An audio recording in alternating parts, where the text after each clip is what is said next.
I think they are scared of us, like, I don't know. We are confident.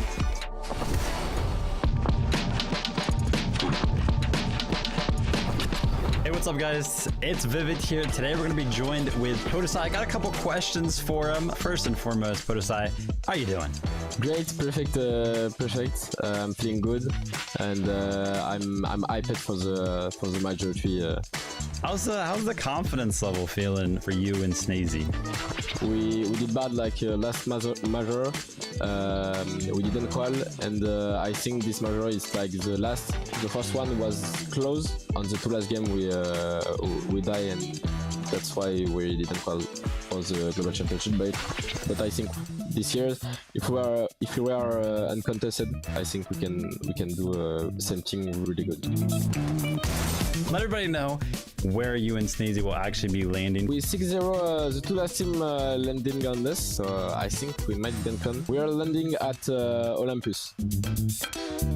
What's the confidence level feel like when it comes to semifinals? I think for the upper bracket, like it's first game, first top one, and that's it. We are confident.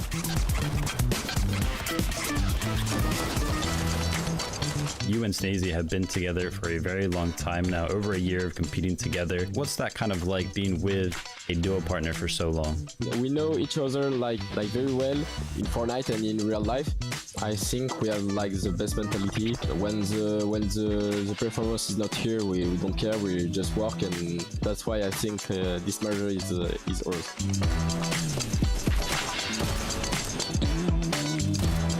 For how long have you been with Gentlemates? We are with Gentlemates since April 23, I think.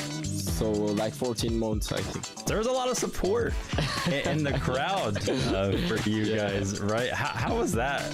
These people are just incredible. That was insane. Like there was screaming our names at the last championship, so that was just exciting, you know. We need this for the community and for us, you know. We got a lot of those EU players that have kind of been moving out of the region. Does that kind of make you feel more confident? We like playing for the first place, so we are not thinking about that. We don't know why do they. I think they are scared of us, like, I don't know. But it changed nothing at all for us, I think.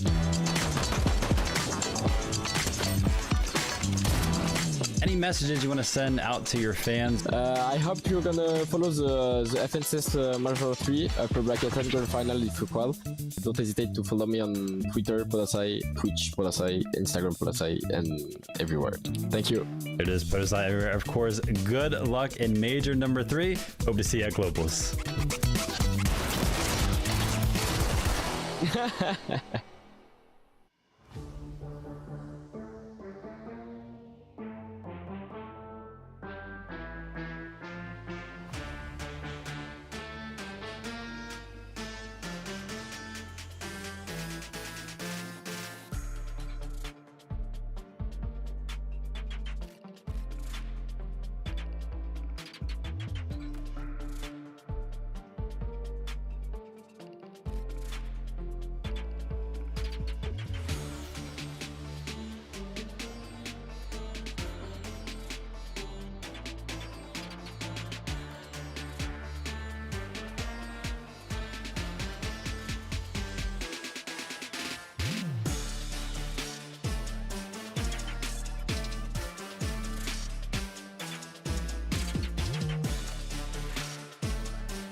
and welcome to the grand finals of FNCS Major number 3. There are 10 European spots up for grabs for our duos in Fort Worth in September. But who will be taking them and the Axe of Champions this weekend? I'm Frankie Ward, and I'm joined by Levin 2K and Mini Miner. And I am so excited, boys, that Levin, I think you're going to have to calm me down. Have you got any words to sort of chill me out? No, I'll probably say something that annoys you and it like switches your frame of mind and you start flaming me and roasting me again. We'll probably we can do that. Yeah, we can do that. Yeah. I think I already have. That's like Frankie's default, I think. Just roast Levin every single day, you know, that's just how it is. Mini Miner, did you ever feel left out by me and Evan roasting each other on this broadcast? I don't know if I feel left out. I'm kind of happy being over on this side of the screen. You know what I mean? I'm kind of happy being out of it, kind of keeping the peace. So no, I don't feel left out. I kind of just laugh at you guys, maybe in a way. Yeah, listen, Levin, you win because you get to duo on the regular with Mini Miner. Now, if you were able to compete in FNCS this weekend, where do you think you would place in the final lobby list, Whoa. Mini? Wow.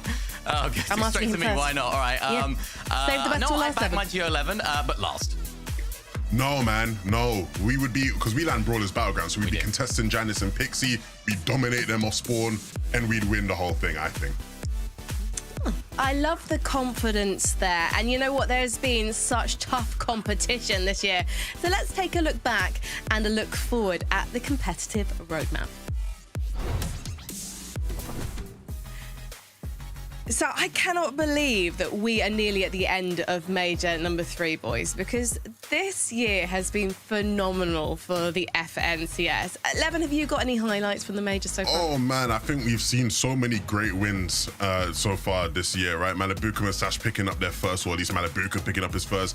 The Swizzy and Vanyak one I think was one of my favorites, just because again it was like them whipping out that wing tech in Major 2. Nobody saw it coming. Like that was really cool. You know what, for me, it's the rise of Teeny and Chap. It's the dominance of Teeny and Chap. Of course, Chap making his first grand finals last Major. That, for me, was such a cool storyline. And that's what this format can bring, right? You can get some players that haven't played for in this stage before at this level and perform under the bright lights. That's what we love to see.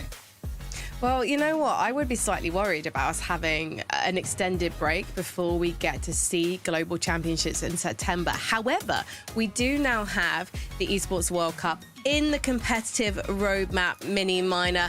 But this isn't going to be the FNCS competitive mode as we know and love. It's actually going to be slightly different. Yeah, it is. This is going to be in creative. So it's going to be a creative type map, competitive format, which is way different to what we're seeing in traditional Fortnite competitive battle royale. It's almost a lot more like traditional esports where you have more smaller team modes where it's teams of 4 going on different maps that have been created and going head to head. And it's more based around being a team as opposed to an individual performance like we see in battle royales.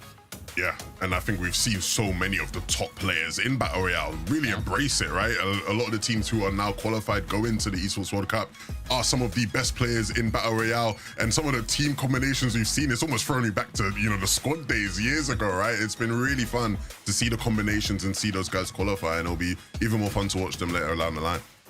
Levin, have you got a favourite team going to EWC? Ooh, for me, I'd have to say Falcons. Falcons led by the one and only Tayson. You know me, a lot of people back in the day knew me for being the guy that would always hype up Tayson. Maybe a bit too much. They used to say I'm glazing and all this and all that. But seeing Tayson on, you know, arguably the best team in this sort of new competitive environment, it's been really fun. I think he's been embracing it well. That roster as well is a really fun roster with, you know, the likes of Teeny and all them guys on there. So really excited for that team.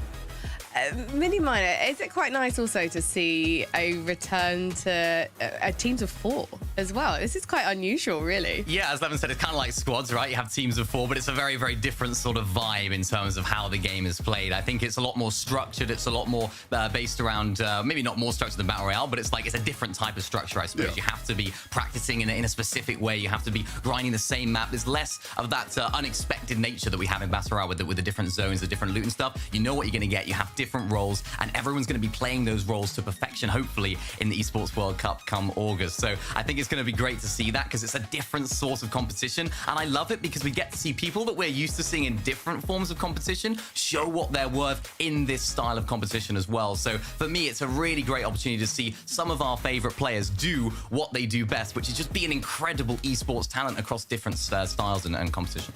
But then, Mini Miner, we get to see the 50 best duos in the world compete on LAN at Fort Worth at the Global Championship. Levin, I can't wait for this. I'm going to be watching from home, cheering all of you guys on and cheering on the duos. But I do need to ask, is it going to be EU taking the trophy this year? It didn't come home for my good old England, but it's coming home for the Global Championships. The EU team will win. I'm sure of it. I feel it in my heart of hearts. Even if it is an EU/NA team, we'll still claim it as EU. Yeah, it seems like whenever the global competition is in the US, EU teams do well, and whenever the global competition is in the EU, the NA teams do well. So it's kind of like a little bit of a weird one. So now it's in NA. Let's have an EU team win. Why not? Oh, there you go. I mean, so much to look back on fondly and so much to look forward to from the Fortnite competitive roadmap this year. So let's get into the nitty-gritty of the duos we think might be grabbing one of those 10 European spots remaining at Fort Worth in September. And the first duo, Levin, I know you're confident about is Trulux and Chicho, who actually were so successful on stage in Copenhagen last year. Yeah, I mean, I think everyone's pretty confident about this team's chances of making it to the Global Championships. They came third last year, while being contested, by the way. And even though, you know, the start of the year was a bit rocky for them, Mini, they've looked really good so far this season and look like a team arguably maybe capable of winning, but definitely likely to call for Globals. Yeah, their comeback this year has been very, very interesting to me because, of course, they didn't qualify for Grand Finals in Major Number 1. They had a solid placement in Grand Finals Major Number 2, and it kind of mirrors that to what they had at the Global Championship. They didn't really have an amazing start to the day, but I think they ended the day on day 3 of the final day, of course, the 6-game competition, with 2 victory royales or 2 very good placements towards the end of the day. So it seems like these guys can pull things out of the hat when it matters most. And I mean, what the main storyline for me when it comes to mid-game for these guys and something to look out for is that aim from Chico. Yeah, absolutely, right? Of course, if you don't know, a lot of these surge bases you've been seeing have been attributed to the likes of Trulux and Chicho because of them using that. And it just plays to their style, right? They are a very risk-averse team. They want to be far away, use the distance, use DMRs. And the same said for endgame, right? They want to be a team that, you know, is just going to use medkits to preserve themselves in endgames, right? Like, they don't want to be the team fragging out and getting a bunch of elims and trying to get refreshes. A lot of the time, you'll see them with under 5 elims. They're very risk-averse, but it plays well. They're probably the team, Frankie, you'd say is most likely to just make it to every end game and get like a top 5 every single game, right? Like, they're just super consistent. I would be so surprised if we did not see them on the plane in September. And another duo who really stepped it up during the semi-finals, Mini Minor, was Snazy and Podesai. I remember seeing them sort of pop up partway through the semi-finals going, oh yeah, these guys are amazing. I just hadn't thought of them for a while, but yesterday, last weekend even, they firmly set out their claim as one of the 10 duos. Yeah, this is a duo that I've been looking at sort of all season. They've kind of been going under the radar a little bit. They've had some decent Cash Cup performances, but they haven't been absolutely lighting up the world, right? They haven't been doing absolutely incredibly. But what I've noticed about this duo, they've been able to adapt so well to anything that's thrown at them. That's the main storyline that I've found with this duo. They've been uncontested in FNCS weeks. They've been contested in FNCS weeks. And it seems like no matter what happens here, Levin, it seems like they're able to find out the strategies that are going to work for them. When I first looked at this team, I was like, Snazy Podesai, uncontested Mount Olympus. Then yesterday, Destro and Piro said, we're now landing here. That's thrown a huge spanner in the works for them. But as I mentioned, they've been able to overcome it.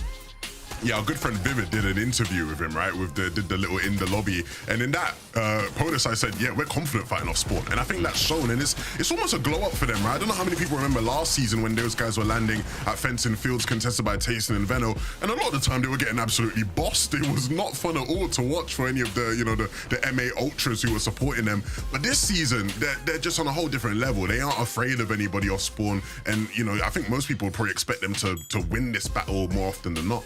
Yeah, and I remember watching one of those interviews actually as well. I think it's one of those little clips, and Podesai said the only thing that could stop us from qualifying to global championships is if we're contested. I completely disagree. They're actually placing better while they're contested, and even when they are getting these Storm Surge tags as well, it seems like they're doing things very, very differently to what we've seen teams do before, and using that elevation really well as well.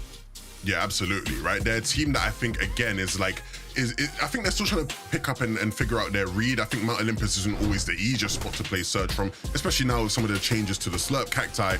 But I think what we were seeing from them before is very much using the elevation around them, right? Keeping their distance, using AR tags, using the benefit of Mount Olympus. You're on a mountain, you know, like you use the elevation you have. And I think if they continue to do that, it can definitely work in their favor.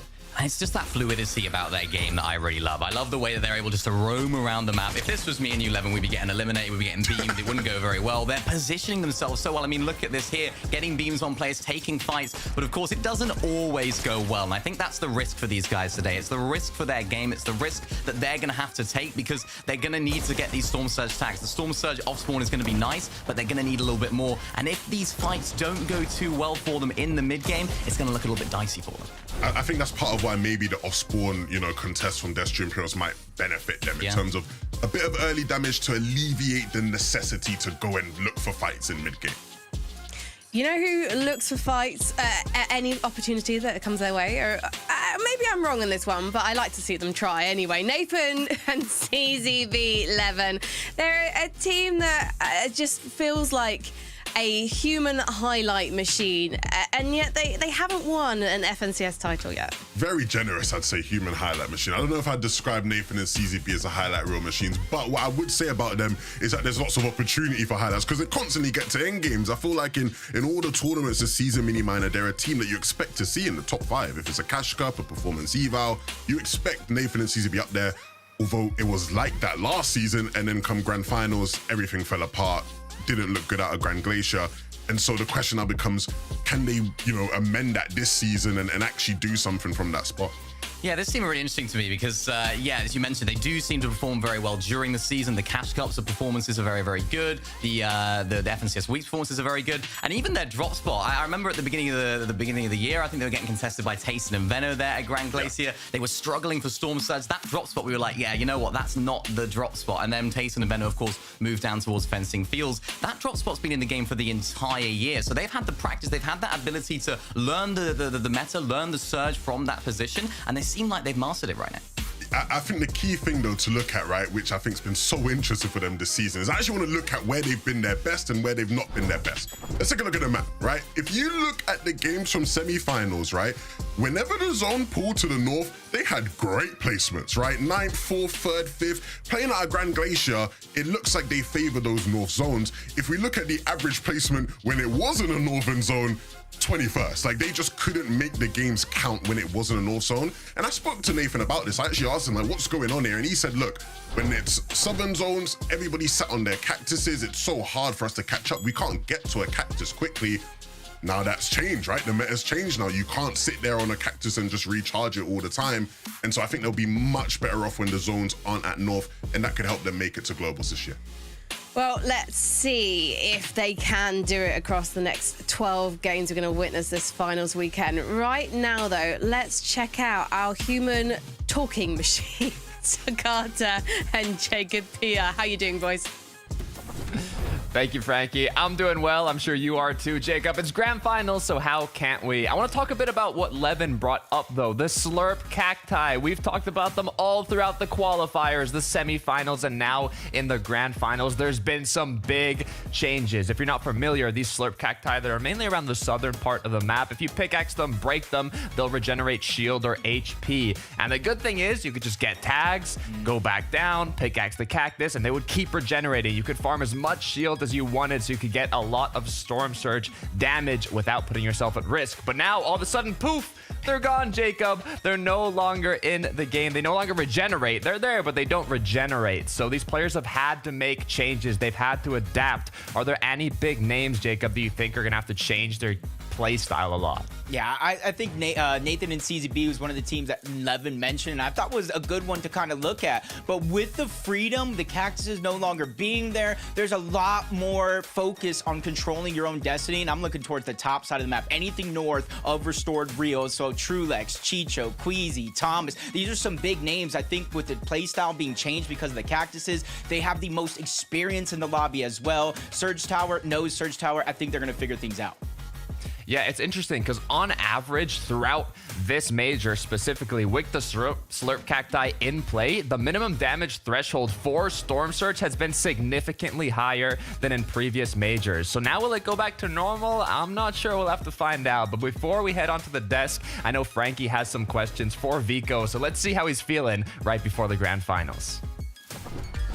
Vico, thank you for joining me. I'm just going to drop straight in, so to speak, and ask you about dropping at Reckless Railways with Flixie, because in the past he has dropped there and struggled with Surge. So I'm just wondering, are you concerned about picking up Surge this grand finals weekend? I think picking up Surge this grand finals weekend is probably not going to be hard, because I mean, we've done it every dual cash cap. We've always had a lot of damage. And if we just do the same as we do in dual cash caps and just stay calm, we can definitely outlive Surge perfectly. So why is Reckless Railways the right drop spot for you? Why did it not change when you joined Flixie? Well, basically it was because the split where I landed last season with Pink, there was no one else landing there, because basically me and Pink, we alpha'd everyone off. And Reckless was just uncon for Flixie for the last 2 seasons. And he was just dominating everyone on that spot. So I just decided to stay mid-map with him, because we would get a guaranteed forecast every game. And I mean, Surge from that spot, I don't think it's very hard. So I just decided to stay there with him, because we felt like there was going to be nerfs to like some mythic items, to the Nitro coin and all that stuff. And also with the Slurp Cacti, we kind of expected it. So we just decided to stay mid-map on the best spot that there is without like any mythic POIs, I think. So do you think you're going to be impacted by the Slurp Cacti not being able to respawn this weekend? I don't think we're going to be impacted, because, well, we never played with Slurp Cacti. We never used them in any cash cup final or any cash cup open. The only time where we really used them was when we played zone, but even then we always had medkits with us, so they didn't really have an impact on our game. So I don't think anything will change in our game plan, if I'm going to be honest here. So Vico, what was your reaction then when you heard they were going to be disabled? Because it impacts a lot of other duos. Well, I was kind of happy, because people actually have to think of ways to get Surge now and not just sit on the Slurp Cacti and just trade all their HP away and their ammo away, and then they just have to play a clean endgame. I think it just takes fun out of the game. So now with Slurp Cacti being basically gone out the game, I think it definitely has a heavy impact on the game, but it'll make it more interesting for everyone to play and also watch. I love watching you and Flixie fighting this season. You are just not afraid of getting stuck in. But do you have any concerns about being able to keep up that level in grand finals, given that a spot in global championships is on the line? To be honest, I don't think there's any concerns to have, because I mean, we're the best duo right now after Suzy and Vanyak, proven by our cash cups and also like every final that we've played in. And I mean, if we just stay calm as we did in cash cups and just do the same in grands, I think there's a huge chance that we'll probably have most eliminations and just fight everyone like we always do. Very, very quickly, before I let you go, do you think you're going to be reunited with Pink in the lobby at Global Championships? I think so, yeah. I think I'll see him there. I think we might see you both there. Thank you so much, Vico. Good luck to you and Flixie this weekend. Thank you. Fantastic getting to talk to Vico. Thank you so much for giving me that interview before what must be quite exciting, nerve-wracking weekend. Obviously, everyone wants to get to Fort Worth, and Vico and Flixie are no exception. But Levin, what did you make of what Vico had to say? You know, I agreed with aspects of what he said in terms of like with the changes of the Slurp Cacti. I think it benefits them, right? I think they're much better off now. I saw a lot of people predicting them as favourites coming into this grand finals. Understandably, they've just won the last 3 cash cups in a row. row. But in a world where Slurp Cactuses were, rechargeable, I don't think they would have been in a great position to win FNCS. Now, though, it's changed, but I still think, Mini, he's underplaying them getting Surge from Reckless. We've seen Flixie and Janice struggle there all throughout the year. I do think it's going to be a lot harder for them than he currently thinks. Yeah, it's not going to be easy at all. We've seen that there are some difficulties when teams do land at Reckless getting those Storm Surge attacks. They're going to rely a lot on fighting today, right? It's going to be no secret. They're going to be W keying this Forecast Tower. They are very good at it. Of course, some stats for you. 51% of their eliminations came in that early to mid-game throughout the season so far. So they're very, very trigger happy, if you like, when it comes to this mid-game and early game segment of the game. And it's these fights right here that are going to really determine whether they have a successful day today and tomorrow, or if it's all going to go a little bit downhill like we have seen from a team like this before. Yeah, the main worry that I think you'd have to have for them, right, is that fighting teams in duo cash cups and other tournaments is not the same as fighting teams in grand finals. Teams in grand finals, when you go to fight them, they're building 20 boxes, right? They're not going to let you get near them the same way you would. And I think in the past with Vico, we've seen him, have to rely on fighting for Surge when he played with Pink. Obviously, Janice and Flixie tried to do it quite a bit at times as well. It is just a different beast, when you're constantly flipping that coin fighting teams. A lot of the time as well, right? If teams are using more materials when you're fighting them, that means you now have to spend more time refarming. So you lose timings in the mid game. Like there's a whole chain of reaction that comes from relying on fighting in mid game. But still, we'll sort of see how it goes for them now. I'm a bit worried about that potentially. Something that does excite me, though, about that, Gio, is that now that we don't have Cacti just regenerating throughout that south side of the map, a lot of teams are going to have to go for fights now. They're going to have to just get away from sitting inside of those Surge bases all game. That is going to benefit Vico and Flixie absolutely massively. It's going to be one of those teams that are going to benefit that, because there are going to be more teams that are roaming around looking for Surge, looking for potential fights, and they're one of the best teams, if not the best, in the lobby right now at fighting. For sure. I think we should take the opportunity also just to look at the key numbers on the part of Vico, because he had a fantastic 2023 and 2024. I mean, obviously he's not secured a spot in globals yet, but he's definitely shown what he's made of as an individual 11. He's been a standout player. When I spoke to Flixie in the lobby, earlier this season, he said Vico just does everything. and at times when you're watching him, it can feel that way. He's just, he's uneliminatable, right? He seems to take on everybody and just roll through them. The problem is, though, again, when I look at Vico, can he do this in the biggest moments in grand finals, right? Because that's all that matters, right? You can do this in cash cups, win 3 back-to-back cash cups and win evals and win this and win that. Can you do it in the grand finals when it matters the most, when the pressure is on? I think if you were to ask his old teammate Pink, Mini, maybe Pink would probably say, I don't think he always was at that same level. He would, peak throughout the season in some of the tournaments beforehand, and in grand finals when it's a different beast, he wouldn't quite match that level. Not to say he was bad, right? Not to say he's bad, of course, still a top player, but not, the beast that he's been so far. And so I think Flixie will have that challenge on his hands. Will Vico perform at that same level this season? Well, Vico's always been that player that's kind of be a little bit unhinged, right? We talk about his playstyle, always jumping in boxes, going for free loot, etc. It just doesn't seem to be like that level right now. It doesn't seem to be he's just going way too over the top when it comes to these fights. And I think playing with players like Pink, other great IGLs that he's played with, has just toned it down a little bit. Now I think he's able to be unleashed, and now knowing what he knows about, taking those fights, not necessarily just jumping in boxes, being too aggressive. Now playing with Flixie, who is a little bit more of a mechanical, better fighter than what we've seen from his teammates in the past, I think it's going to benefit them a lot more. I think they're going to go into this grand finals with a little bit more confidence. Yes, it could go wrong for them. We've highlighted it. You've talked about it as well, Evan. It could go wrong, and it has gone wrong in the past. But I think now with Flixie, this is a duo that is just so exciting, because they seem to have all the ingredients for success, the balance, the eliminations, the fights, the damage. It just seems like it's all playing into their hands right now. I honestly wouldn't be surprised if they win. Well, you know what? Might have been describing Vico and Flixie then, but it also sounded like you were describing Swizzy and Vaniac Mini Minor. And I'm just wondering, could this be our first Euro to ever take a European FNCS back-to-back, given that they were our Major 2 champions? I think they certainly have a big chance at it, right? This is probably undoubtedly the best team this season. I mean, Vico just said it there in the interview. This is the team to look out for this season. 2 incredible fighters as well. 2 very talented players. And I think a team that might have been affected by the Slurp Cacti removal. Of course, they land towards the south side of the map there at Brutal Beachhead. They will take some fights, but I've also seen them sitting inside of those Surge bases as well. And of course, they don't have that shield medallion that, of course, another team like Mustache and Malabuka will have. So I think it might work against them today, Levin.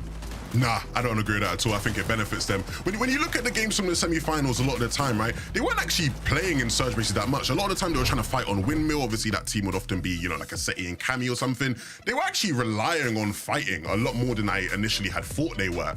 And, you know, again, before the Slurp Cacti changes, I would have thought, oh, maybe that could be a problem. Because Brutal, as much as it's like in that southern area, it's not like the strongest of the southern spots positionally, right? It's a lot harder to get on a good cactus with lots of teams around you. Now, though, with that change, I think they're in a much better spot to be able to rely on fighting a bit more here and there. Because again, these are two individuals that are just unbelievable in those moments. You know what, boys? In the last year, we've often referred to as Venno as the best player in the world. But do you think that actually maybe now this season, Swizzy's challenging him for that title? Hey, look, I mean, shout out to my good friend Resub. Resub's been saying, "Is this the Swizzy area?" I think we are in the Swizzy area. Like this is, you know. Maybe not the most historic of runs. I think we've seen people have greater FNCS runs, but obviously one at the back end of the year with Puchik in Chapter 4, obviously has had a great run so far this season, last season winning. Like, he's just been on a roll. And to me, it's hilarious when you have Vico, who's like won, you know, 3 back-to-back cash cups, and he's still there going, yeah, but we're not the best team because it's Swizzy and Vaniac, right? It's like, it just goes to show you the levels that Swizzy is at individually. I think most people would consider him the best player in EU, and rightfully so. Can't forget about Vaniac though, right? I mean, Vaniac is another player that is also at that level, and that's what makes this duo so exciting. Last major, we saw solo clutches from both Swizzy and Vaniac. I know there's an amazing one that I think just basically secured them the FNCS win. I think it was Vaniac there against Teeny right at the end, and it was just so many solo clutches. Whereas this season 11, it doesn't seem like they're actually playing as much into those, although they can pull it out the bag when they need it, which of course Vaniac has done in the past. It seems like there's been so much less solo clutches from these guys. Yeah, to be fair, I don't think anybody intentionally wants to play into solo clutching, right? Like you solo clutch because you have to, not because you want to. I think the key thing is that it's obviously great that they're not having to rely on it as much. It means that, you know, their end games are a lot cleaner right now. They're surviving together a lot more, but they still have that solo clutch potential, like you mentioned. Here is a game from the semis last weekend where Vaniac doing what he does best. Like the thing about Vaniac's solo clutches that I love is that he's not necessarily just like completely fragging out like how he used to at times in Chapter 3. It's like he will just stay alive. Like he'll like dodge and weave through builds, and he's like running around teams, and you almost can't catch him. It's like really, really funny to watch a lot of the times. And yeah, they rely on those solo clutches last season. I think there'll be a big benefit for them this season as well. There's no doubt that Swizzy and Vaniac are going to pull off a fantastic performance. I am curious about one more duo, and they were our Major 1 champions at the start of the year, Mustache and Malabuka.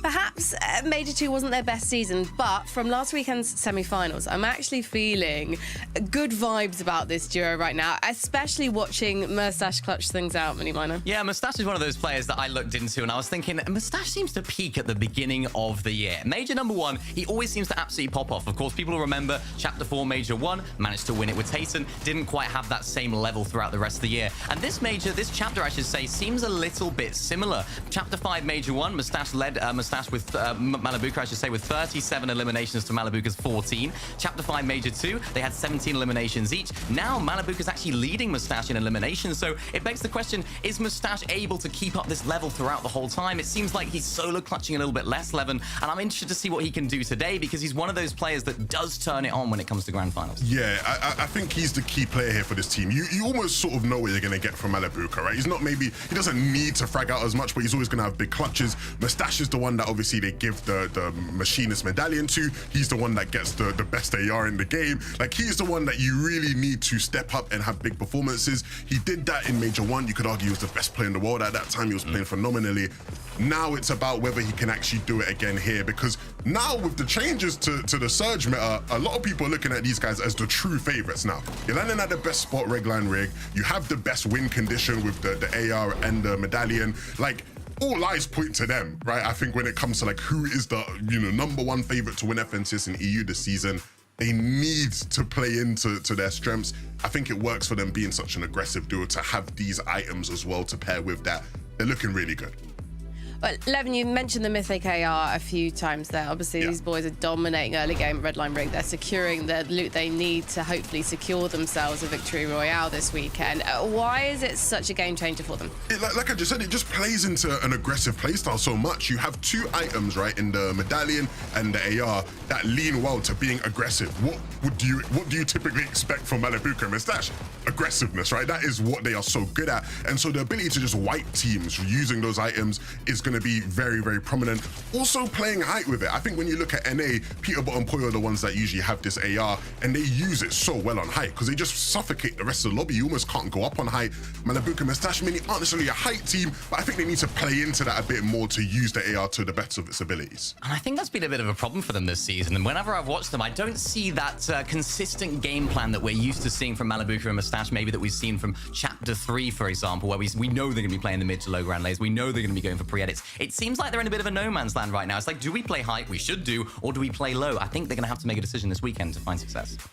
Oh, I have no idea who is going to be taking the Axe of Champions this weekend. Despite all of your expert opinions, boys, basically the duos are just too good. And so is this duo. Doing the honours of casting Grand Finals weekends, it is, of course, Jacob PR and Takata.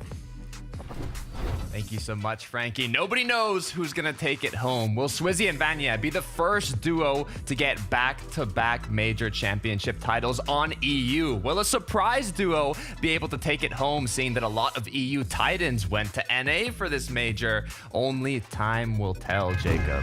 Yeah, with this being the last major of the day, there's spots up for grabs, the Axe of Champions, but the grand finals are ready. Let's get right into it.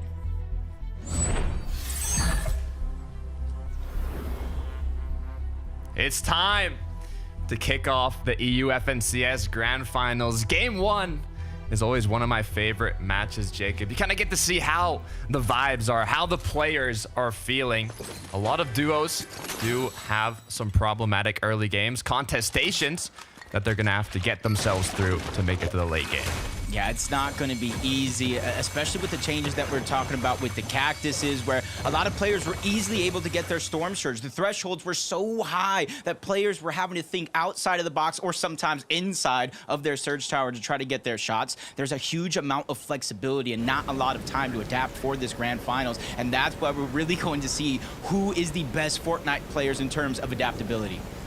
One of the quickest early game battles is QNDX Phantom up against Haijo and Kaido. Phantom gonna be the one securing that initial chest to get some tags onto Haijo alongside this slurp truck. This is the best place to land at this drop spot because you instantly get 200 effective HP and shield from that slurp truck and are able to push your opponents incredibly fast. So if Haijo and Kaido aren't or don't get the best of luck here in terms of loot, it's gonna be very difficult. Yeah, it's going to be tough. They kind of sacrifice the shields, the instant shields, for more of the loot on the other side. So far, it does kind of seem to be working out for him, but Haijo just takes a little bit too much of a fall, backs down, Kaido goes down, Haijo scrambling around, and the Middle East champions moving on over to EU. In game 1, they're making sure their presence is known.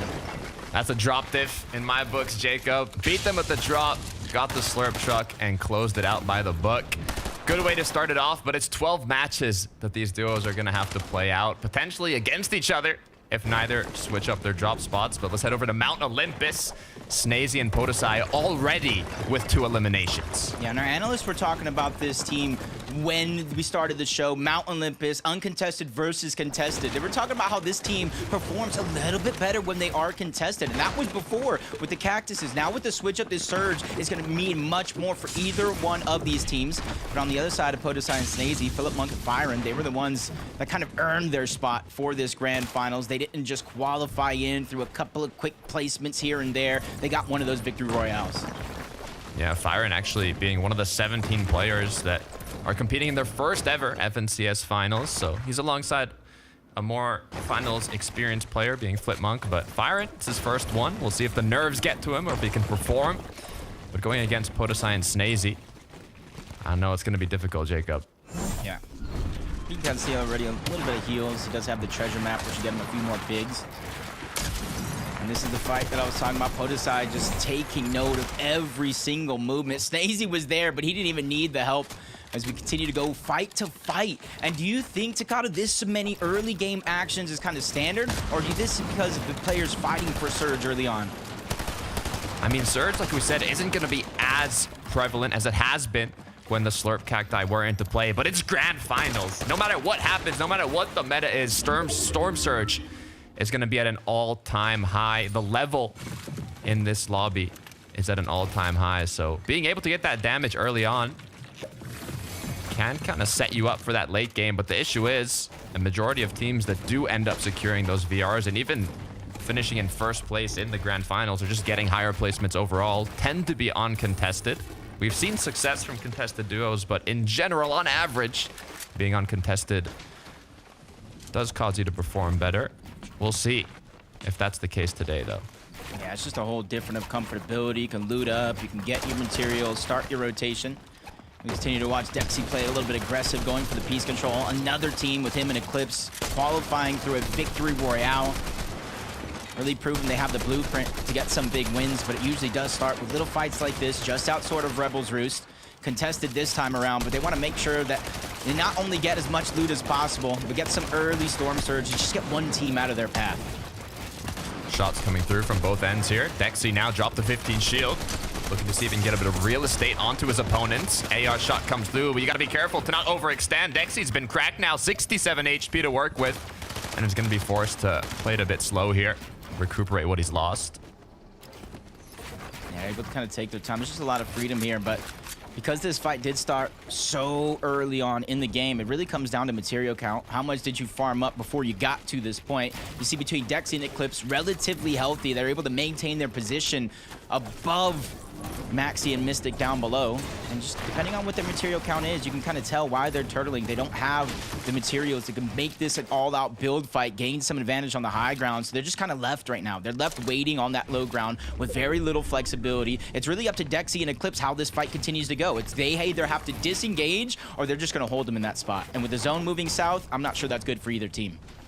Yeah, I mean, with the zone pulling south, this north side is going to be more of the uncongested side, so they're not going to find as many duos here versus if they were a bit more south. So if they don't get enough damage in this early engagement, it could cause some problems, especially if they're not able to rotate out early due to stalling out that fight. We can see QNDX Phantom. It is the duo that took home those 2 quick eliminations off their drop spot, but Yanis and Pixie said, you know what, we want a little piece of that action. So they're going to start pushing on in, but Pixie's almost going to get cracked. This is looking quite dangerous. You can see both the Slurp Cacti being used. You see with the changes, they're not going to be growing back, so that's all the healing that Phantom and QNDX are going to get out of those. And Yanis and Pixie rotating on over from Brawler's Battleground. They're probably looking at the feed, spotting this as a plan of attack. It's not too far off, and especially it being contested over down here, it's easy for them to take a little bit of time, get some materials, rotate on over, either get surge tags to try to hold this team down. They do have the launch pad that they can use as well, as long as it doesn't broken, and the zone is right there. So there is, in theory, a lot of time that can be expended in this situation, win or lose. Time is good. Time is exactly what you need in a grand finals. You could even see on the feed, Dexy was able to pick up an elimination. For Pixie and Yanis, I don't see them playing incredibly aggressive here. They're more kind of looking for shots back and forth. Merstash and Lavuka are close by as well. If they want to join the action, they have the opportunity to. But the longer this fight takes, the more they're missing out on farming materials and continuing to kind of set themselves up in a more dominant position for the mid game. So you can see now this has caused them to step it up a little bit, get the gears running as the aggression is going to come through. Yanis is going to get pushed by both players, but so far, neither duo has been cracked. I like what Pixie was trying to do. Weaken the walls, you can nitro your way in, but you immediately saw them trying to extend themselves upward. 2v1 on the Yanis. Pixie quickly reacting, but now those third-party shots are beginning to come in. A very, very prolonged fight. Redline Rig saying, hey, what's going on over here? I didn't get my invitation, but I'm ready to crash it nonetheless. And the longer this one goes, because it is so close to the zone, it will become 3 teams with Malabuka and Mustache towards the outside, having most of the advantage overall because they could just target this out. They have the Machinist Medallion, they have the Mythic AR, they have everything that they need and the zone on their side. Advantage is what they have. You can see they don't even have to force themselves to get too close. They can just kind of take some pop shots. It's a very good opportunity to get a bit of damage in without having to put much risk at play. For Phantom, Q, and DX, though, they're kind of sandwiched in between both duos, so it's not like they have a lot of options until one of their opponents start rotating away, which is exactly what Yenis and Pixie are going to end up doing. They got their share of damage. They're happy with it for now. They don't want to take any more risks, seeing that Merstash Malabuka are close by. So overall, I think that was a successful kind of little engagement. Yeah, I think it really all depends on how much they surge they were able to get out of that total.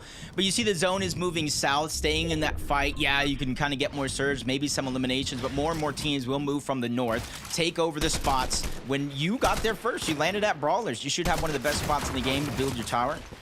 Kiddo, Nebs, Queasy, and Thomas. You're seeing the flexibility out of both of these teams already. During last week in the qualifiers, they were kind of forced to go south for those cactuses, and now with the freedom of their game plan, Thomas and Queasy, I feel like, are going to have a resurgence, able to build momentum much quicker here this weekend. Thomas, HD, Queasy. Gonna continue on rotating through, but Chap and Teeny is actually a duo that I'd like to see perform today. So far, they've kind of based themselves up close to one of their opponents to see if they can get a bit of tags, but gonna decide to take the safer route this time around. Yeah, luckily they do have those dashes. It does make it a little bit easier to get from point A to point B a lot of the time, especially a team like Chap and Teeny who do like to get aggressive, take over some spots, as we see Swizzy and Vanya looking around the map. They go from brutal beachhead. Now they have kind of an uncontested bunker, and that's one of the last things you want to do or kind of give up to a team like this is freedom, flexibility. Now they can add their attachments, their modifications to their weapons. That kind of sets them up even more so than they were before. You see the Flowberry Fizz, the crash pads, the medallion, and Swizzy as well. A lot of flexibility for one of the best players in EU right now. With the potential to make history today, Jacob. They did take home the previous major championship, and they could be the first duo in EU to get a back-to-back championship. A lot of people have them as their favorites going into today, just like they do Vico and Flixie. Landing at Reckless uncontested. They have their surge base built up now. You heard Vico talk about it in the interview. He's not too worried about the Slurp Cacti change. They were not using it too much, seeing that they are more on the southern side of the map, so their game plan has not been affected. And hopefully so. They were one of the most dominant, consistent teams throughout semifinals and qualifier. And they can kind of stick to their game plan, play straight for consistency. As last time we saw Chap and Team, they're just kind of dashing around. You can see what they were dashing for, trying to find a team that they think they can catch off guard. One of the more aggressive teams that like to fight time and time again. And this is where it's going to get tricky because it is a full-on box fight. It is in the zone, and it is in a direction where teams will begin to rotate down towards. I remember Chapantini in one of the previous majors this year went from 16th place in day 1 to 2nd in day 2. If any duo can make a comeback, it's them. Good news is they're in the first match, so no comeback has to be made as long as they're consistent. As a reminder, this is kind of the underworld area of the map where you have that water sticks, that green water that grants you those dashes. To propel yourself forwards, you can regenerate it just by stepping inside the water. As you can see, these duos making use of that. I'm a little bit concerned right now for these guys because if you look at their ammunition, barely a clip on his assault rifle, maybe a reload in his shotgun, and then he has the small fries, 3 minis, so you can already tell these guys have been having a little bit of a rough early game in terms of loot, and I think getting out and away from Chapantini was probably one of the best decisions because even if you win that fight, there's so many other teams that will jump on top. That's true. Take a replay. Cami Seti. Looks like something might have went wrong for them. Both players being extremely low. I don't see Seti getting out of this situation anytime soon. As the Gentleman duo might have just cleaned up our FNCS Invitational champions.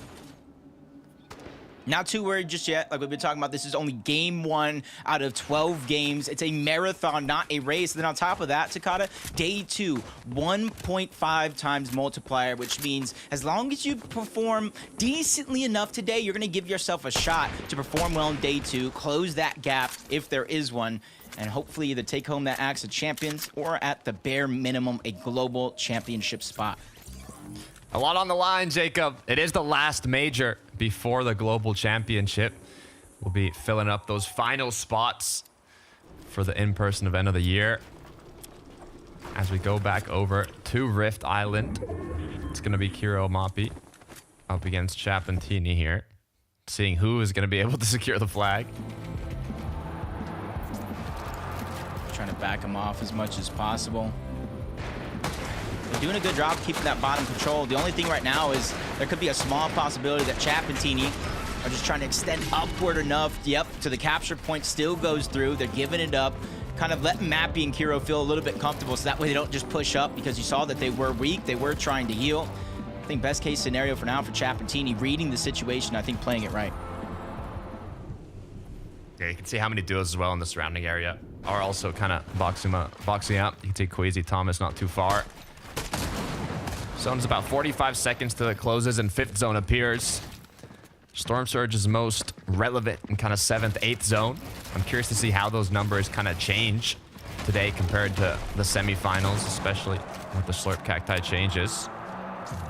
Mappy and Kiro getting quite close to caution here.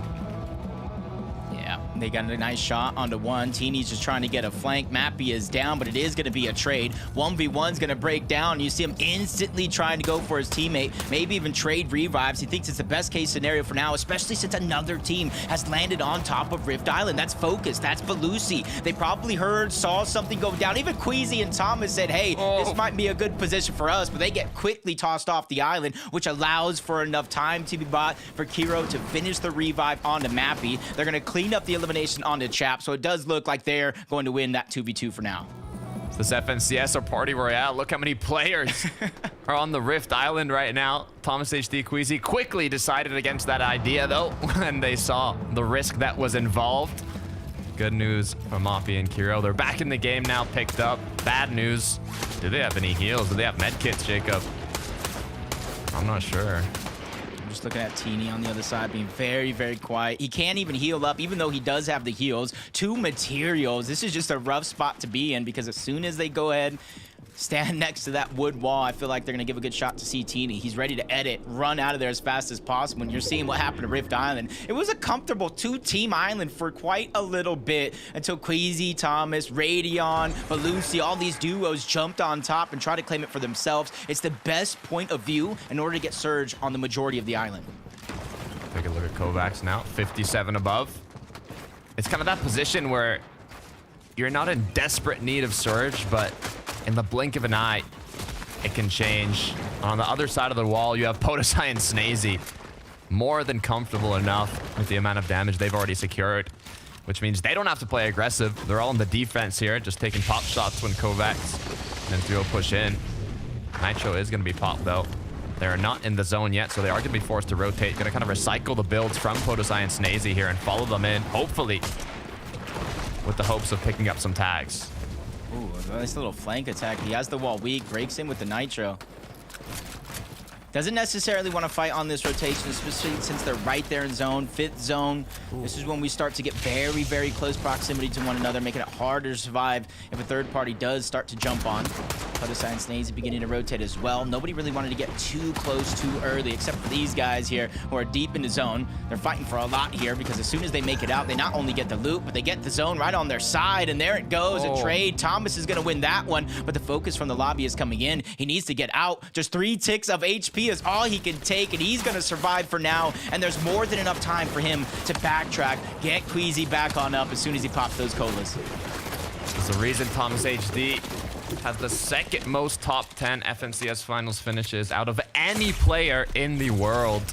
The issue is, Jacob, he's yet to take home that 1st place spot, that Axe of Champions.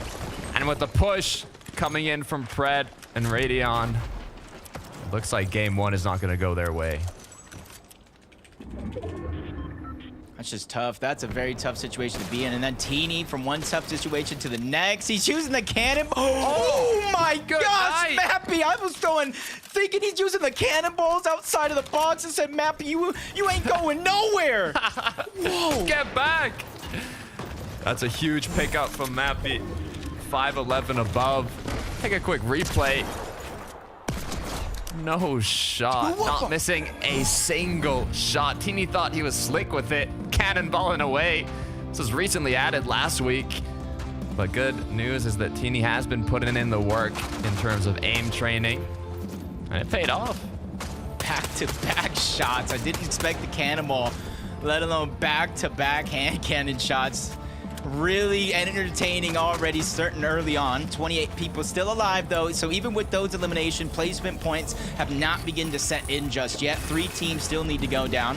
Chulix and Chicho, they're forced to rotate out of their Surge Tower, but with the Crash Pad, the Flowberry Fizz, and all that elevation, not only is nobody really going to see them, they're going to get in towards zone and be able to jump their way in. Gotta be careful, though. You need to wait for your builds to be fully constructed before making any edits or taking shots. You do not want the focus to go on you, especially when you land kind of in a center position in the zone without any duos close to you. It's very easy to get focused in that situation. Swizzy Vanya, just 46 above, not in the most comfortable position. A lot of stakes are on the line for this duo. So many people are rooting for them to take home Major 3.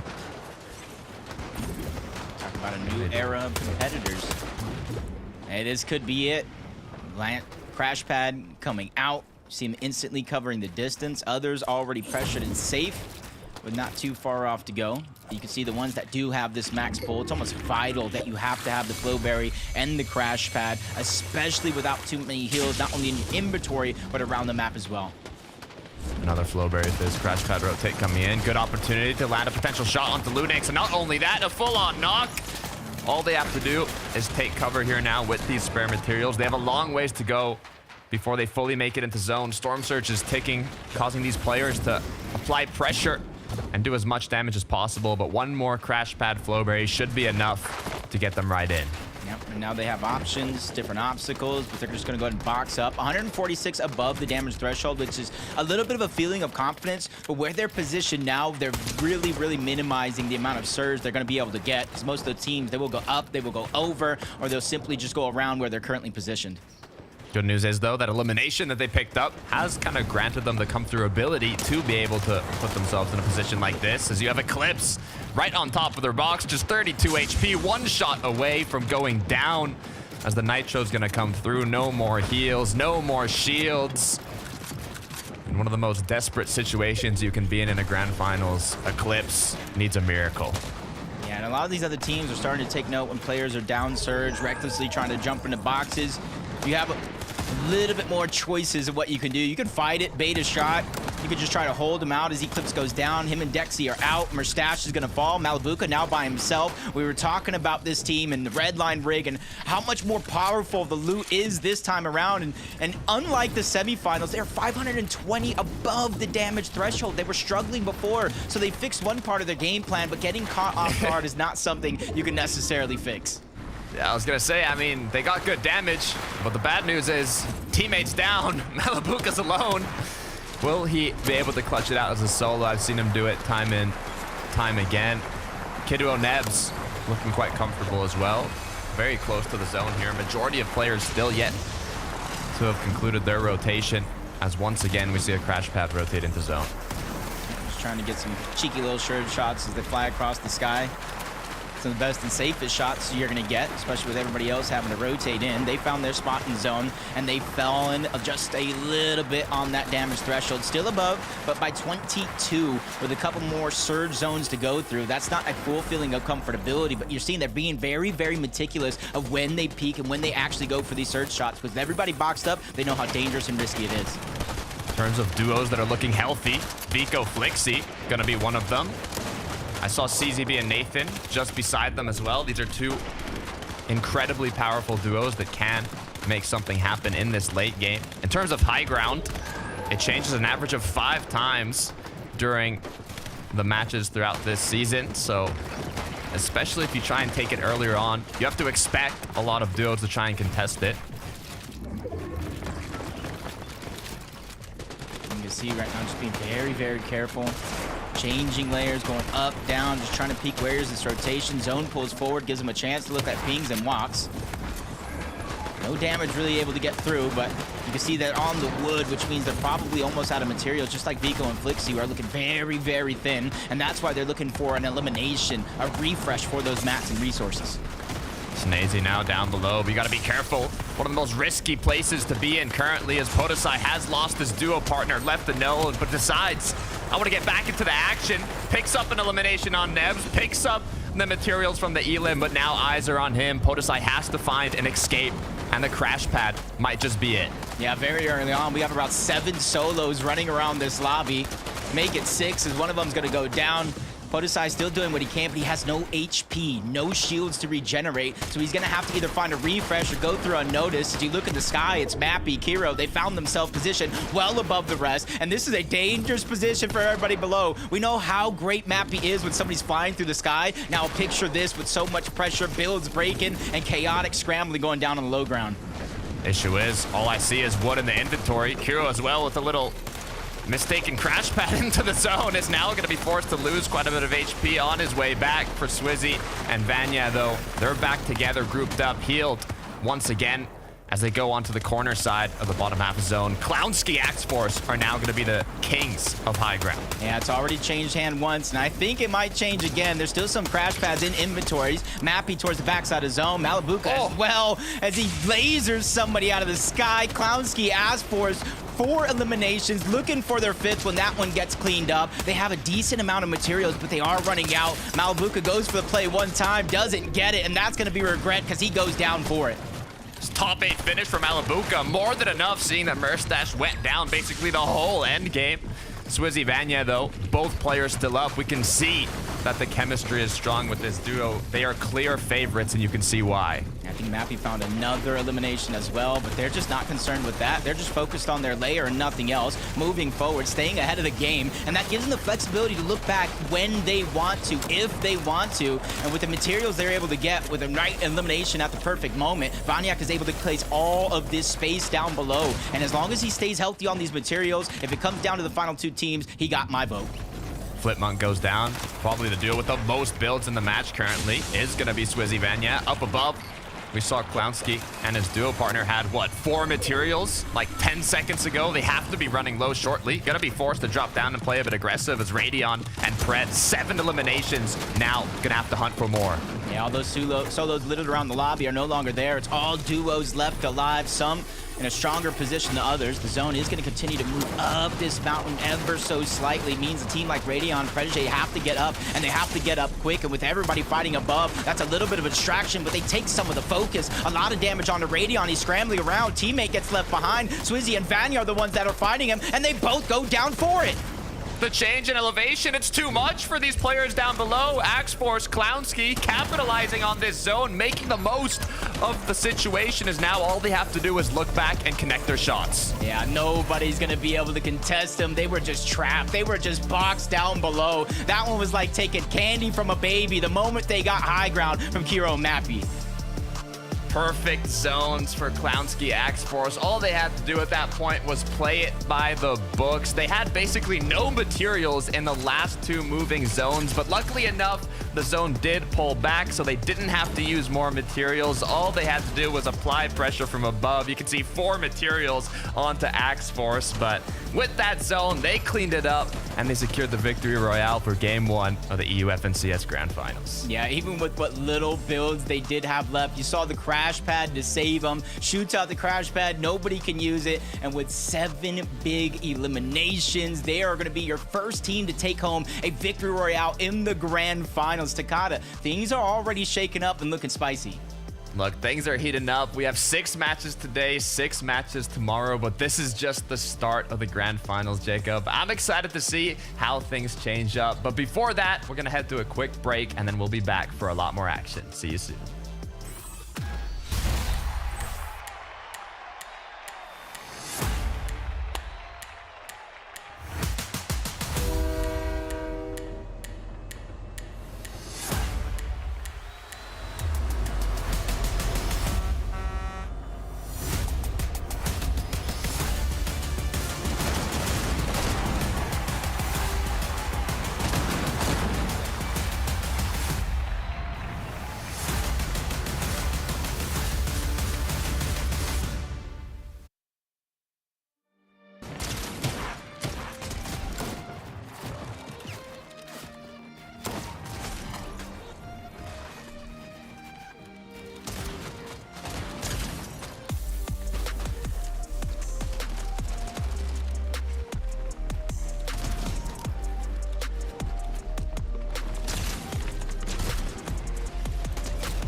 Welcome back to FNCS, and congratulations to Clown and Axe Force for taking the first victory royale of the Major 3 Finals weekend. And also, actually, we have to say an extra big congratulations to Axe Force because, Levin, that's his first ever victory royale in an FNCS Finals. Oh, wow. Interesting. Axos has been in a couple, yeah. So fair play to him. Congrats to them, of course.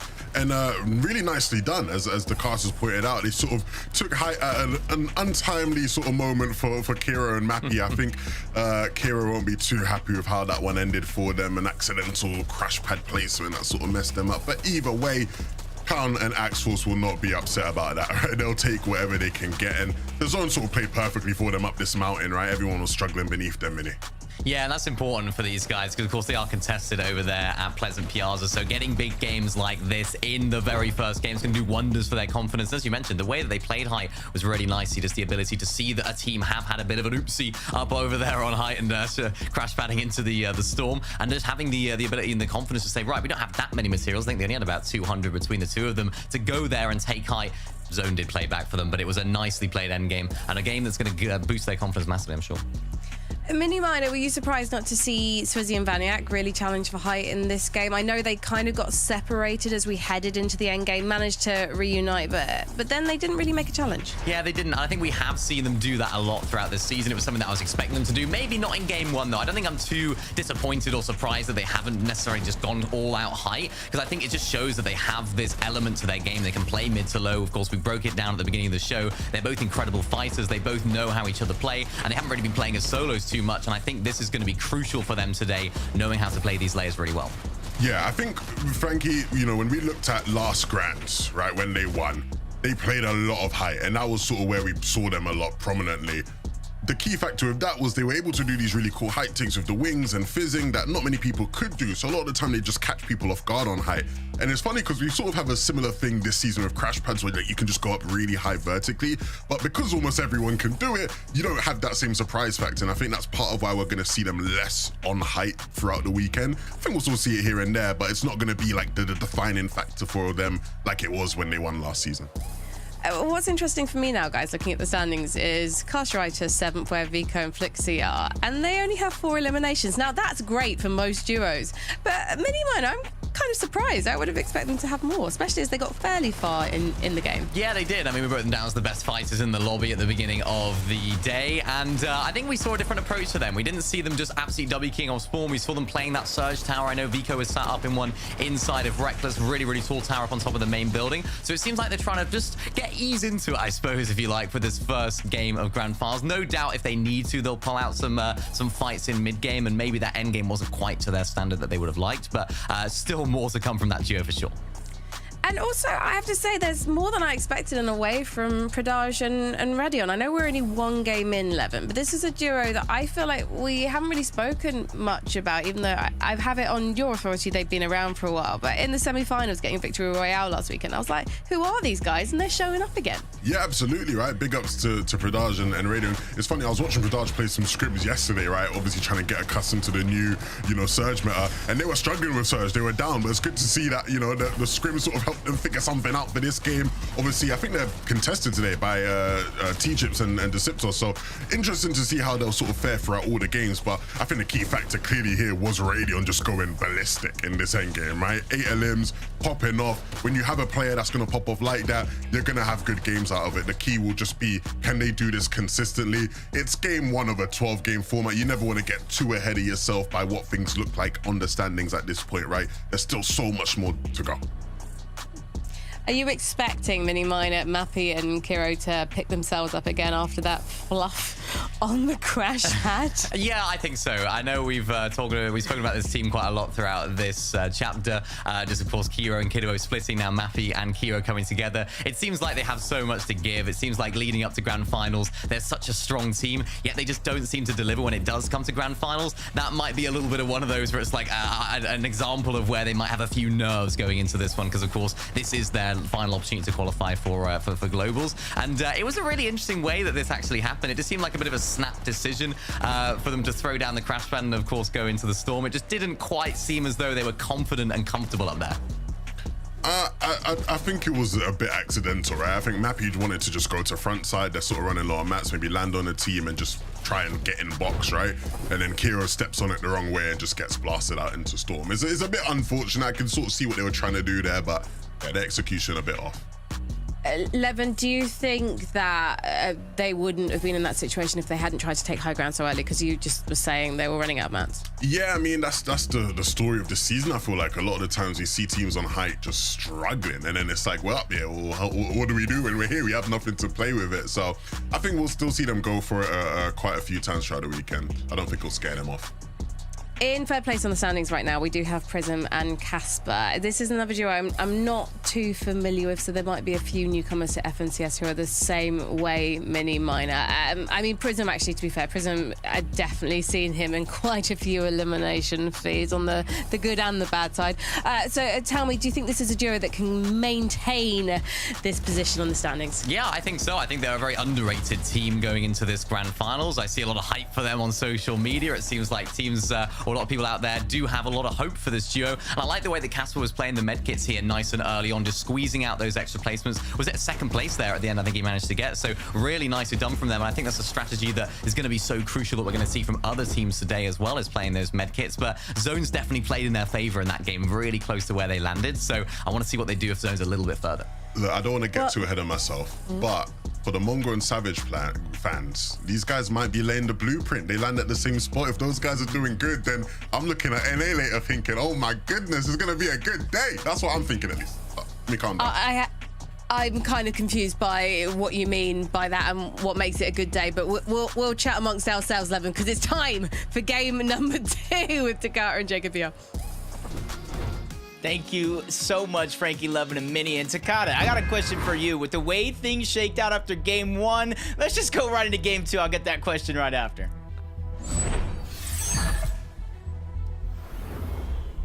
You don't even need to ask it, Jacob. I'm feeling hyped for game 2. I want to see how things shake up.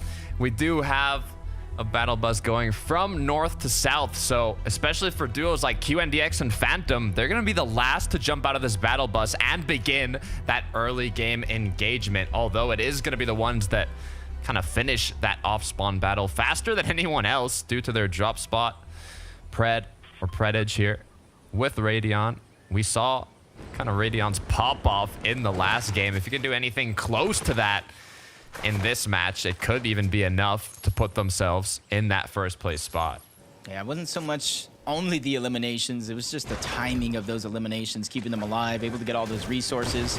Axe Force Clownski contested over Pleasant Piazza.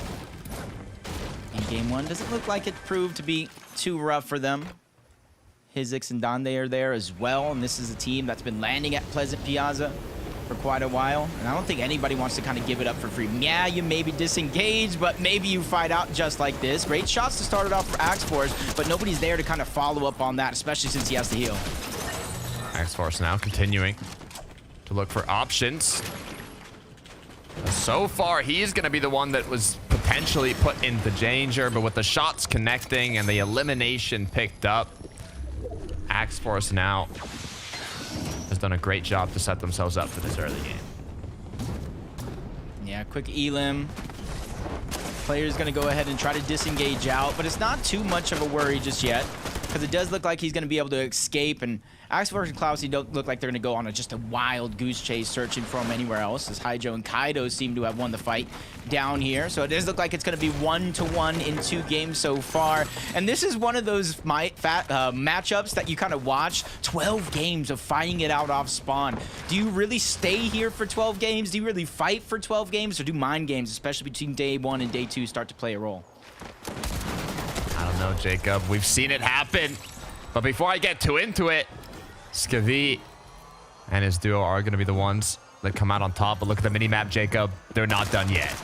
Yeah, another team is quickly rotating on over. You have the solo from Pleasant Piazza in the direction as well. It's just making it harder as Chrome and William, they're just breaking their way in. No time being wasted. They spot out Skavi on the other side. Quickly backtrack to get the resources. They weren't plentiful, but they are now. Gotta be careful, though. Shots are going to be connected onto the duo here. Chroma is going to have to be the one to kind of carry his duo through this fight, keep them up. With just 3 HP left, Skavi now forced to kind of play a game of hide and seek, roll a dice, and hope he gets a pair with the other duo that's coming in. For Skavi, I think this is a huge blessing. I'm a glass half full type of guy. That duo could have searched for him for quite a while. Now with Chapantini moving in, he could wait for this fight to finish, especially if Chapantini win. They never knew he was there. So this is going to be his best chance at survival. You even got Hizik, so 2 different solos looking around this fight. Some trying to use it as an opportunity to take advantage, get some surge. They're shooting towards Teeny's box. He quickly takes note of that, but no, the glass is half empty now because Skavi just got heard. They spotted him out. 2 versus 1. He finally goes down. He just needed to be patient. So close, but the thin ice shattered as Chap and Teeny were able to pick it up. And with that, I don't think they will continue forwards. You hear the crash pad come through. Disengagement as well, as Chapantini didn't even get too much damage. I mean, Skavi had like 3 HP, so 1 shotgun shot.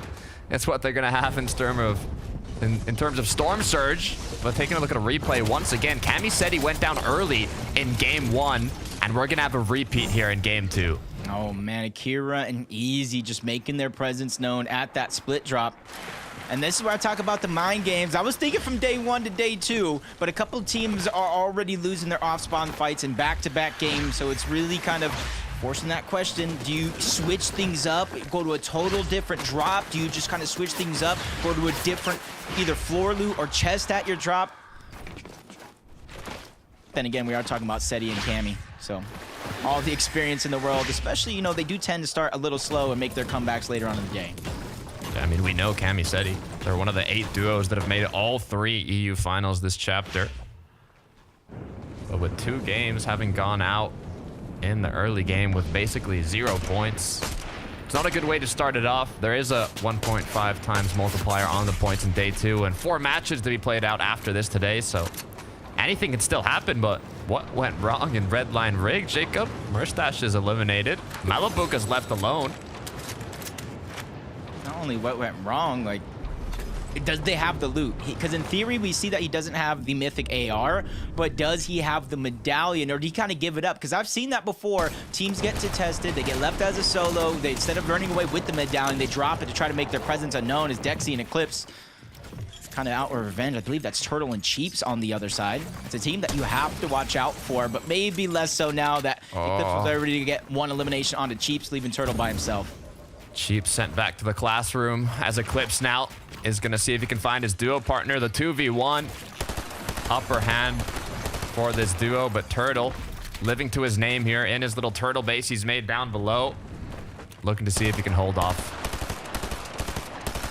And this is almost a little bit worse than his position before, because Zone is pulling south for the most part yet again, which means a lot of teams will begin to rotate south, which means there's not going to be too many third parties moving in, especially now Turtle just trapped himself into that vault. They're going in. Maybe a different kind of loot. I thought Turtle was going to plan the great escape there for a second, but Dexy and Eclipse, they just get a different kind of loot from that vault.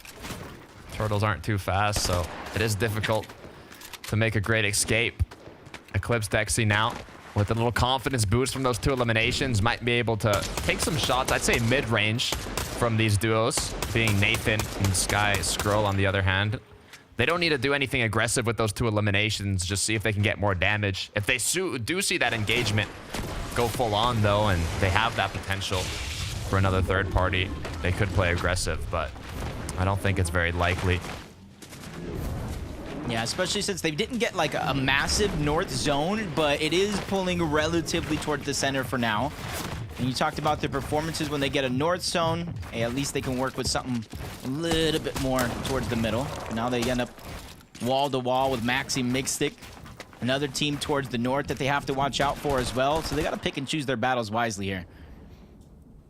You can see them taking shots at the opposing duos from afar. Meanwhile, making sure they have their eyes on the player's box down below them. They know they can get taken by surprise at any moment here, so they've got to be cautious. They got to be aware. 2 duos now, kind of rotating past them. One of them up north of Lavish and the other a bit more southwest. Nice shots being connected. You need to hit those shots in grand finals, Jacob. You don't get too many opportunities to kind of take those shots on duos rotating, but when you get them, you can't miss them. You got to be careful, though, because they'll start to shoot back, and I think they heard Nathan's shield get cracked. They're going to go up. Let's take a look. The red line rig. This is where Malibuca was by himself, and it almost looks like he doesn't have to worry. You're no longer by yourself. You're just back in the lobby with your teammate. I'd be worrying if I was back in the lobby, but I'm still curious to kind of what went wrong. Merstash got eliminated earlier on, and they didn't instantly kind of push Malibuca, so I wonder if they just found him as a solo. I wonder how much eliminations Pixie and his duo has. I wasn't able to see it. Could tell me the answer. Let's take a look, though, at how Mystic got this elimination. One for the duo. Yeah, this is something that we kind of saw start to break out before we went into the replay.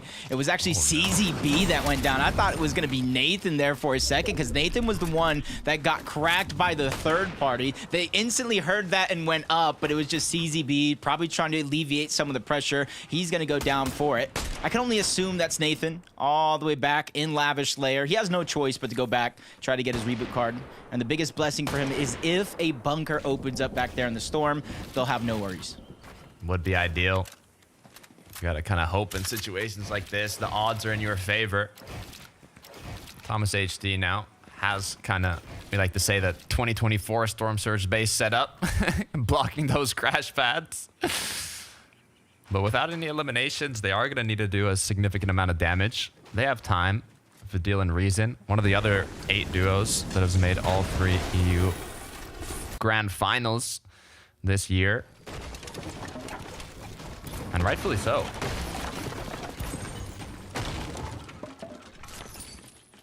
Yeah, you see them just trying to elevate themselves a little bit. They don't got the massive Surge Tower. At least they're not utilizing it just yet. Maybe they're still trying to get. They're split up, and that's why you can see they're not just having that full focus towards the top. They need to be able to close the distance right away when they do have a chance. Just trying to make sure they replenish as much as they just use. Axe Force Clownski, they have that one elimination. Still around Pleasant. Honestly, no reason for them to move, or no drastic reason so soon. They did get the one elimination, some Surge, and then the zone is pulling in their favor, so they can realistically take as much time as they need. Time is everything in the Grand Finals, both in the early, mid game, and even the late game, depending on how much loot you're able to get through your impacts. The thing I'm looking at, though, is in the surrounding area of Pleasant Piazza, they don't have too many options right now. Having kind of pulled the zones and being in more a mid-map location. Kiro and Moppy, though, they have a rotate to do. I'm just interested to see how many times Mappy is going to get the mythic hand cannon. Because we did see, after that game 1, Chap Teeny say, hey, we are going towards Rift Island. We're not going to let anybody get it for free, even if that means we have a bad game in one of them, which we did see them sacrifice themselves for that Rift Island, try to get that loot. It was Mappy, it was Kiro, the ones that took them down. And with that amount of confidence, that's almost scary to go up against a team like Chap and Teeny. I mean, if you hit a headshot with that hand cannon, it's a clear advantage for the rest of the fight. Looking in the feed, Flixie even picking a player up. Oh, look at that, though. Look at Prism Jacob. Both players crouched. Looking for a 3-2-1 onto Mappy, but nothing significant is going to connect. Yeah, you talk about having to hit those shots. You got to hit those opportunities as well. Those opportunities aren't going to come as freely as you'd think. Players just kind of rotating the open, unsuspecting, because as Zane gets closer and closer towards the end, everybody's going to be in closer proximity to one another, and so players aren't going to be rotating around. They're going to be tunneling. They're going to be in surge bases, boxed up, waiting for that next zone. You can see Queasy Thomas now using minis, using bigs to recuperate that shield they lost when before they could have just pickaxed the Slurp Cacti. Now they're forced to use all these heals in the mid game to kind of recuperate what they lose getting those surge tags. Issue is in the late game now, they're not going to have too many options to heal. Mappy, though, Hero, weren't too happy with the 3-2-1 onto them. They've decided the aggression now is their side of the play, as a quick crack is going to come on to Casper. That stair placement was just as beautiful as the shot. Kind of dropped him down into the box. And now they're just ready to get aggressive. They don't want to give them time to heal. Minis, colas, nothing here in a situation like that. They get the wall weak. They nitro their way in there. Freshly built walls. That's not what you're going to use to defend. They're quickly running away on the same layer. Finally, they move up. That's going to be the best way to escape. But Kiro and Mappy are just continuously hot on the heels. And they're even looking like they might try and chop them down altogether. Hey, you're going to run. We're going to bring the fight back down to us. Nitro's gonna run out. They tried playing ultra aggressive, but with unable to make it into their opponent's box. Looks like they're gonna take quick breath as the medkit is gonna come through. Prism Casper said, okay, we should probably get to 200 effective HP and shield if they're gonna push us like that. The zone is far, and it is gonna start closing in just 5 seconds, so I don't think they're gonna make another push. Yeah, they're just trying to go out. Hero Mappy gonna get some shots, recycle that same crash pad if they so choose. But they can also go ahead and move forward. Even though the cactuses don't respawn, there could be a chance that, hey, maybe somebody didn't use them. Maybe they can use those to replenish the missing shield, the HP that they might need since now they're staggering back into zone. Looking up towards the Rift Island, though. I see 3 teams. One of them not necessarily claiming it like they thought and said they would, but Vico Flixie, 380 above. Even without an elimination, they're always seemingly finding a way to climb that Storm Surge ladder. Yeah, I mentioned it earlier, but Vico even said it in the interview. I mean, he was feeling perfectly fine with the changes, having not put the Slurp Cacti into their kind of overall strategy for the grand finals. They do have uncontested Reckless, so they have their game plan to get tags, and it's clearly working. Step 1 right now, and they got a lot of time, a lot of space. Even though the position they're currently at will end up in zone, the rest of the island won't. They can just simply rotate around. I can imagine that's their tunnel. I got into this location, so they're just trying to go ahead and pad it as much as possible. So many players still slow to rotate in, and that's exactly what they're taking advantage of. But Vico goes down. A miracle that nobody else on the island even knew they were up there or saw that, because that would have been an easy green light to push. But I think they did, as Monier is going to choose that opportunity to push, but quickly enough, Vico's going to be picked up just in time to kind of save them from that aggressive play. Safe for that moment on top of Rift Island, but now everybody here. Business as usual for the next zone after Rift Island. Fixed zone. It does tend to pull away, making sure it's no longer in zone. Some pools are more drastic than others, and this one does look like it's going to be a far pull towards the southwest. What's went wrong, though? Podosai Snazy. In the last game, they were looking incredibly healthy in the early mid game. Now, both players no more shield left. They're going to have to pop a cola. Snazy, I'm not even sure what he's going to pop. I think it's a med kit right now, as Podosai has just 5 little ticks left in his Flowberry Fizz. It's not looking good for the duo. Here and Easy still sitting on those 2 eliminations. Back-to-back contested wins against Seti and Cammy. And this is the first time all chapter that Seti and Cammy have had back-to-back 0-point games. And it's just going to show the pressure of a finals lobby with some changes, being forced to adapt with very little time. I think it was this Boop and Noble was like the only session of practice some of these players did get going into this grand finals. And I don't think every single player has even played in that session. So very little practice going around. Adapting on the fly is kind of the name of the game, and I will not be surprised if as we get close to the end of day 1 or even into day 2, if things change yet again for these players, figuring out how to play with the changes that came at them. I mean, that's the Fortnite competitive spirit, adapting as quickly as possible and being able to do it better than your opponents. Easy Akira now gonna use that crash pad rotation. I'm looking at the map, kind of where they're rotating towards. They have potential to get shot at, but the good news is a bit of that natural cover is going to be put into play from the bridge. Even a bit of an opportunity to refarm, but was it worth it? As now Easy's duo partner's been split up. He's left them alone. Akira's gone down. Was that pickaxe to those small little trees worth it? Easy's now gonna have to play the rest of this match out alone. Yeah, that looked at me for a second. I go down trying to farm when I don't even necessarily need the materials too much. Zakira is gonna have to rethink that one. Luckily, he's there. He can help his teammate out with some vital information, probably some mat calls, maybe some things he doesn't see in that moment. Just because you're down and out, as long as your teammate is still alive, your job is not done just yet. I mean, Malibuca showcased it in the first game. Got an 8th place finish. I think Merstash got knocked down before any of the moving zones, so getting 8th place as a solo is incredibly difficult. If Easy can replicate what Malibuca did last game, it could be more than enough to kind of save this match. Chicho going to be another player. Is he a solo? He is. Trulex has gone down. Issue is also 12 below. Going to get ticked by Storm Surge. All he needs is one tag, Jacob.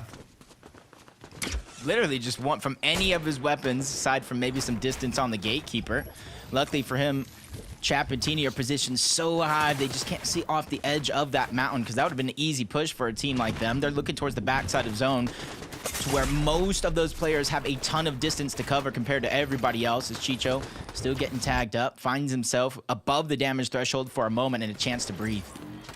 For 9Della, more than enough damage, as they're kind of just looking through their builds right now, waiting for an opening to try and take some shots. Shots come through. Nothing is going to connect. It's going to be for Ryan. Flip Monk close by. One window edit is all it's going to take for Della to take the shot. Patience, just not trying to stretch themselves too thin to go for any surge. You saw them just well above that threshold. It's not even a necessity at this point. Art skill, Shaco's combat on the other side. Just a quick little pre-fire as he broke the stair. He was probably down on Surge, suffering to the active damage and kind of his last desperation attempt. Thomas HD Queasy put into desperation as now they have to find an outing of the position they're currently in. The crack comes through. It kind of gives your opponents the idea that you're getting tagged by Storm Surge and you're incredibly low. No more shields to recuperate it. Now just 10 above, but one tick away from getting eliminated. Oh, barely gets above. I thought he was just waiting. He's being patient. Probably hearing the communication coming out from Queasy. Hey, I shot when I landed one. That's barely above, though, 10. As soon as they fall below, I do believe Storm Surge will reactivate, taking down Thomas altogether. Not just a knock, but eliminated from the lobby, leaving a lot of pressure onto Queasy. The only blessing that'll come from that is a lot of resources will go on to Queasy, who would then be a solo. So this team is just facing a lot of pressure, and we're barely halfway through the game. Hopefully we don't have to cue the violins here. 34 above still. Literally in the blink of an eye. Thomas could end up getting eliminated. The rotate's gonna come through. One shot from Kovacs could be it. But it looks like the rotation isn't gonna be through the tunnel, so Thomas and Queasy should have a bit more time to stay up. Yeah, 297 above the Surge. They have the flexibility to go over. I almost think Queasy and Thomas want to go a road a little bit more traveled. And Thomas is just trying to rotate up, over, ends up against Forzin and Gudenbra. They're going to take him down. Queasy's now left by himself, and he's feeling that same pressure. 17 below the damage threshold. A good amount of materials, but really nobody to go and aim at. He's on the side of the mountain while everybody's positioned above. This is a tough position for Queasy to be in. Shots are coming through, but he's getting put into panic here, as just 35 above can go down any second now. The good news is he does have a lot of players close by. The bad news is none of them are currently peeking him. And if he decides to kind of build up towards them, it could be an issue, but I see what you saw, Jacob. Bottom right, mini-map. He has pulled the 8th zone. Prime positioning, but everything else is definitely not primed up. Yeah, this is just going to give him the best chance to get Surge, because everybody has to rotate in his direction, but can he wait that long? Storm Surge is now active. He is on the clock, seconds to wait, and he's not even necessarily going out for the hunt just yet. He can't. He doesn't want to give up the elimination points over to anybody else, but he finds himself above the threshold. 87, that's a little bit more confidence to start to build on, but 15 HP. This is frightening. If Queasy manages to even get a little bit of placement here, it would be absolutely incredible. Record-breaking clutch, but just one shot away. The sliver of HP that he has, all an opponent has to do is sneeze on him and he'll get eliminated. He's getting those little tags. It's keeping him above, but for how long can he keep it up? Yeah, those little tags, it's like a mental battle. Oh, below Surge. Oh, I'm above Surge. Oh, I'm below Surge. Just a constant threshold changes for Queasy. But that's also a testament to how close the Storm Surge threshold actually is for some other players in this lobby. Monier getting targeted on the outside of zone. Queasy trying to take advantage of that one, and he's running out of builds quick. So not only does he need that refresh for any HP shields that he can get, but it's the materials, because he's quickly going to run out if the zone does pull far away. Storm Surge no longer active. Queasy, breath of fresh air now as he sees where the next pull is. It's not going to pull back, unfortunately, but neither does he have to do an incredibly far rotate. He has the crash pads, but the issue is, Jacob, he uses a crash pad, one shot out of the air, and he's gone. Swizzy and Vanya looking incredibly healthy down below. And with just 2 seconds left, the rotate's going to come through. I'm honestly waiting in anticipation to see what the plan is for Queasy here. It's almost like all or nothing. You have to go for the crash pad. Lands a couple of shots on that rotation, but you see him falling below that threshold yet again. More and more players do need to go down, making it harder and harder for someone like Queasy to survive. 40 seconds until Storm Surge starts to activate if it doesn't get below that threshold, but players are falling fast. A blessing for Queasy. Can he stay alive, though, is the big question. That's the timer. It's literally Queasy's timer. He's 1 tick away from getting eliminated. Once that timer that's at 25 seconds now reaches 0, Storm Surge will activate and start ticking. He needs to do more damage. He's just 32 below. Yeah, he even landed another shot, but doesn't really move the needle at all. There are teams positioned in front, but they're almost full duos, making it not only a tough, but a very, very risky situation. And now that he's fresh out of mats and resources, he only has to wait for that opportunity. Somebody to rotate on by, possibly a solo, and just try to pop out of the wall at the perfect moment. The blessing here for Queasy is he's getting all of these placement points. Top 13, he's almost collected half of them already. How is he doing it? Enough players got eliminated where Storm Surge is no longer going to be activated, and he's still up. He's doing a great job, but the pressure comes through. Top 13 for Queasy. It was a good play for what he had up above. It's going to be Della for 9. Only for so long, though. Immediately have to give that one up, and they're going on a chase. Fall damage is real for Della. Maybe a little bit of a mistake for him, but at least he's able to survive. The gentlemen are trying to be as gentle as possible with the lobby, but it does require being just a little bit aggressive, and they've taken the high ground, and now a chance to look down from above. This is a pressure situation, and they need to play their cards right. Voltiax down below, annihilating their opponents, close to 8 eliminations as he's trying to get ahead, but Cool has gone down. Voltiax is left alone. The pressure might be too much as he just has 2 builds left. Oh, Medkit's being popped, though. Cannot save it for a heal-off scenario. Cannot save it to stagger himself back either. Doesn't have enough time in Storm to do that. 9th place. Half of the placement points have been achieved. But he's so far back. Even Chap goes down because of it. No Teeny in sight. So they're going to go ahead and end in 9th place in this game as Vico, Flixie, they're taking the low ground and they're taking full control. Meanwhile, fight is happening in the clouds. Hopefully no thunder happens because Gentleman gets taken down. Hopefully it's raining loot as the other player just drops down as well. Walks and Pings have now overtaken the elevation above everybody else and now in the driver's seat. The issue is just 4 builds onto Walks. If Ping doesn't have much more, they're going to be in desperation for finding an elimination. But down below in the mud, it's Vico and Flixie annihilating the opponents. Already 7 eliminations for the duo, and now they're looking height. They need to make that game-winning play. Yeah, they're looking deep in the zone. They're trying to chop down high ground, not necessarily to overtake it, but to make it easier to fight him at the end. A little bit of refresh mats coming in, needed for Vico and Flixie. Now they can claim just a little bit more space down low at the bottom, but they run into Pablo first. Big elimination being picked up. More materials, but the high ground, Ping and Walks, they come down to challenge. Somebody needs to call security. Vico and Flixie are looking unstoppable as now they're forced to make their way on up. This is the play I was talking about. It's on to Ping. Can he connect his shots? They've overthrown height, but they have to close it out. It's coming crashing down for a quick second, but they reconnected on the other side. Vico, Flixie saving the dashes for the perfect moment, but Flixie gets beamed out of the sky. Vico's by himself, falling from above like a thunderbolt from the sky. He strikes and takes the game. Vico, are you kidding me? The 1 versus 2 in the late game. He loses his duo partner, but the pressure does not get to him. This is why we talked about Vico, one of the most dominant, aggressive duos currently on EU, if not the most. And they are showing exactly why they deserve their spot in the global championship. And it all goes back to resource management, making sure they not only have the materials, they have the heals, they have the position on the low ground, but the biggest thing right there, you see that little skull on the Vico? That was able to push him above, retake the high ground, and turn the tables on their opponents. The most dominant high ground team during the semifinals have done it once again. You said it, the mix of patience, the mix of aim, aggression, and calculated strategies to close it out. Not only with the VR, but with 11 eliminations. That is going to blast them up the leaderboard. Yeah, they might have taken the Thunderbolt of Zeus out of the game, but they forgot to take the Thunderbolt of Vico out of the game. But with 2 games done and over with, we're going to throw it to a quick commercial break. On the other side, we'll see that leaderboard.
Welcome back to the FNCS Major 3 Grand Finals weekend. We are 2 games in, and Vico and Flixie made good on their promise, in Vico's words, to be the second best duo in the lobby. Although we have to say, Swizzy and Vaniac, they've not picked up a victory royale yet. So maybe Vico was wrong. Maybe he's actually part of the best duo 11. We'll see by the end of the 12 games, right? That's the whole point of this weekend, Frankie, right? So let's not talk too soon. Yeah, let's not get ahead of us. But I will say, they were looking so strong in this end game. At the end there, Vico hitting the key shots, right? We talked about whether he'd be able to handle the big moments. Mini, so far, it's looking like it. So far, so good for these guys. Even in the end game, in the last game, we spoke about them getting those mid-game eliminations. They didn't go into end game, or they actually didn't get too many end game eliminations last time. This time, though, they were fragging out hip to hip, doing what these guys do best, doing some incredible plays. And it was this one right here at the end. It was the way they sprayed down, and it was actually a little bit after this, actually, where Vico actually dashes up, and it was such a good play to take height. After they take out Pablo here, just gives them the green light to go up onto height. Vico gets all of these materials and then thinks, right, you know what, let's use this one dash that I've saved throughout the whole end game to take height, and the rest is just absolute perfection. Yeah, really nice stuff, right? Of course, from them, we know they want to be a team that plays towards height. That's been where they've been at their best so far this season. And then the finish there, they took height from pings and walks, they chopped them out, and then they're able to win it out in the end. So a really nice game, a massive game from Vico and Flixie. That 2v1 from Vico at the end is just, it's the stuff of legend. And yeah, I'm just feeling optimistic about their chances of hopefully getting to do that in LAN in the near future. But the game plan was there from the start for these guys. It couldn't have gone better for them, apart from a moment when Vico got knocked out on the Rift Island. But of course, his teammate was there to pick him up, Mini Miner. And talk me through the action on Rift Island, because I think this just shows how they are so forward thinking right now. Yeah, it's nice to see. I mean, we spoke so much about their Storm Surge strategies. They're going to be fighting up their drop spot. It seems like it's time to go for this Rift Island 11, try and fight on here, get that elevation as well. It's something we saw a lot at global championships actually as well, where teams are actually using this not necessarily for the loot that's there, but for the refarm and the materials and for the elevation that they can get. And of course, in that game, they got so much Surge in this position. The key thing, right, that we highlighted with Vico and Flixie was their struggle for, or their potential struggle for early Surge, right? There's just not many options out in that Reckless Railways area. And so it was really nice to see them prioritizing Island in this game, right? Because at that point in the game, it's a bit later on, but so many good opportunities for Surge. And even though they did go down, it was just a sign of like how eager they were to just over peak to try and get the damage, right? It was like, yeah, they go down, it's bad, but it shows good intention from them. And of course, they were able to survive it. Really, really nice stuff on them. If they're going to make plays like this all throughout the day, again, they'll be much better off than I think maybe I was expecting earlier. They're not pressing the W key as much as you expected, Levin. I mean, At yeah, least not till the end game. I mean, we've seen from some of the other teams that have been trying it in these games so far, right? It's grand finals is harder, right? People build a lot more. It takes a lot more time. You lose a lot more in a lot of these fights. So it's not easy to just go around running around fighting people. Yeah, although these two, I mean, at least in the cash cups, they make it look very easy. Let's take a look at the standings and find out where we're at. There are quite a few duos who are in the top 10 of game 1 who did not make it to the end game of game 2. So it's interesting to see how the standings have been impacted. Swizzy and Vaniac, though, they're a rare outlier. Mini Miner, they actually had a pretty solid game 2 as well as game 1. Yeah, nice to see from these guys. I mean, it's that consistency that they're able to get. That was an 8th place with 2 eliminations after that 4th place with 2 in the first game. Slightly different to what we expected. I think we expected them to go for height a little bit more freedom to do that. But what it's nice to see, they're still making end games. They haven't been too affected by those by that cacti nerf. They're still getting that Storm Surge really well as well. And it just seems like they're able to get that consistency so far. I mean, it's only 2 games in 11, but not a bad start from these guys at all. Yeah, like it's like I said sort of last game. They can play for it. They still will play for it. We just saw there on screen. They looked up at height. Like it's something that they want to shy away from. But like I don't think we should expect to see them be like the height dominant centric team that we saw last major, right? Like that's not what they've necessarily been this season. It's not something that they can do as easily without having that advantage of wings. But nice to see 2 really good back-to-back games from them. The only other team that had sort of the first 2 games really good as well was Della and Finalizing. So nice consistency so far. We also saw Chapantini come alive. Now, they had a spectacular Major 2 finals weekend. Mini Miner, you anticipating the same for Major 3? I'm anticipating some big things from this duo, absolutely. I mean, they've been a very solid team throughout this season. It was a team that I originally thought would definitely be one of the best teams in the region, you know, definitely up there in the top 3. It hasn't been amazing for them necessarily so far. They had a decent end game there, of course, 9th with 7 eliminations. It seems like they've switched up their early strategy as well, maybe going more towards the south side instead of going towards that forecast tower for the fights. Seems to work out okay in this game, of course, making it into the end game. Unfortunately, just not enough time there for Chap to make it into the storm, but they have to be there.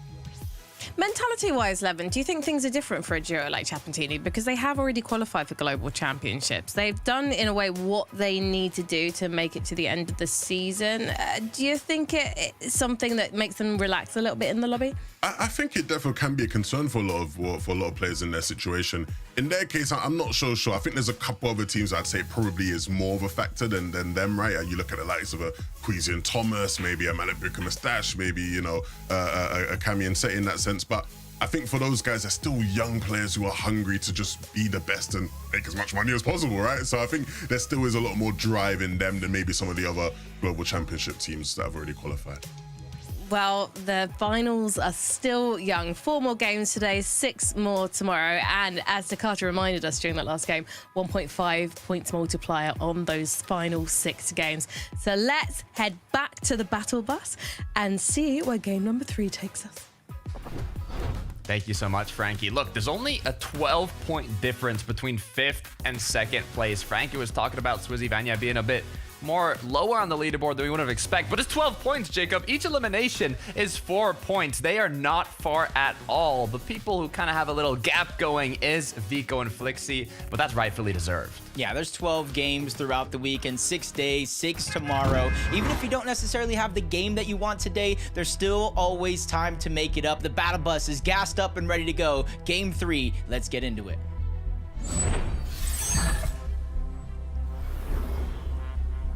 Almost halfway through day number 1 of the grand finals, day 2 with 6 more matches to be played out at a 1.5 times multiplier in terms of points. So these players have a long ways to go. I'm curious to see kind of these early game engagements. We saw QNDX Phantom taking kind of that, I don't want to say 50-50, but that quick off-spawn engagement. Predage and Radeon had a very strong game 1. Game 2 didn't quite go their way. They have maintained their spot in the top 10, but you know that they want to work their way back up. Yeah, it's all about consistency overall. You don't need to win every game, but you definitely need to be placing in the top more times than not, which kind of leaves just a lot to those mental games as the day goes on, especially if you start off good, slowly fall down that leaderboard. As we head on over to Pleasant Piazza, 2 teams contesting throughout the day so far, Clown and Axe Force versus Hizik, his duo partner on the other side. And this has kind of been the thing. 2 players go towards the north and the west. The other 2 take the south and the east. And then from there, I think it all depends on the loot or any sneaky shots you might be able to get. Oh, look at this. Is it a surprise contestation onto Merstash and Malabuka? Merstash was already taken down 1.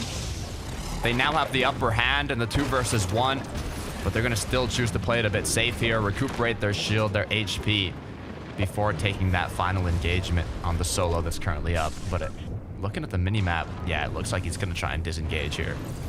Yeah, it's probably Cantry that did go down. You see it's Cryfalls by himself. There are some other teams in the distance, but I think without anybody in the elimination feed, seeing Malabuka and Merstash go down, it's not a risk I would take, as Phantom and QNDX lean the contested fight back in their favor here. Game 3, they're up 2-1 in these off-spawn fights. Good start for these players. Speaking about off-spawn fights, I also saw Seti go down. We talked about it previously. Cammy and Seti had never gotten or had 0 points after the first 2 matches in a final situation like this. However, if they go down yet again, Jacob, that could be 3 matches in a row. We can see kind of how Phantom and QNDX close this one out. Looking incredibly dominant. You said it yourself. Up against Kaido and Haijo. A lot of these fights kind of like changing the tides, not even just a little bit, but like drastically, because 8th plays 42nd for Malabuka and Merstash. Most of that Malabuka playing out as a solo. Now with Merstash back into the game, they have the red line loot. So they have one of their greatest chance here in this game, especially with those 2 games going on. They've learned on the fly as Thomas getting a little bit more aggressive here in this game. And him and Queasy, they've been down on Surge this first couple games, forced to take fights like this later on in the game. So I'm glad to see them doing a little bit earlier, where yeah, it might be just as risky, but less chance for those third parties. Yeah, Surge problems no longer.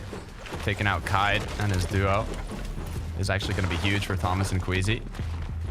Hoping they get a bit more flexibility now to kind of plan their later rotations throughout the match. But the job's not finished. They still have a long ways to go to get enough damage. It has been lower in general than when the Slurp Cacti were in the game, but it's still incredibly difficult to get enough.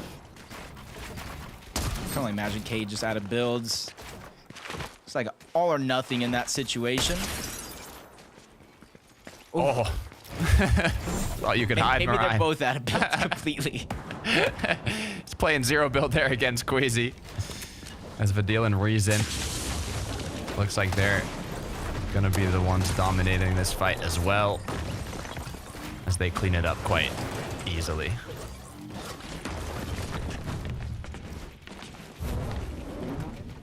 He's in Vidil over towards Sandy Steps. This is kind of where they've been landing most of this FNCS. Yeah, there was a couple shake-ups, switch-ups, depending on how well they're performing, what spots were actually open on the map, but now they got a little bit more comfortability there in that spot. As Perhao is by himself, Ju is down, so a chance for a 1v1, but there are a few teams like Trulex and Chicho in the distance, and Perhao takes a big first shot before he even gets into position. It's Asa there on the other side, and he's baiting out the revive, and you can kind of keep it. You can hold these walls, revive at the same time, but not if some of those shots go through and land the elimination. Asa is now put into panic as another duo comes by. Porhawa as well, choosing to try and disengage, but with the shots being connected, is Trulex going to follow on or try and take out Asa? They know he's a solo close by. They start breaking down the structures to try and kind of hunt him down, find him. As the threat continues for Asa, he's going to play for that initial shot. Oh, he has to be very breaking to break into the builds. It's only a combat. It doesn't deal that big punch like either the hammer or the gatekeeper. Mostly used for distance, which he doesn't have against Trulex and Chicho right now. Good thing enough, he's creating some, but Chicho's just hot on those heals. They see this as a free elimination. Some materials that they can add on top of what they have, but they're going on a wild goose chase, ringing around the Rosie, around the Nitro Dome for a little bit. They lost him. Continue on the hunt, but for how long? As he's made the great escape now. I don't even know where he is. I'm trying to look on the mini-map, but I think it's that kind of purple marker down south of the Nitro Dome. So the issue is, even though he has made it out, I mean, I assume he has gotten the reboot card, so he'll have the potential to reboot, but it's going to be a long route to get back comfortably into the match. For Vico and Flixie, they have been fortunate enough to get the forecast tower this match, it seems. This is what they need, Jacob. I mean, they already have the momentum from the previous match, now alongside a forecast tower. This is scary for the rest of the lobby. Yeah, especially since you kind of think about it for a second, like who's going to actually fight them for the forecast tower when it does spawn over there. Quickly going from edge to edge, coast to coast. Pablo and Bevies find themselves with a quick 3 eliminations. A good upgrade on that loadout, but a third party closing the distance. That's Chap and Teeny. Some of those fights might have been easy before, but I don't think it's going to stay that way against this team. Another potential duel waiting to outbreak here. As Chap and Teeny kind of crouch on in, looking for almost like a sneak attack, a 3-2-1, or even a double pump, if possible. Zoomed in. Now just a millisecond away from taking the shot. Connects, but doesn't do enough damage for the pressure to be on. And Teeny's just taking a focus on the other side. He's able to get a knock onto one. Chap gets in here just in the nick of time to try to save the day, alleviate some of that pressure, and get some time here for Teeny to heal up. There's only so much this solo can do, because while he's trying to run away, you got a healthy Chap who's just going to go on the chase. Not too many teams land on the southwest portion of the map, so they're just so isolated. Chap and Teeny picking and choosing their fights wisely, and it's already working out because they have 3. Teeny did a great job staying up there. He kind of got put into a box and dropped down to a sliver of HP, but being able to stay up allowed Chap to come in, finish the fight out from a different angle, still with a lot of HP and shield, and close it out. CZB now alongside Nathan, gonna pick up a couple. Nexi is gonna go down. 2 more eliminations, well, 2 total eliminations for this duo now. And it seems like their game plan is kind of set forth when the zone does kind of slowly move down. Not when a drastic south pulls, but when it does give them some time to work with on the north side of the map. That's at least 2 out of the 3 games so far. They move towards the north, some even further towards Lavish Slayer, but that's where they're looking to get their surge, fight some teams, and try to get their game started, because they are uncontested at Grand Glacier. It's not the easiest thing from over there, looting up and finding any teams to try to drop on. Look how many duos are in kind of this underworld area of the map. I think I saw at least 4 or 5. Just kind of waiting for the time to play out, as Yanis has been left with Pixie here. Low on HP. Pressure's on them.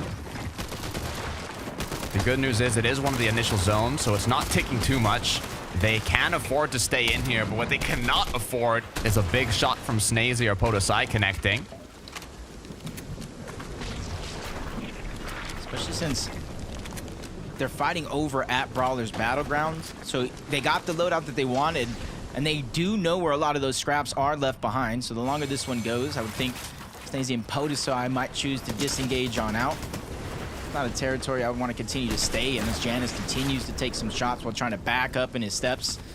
Pixie's there, trying to go ahead and follow parallel to him. And like I said, Snazy, Podesai realizing even though the zone is here, we can't be too risky with our situation. We have to pick and choose our battles, and this might not be one we want to go after just yet. Making use of that POI knowledge, getting a bit of bananas so they can wait a bit longer before popping that med kit. Both duos now continuing to stay in zone. Look at each other, take those pop shots. Good news is there isn't any players directly out of the zone kind of looking at them, but the issue is they do have quite a ways to go to rotate on in. Let's see kind of how this kicked off. Wow. First couple shots being landed. Pixie cleans that one. Pyros is there. He gets boxed up.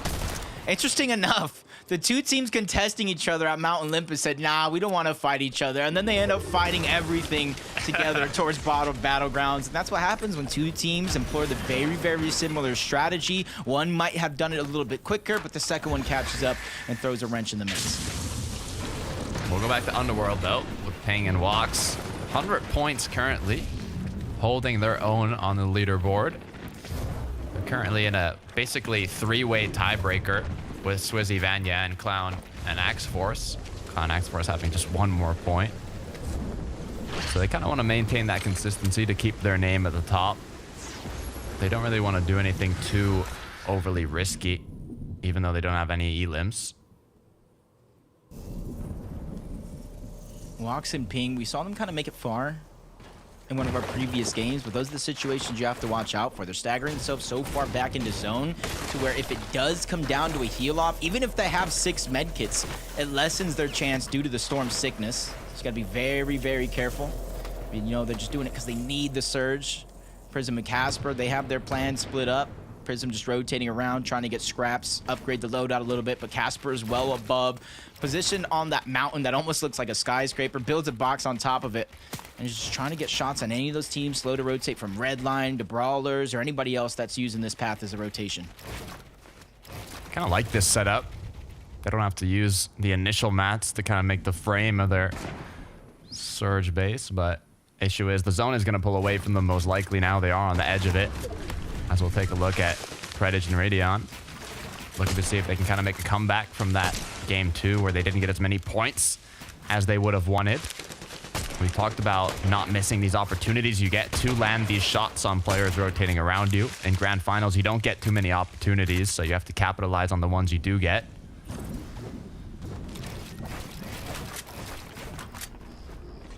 See a lot of players trying to prioritize their rotations just a little bit more.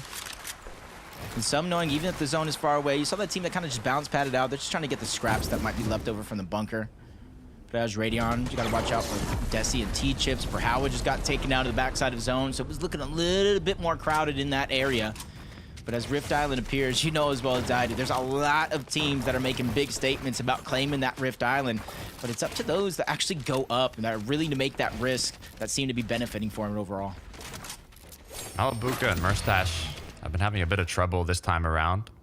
Meanwhile, we can see kind of the effect of the Slurp Cacti. We've had an average of damage required in the 7th zone to be 771 damage, Jacob, today. Okay, but last week in the semifinals, when the Slurp Cacti were active in 7th zone, it was 900 damage. From 771 to 900. So you can see you don't need to get as much damage, but it is more difficult to get that damage if you were using the Slurp Cacti strat before and you're not doing it anymore.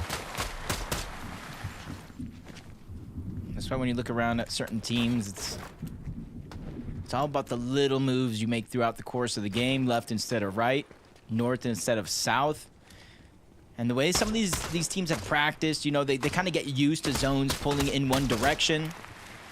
So when we kind of get a mix-up here in a grand final style lobby, they kind of stick to their game plan and they switch up just a little bit later depending on what they're doing, how they're doing. Thomas Crazy, once again in their base. Even though they do have a good line of sight of a lot of players rotating around them. They've still had trouble getting enough damage. We'll see if those 2 eliminations off the start, though, is going to change it up this time around.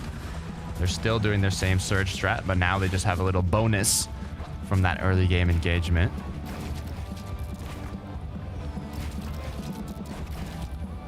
See Thomas and Queasy averaged 5th in the 4 FNCS finals they've played together. 46, a little bit of a slow start here in day 1 of the grand finals.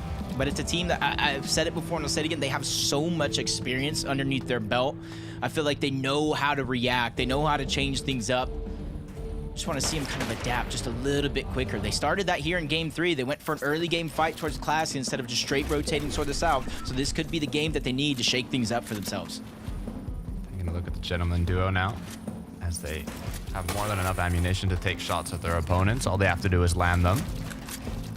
Looks like duo partner did get tagged a little, so it's going to be forced to use a big pot. Talked about it earlier now. If you do get tagged while you're looking for these shots, you are going to be forced to use your heals. You don't have that kind of free cactus you can use, so you got to be a little bit more conservative on how you're peeking and hunting for those openings. Kind of standard business as usual. Good portion of the map littered with certain surge towers all around. And just because you have a surge tower doesn't necessarily mean you're getting all the surge in the world. It just ups that probability of you being able to not only spot somebody, people, but connect those shots as well. Because if nobody rotates near your surge tower, it's kind of all for nothing. As Teeny and Chap, we saw them pick up a few eliminations already today. 590 above that damage threshold. So they're just kind of waiting, seeing what information they get throughout these next couple of zones. Do they have to rotate? Won't they? They even have the Nitro ring there if they do need. They can position themselves near that and get ready for the next rotation. They're just giving themselves a lot of options to work with. Second and third place already gone down in this match. Taking a look at how Vico and Flixie, our leaders, are currently looking. Good on damage, good on mats, good on loot, good on ammunition. Are choosing to do kind of a bit of a safer rotation, play it in zone. They have the heals to do so, the time to do so, and even the damage to do so. So I'm excited to see how they kind of set themselves up here for the later half of the end game. It's so early, they don't have to worry. Crash pads, Flowberry Fizz with the forecast tower. They're gonna know how to get in there. Scroll is gonna know how to get out. He gets taken down. That's one way you didn't expect to return back to the lobby. As for Zen, Gudenbrett, they get that elimination, but there was another team just north of them, and then another team north of that, and guess what? The zone pulls towards the north. The biggest blessing for them is they don't have the farthest pool in the lobby, so it's just all about timing of when you rotate. Also, good news is no other duos decided to push them after that initial engagement. So once they cleaned it up, they had the freedom to pop those med kits, that Flowberry Fizz, recuperate all the HP and shield that they lost. As now we look at sort of a turtle war that's going around here. Mappy, with only 19 damage above the threshold, is going to be forced to kind of look for these shots, play it a bit risky. They have the shields to recuperate it, but with two different duos being on the opposing end of this box fight, it could even open an opportunity here for a third party. Yeah, Yanis and Pixie were instantly getting sandwiched there. That was Mystic, Maxi. I saw them take a damage to Surge, so they really had no choice but the first team they saw. I was gonna save for a moment. Luckily enough, it was Yanis and Pixie who were distracted by Mappy and Kiro for that moment, but they quickly turned that thing around. No surprises for them because they're prepared at every single turn of this game. Pixie and Yanis are gonna be the ones that truly got the upper hand in that situation, though. You can see how much damage it's put them at. Those two eliminations. Let's kind of see how it looked like from their perspective. Oh, wow. Big first shot from Pixie. A little slow to rotate on out. He nitroed into the box, but that aim is what matters. Basically takes him down to one shot because of the earlier damage to Surge. And that's going to go ahead and alleviate them just a little bit. Almost 500 above the damage threshold. Thomas is going to get knocked as well in the feed. Pixie now going to be forced to pop a Colas. He's almost lost all of his shield on this rotation. No more shields are in the inventory. It's all going to be up to Yanis if he has something to help him out later on. Just in the edge zone, this is where it starts getting chaotic. It is Maxi on the other side. I can only imagine he's down on Surge yet again. These desperation plays are telling of the position that he's in. He goes down and goes down quickly at that. Focus and Belusi are next trying to knock on that door. And that's just an interesting situation because now everybody's just stacked together. You see the mini-map, more than half of the teams on this side of the map with a max pull for everybody after these fights finish. You gotta be careful. Your edits, whatever you open here, it's instant danger for the opposing teams to kind of start taking shots on you. So you do have to be careful. I'd only do it if you were forced to because he didn't have enough damage done. Nappy did pick up a quick elimination though. That's huge for this duo as they were just on the borderline of that Storm Surge threshold. You can see 5 above, but with this elimination, it's brought them right up to 100.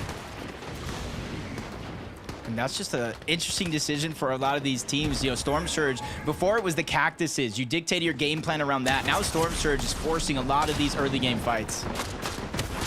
Take a look at Radeon. Now put into a risky situation as he gets knocked down. Pred left alone, 214 above as he's going to crash pad his way into zone. Only 3 builds left. He's going to be forced here to try and stay up as long as possible. The issue is, if Malabuka and Murstache know that Pred is right above them in a cone, it could be free pickings. The good news for Predage, though, Murstache, Malabuka are going to continue with their rotation and see if they can make it up the hill. Now I'm loving this team right now because, like I said, he was doing it almost all by himself in a couple of these games. Malabuka, Murstache, throughout the qualifiers, they found themselves multiple times below that damage threshold. Now they have a huge strength in numbers. Momentum slowly but surely building on their side. And if you look at where they're at in zone, yes, this next rotation is going to describe a lot, but now they got themselves a lot of space between them and everybody else. As Mappy has no choice but to go in. He's trying to save his teammate. He did more than enough by the time, but it's Chapentini underneath who finally cleaned that one up. I have faith in Mappy here. He can close it out. It's going to be left as a solo, but we've seen this happen time and time again. He has more than enough resources to clutch it up. His duo partner's gone down. Well, let's take a look. It's 8th zone. 38 players are up. Let's see how long Mappy can last. And he got some max mats, crash pads, Flowberry Fizz. Not sure where we're at in the Nitro. He's going to be fresh out of that, but he's making sure that he has everything he needs, especially with the zone pulling back. He gets the med kits, chooses to go without the Nitro because he has his bets hedged in that Flowberry Fizz crash pad combination. Swizzy Vanya going to continue taking some shots, seeing how they can get the rotate in. Crash pad is looking like the correct idea here. Flowberry is going to be popped to give them that initial momentum and height boost for their rotation. Clean rotate on in. Yanis Pixie, similar situation. Both duos now going to make it in. Vico and Flixie, though, still a little ways to go. Yeah, this is looking like a game where a lot of our more known names, the juggernauts that are regulars here on the region, all getting stacked up here, having the best chance to make it to endgame. Vico and Flixie, once again, moving towards the front side of the zone. They play a lot of these low ground layers early on, and they wait to take it if that opportunity presents itself. But another team positions themselves in front. That's Chapentini. They're trying to make it hard, and they sandwich out Vico and Flixie as two teams start to take notice. They know how many duos could be dropping on top of them with their crash pads. They have to be cautious on which angles they do decide to open up. But so far, they've done a great job at exactly that. Chapentini going to choose to build up a little bit as they've seen that they have pulled this 9th zone. It's going to pull right back towards Reckless. Yeah, now they have the option. They can stagger themselves back. They can focus on maintaining their position above. It is 9th zone, though. Might be too early for some, but they are going to have a chance to look back. Just like I said, all these teams flying through the sky. Crash pads are not. They're going to be a simple target for them. But these players are actually shooting back, and they're landing a lot of damage on the Chapentini. Multiple teams are doing just that. Some even position themselves above them. Swizzy Vanya are one of those, but they're 33 below the damage threshold, and they're quickly looking on the hunt. Are they going to choose to take it? They see some options down below. It's Chapentini. He takes the initial shot, 85. It's going to be more than enough to put Swizzy in a safe situation. Vanya doing the same at different angles. They know they need a bit of damage, and they've gotten it. Yeah, especially with everybody, his tagging players shooting shots all around him. It's hard to get focused and notice that it is above you, but they quickly get onto that one, just like Swizzy Vanya. They're trying to rotate on out. They take a lot of damage on their way there, but they're doing good because they've elevated themselves low from that chaos that's down below. Double Flowberry. It's going to recuperate all of the shield, but it's going to be Murstache and Malabuka taking shots at the team that's currently holding on to height. It's Chapentini, but with Teeny getting cracked, Malabuka, Murstache know that they might get an opportunity soon. Yeah, very, very healthy in materials, though. Gotta make sure Malibu and Mustache stay that way if they want to contest it late in the game as they're scrambling around towards the front side of the zone, giving themselves opportunity and time to look back. One player is gonna get past, but Pink's gonna have to go ahead and choose a whole nother rotation if him and Walk's want to find safety past Malibu and Mustache. Height's going to be difficult this game. There's so many duos that are up that do tend to try and take it later on in the end game, but look at how many builds Chapantini are putting down to secure it. Vico is going to be split up from his duo partner, now forced to switch layers, has no materials, needs to find an impact. You see they're just trying to use the crash pads, they're trying to break into boxes, catch anybody off guard, and Swizzy's the one they found, but another player moves to the backside of the zone. Everybody is running out of builds, they're forced to recycle, and that ends in this type of congested layers at the bottom. It is so messy, it's muddy. I don't know if anybody can pick up their feet one after another other than Malibu or Mustache, who are looking to dominate the low ground. Call the cleanup crew. Malibu and Mustache gonna pick up all that extra loot from the chaos down below, now with the option to go on ahead of zone, play the front side, and continue throughout this late game. Yeah, they're looking stacked like pancakes right now. Any team that even gets close, Malibu or Mustache, just push them off, whether they get the elimination or not. Another player's gonna feel the pain of that one as they continue on. Teeny's forced to drop down. Chap's the one staying up. Teeny has to play Disruptor. Chap's out of builds and he's running out very, very quickly. If he stayed up above, they would have been long gone. And this is their chance now to retake and reclaim that high ground. They have 5 eliminations, a lot of resources being recycled and siphoned off of any player they took down. Teeny did a great job dropping down to refresh on his materials. Mustache, Malabuka are both looking healthy, though. This is going to be the prime threat for the duo up on high ground if they're able to get out of this situation. Vanya by himself. We just saw T-Chips go behind that wall, and he's going to try to take advantage. Pieced off, but T-Chips is still there. Vanya has no other way to go. Zone's pushing him forward. Instead of fighting the fight, though, he knows we will meet again later in this same zone, but he goes down. T-Chips with a monster shot to take out Vanya and move himself into the top 3. 50 live for T-Chips, but he's not done yet. Mustache goes down. It's Teeny now cleaning up, keeping his duo strong. That's the second elimination. Malabuka is the last player left in zone. How many medkits does he have is the question. Hopefully he has a bunch, because he needs to outlast the rest of this one closing. One left in the inventory. He knows he has to crash pad towards the front if he wants any hope at this one. Teeny, Chap, they go ahead and aim at the sky, and Malabuka falls down from above. They take a huge win, and they take it by force. Second place for Malabuka Mustache. Chapantini gonna be the one securing the victory royale. They held height for a majority of that late game. You can see how having so many materials paid off. They were able to show the dominance from above, apply the pressure when they needed it most, and Teeny dropping down to replenish those mats in the last moving zone to keep the dominance going. What a way to finish it off. Yeah, I was looking a little risky when they finally dropped down, but it was for good reason. Teeny separating the Malabuka Mustache duo. T-Chips, we knew he would have just a sliver of HP left, and whether they had the med kits or not, Chap and Teeny had all the time in the world to follow the zone, knowing, hey, you're either gonna have 6 med kits or you're gonna have to fight us for the game. I honestly thought one of the opposing duos was going to contest them. Swizzy, Vanya looked like they had the option to, but then one of them went down, had to play as a solo. Malabuka Mustache put into a similar situation, and overall, Chapantini closed it out. Before we go back to the desk, we are going to go to a quick break, and then we'll get right back to check out that leaderboard, so don't go anywhere.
Welcome back to FNCS. And you know what? I almost feel like we predicted who would be taking that third victory royale, because Lev and I spoke to you about Chapentini and whether they could have a fantastic Major 3 final. And you know what? A victory royale is not a bad place to start. Absolutely. I mean, Chapentini were one of those teams that, you know, very much have just been on everybody's minds this season for different reasons at times, but ultimately when it comes to Chapentini, there's a couple things you know you're going to get mini minor. That is aggression, that is eliminations, that is high ground dominance, and we got all of those things in this game.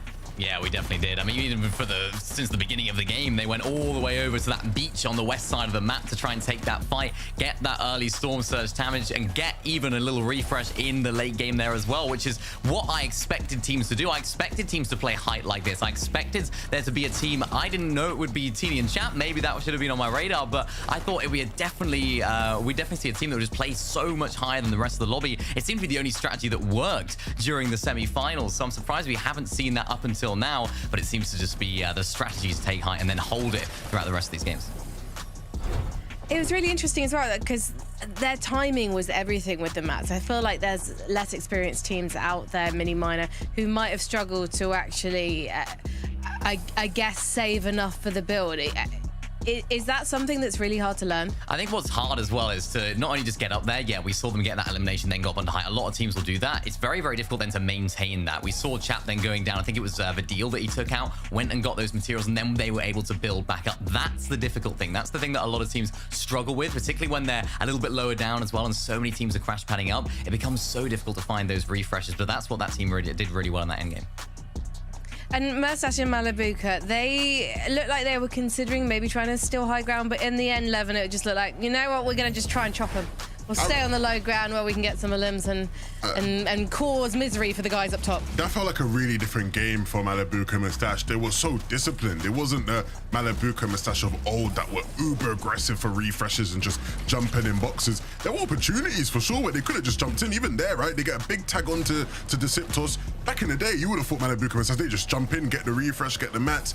But this game, a lot more patience to it, playing out the mats that they had, and it did them well in the end, right? I think, you know, you expect Malabuka and Mustache Mini to take a lot more risks. That just wasn't them in this game, and I think maybe we'll probably see a bit more of that throughout the day. I think they probably will continue to play like that. Yeah, I hope so. I think it's one of those teams that we spoke about earlier on in the season, right? Is having that, just having putting the brakes on a little bit in these end games. I think it was either in the semifinals or in the qualifiers. I can't quite put my finger on it, but it seems like this team have just adjusted a little bit into these mid-ground layers, not just jumping in boxes, which is nice to see from them. What else I noticed in that game from those guys as well is they were just riding on the edge of that storm surge. They were getting those tags, but they were also taking a lot of damage as well, and that's where that medallion really comes into play. We saw that in the mid game. They were able to regenerate so much of that HP so easily, and that helped them get to that end game and have a really good game.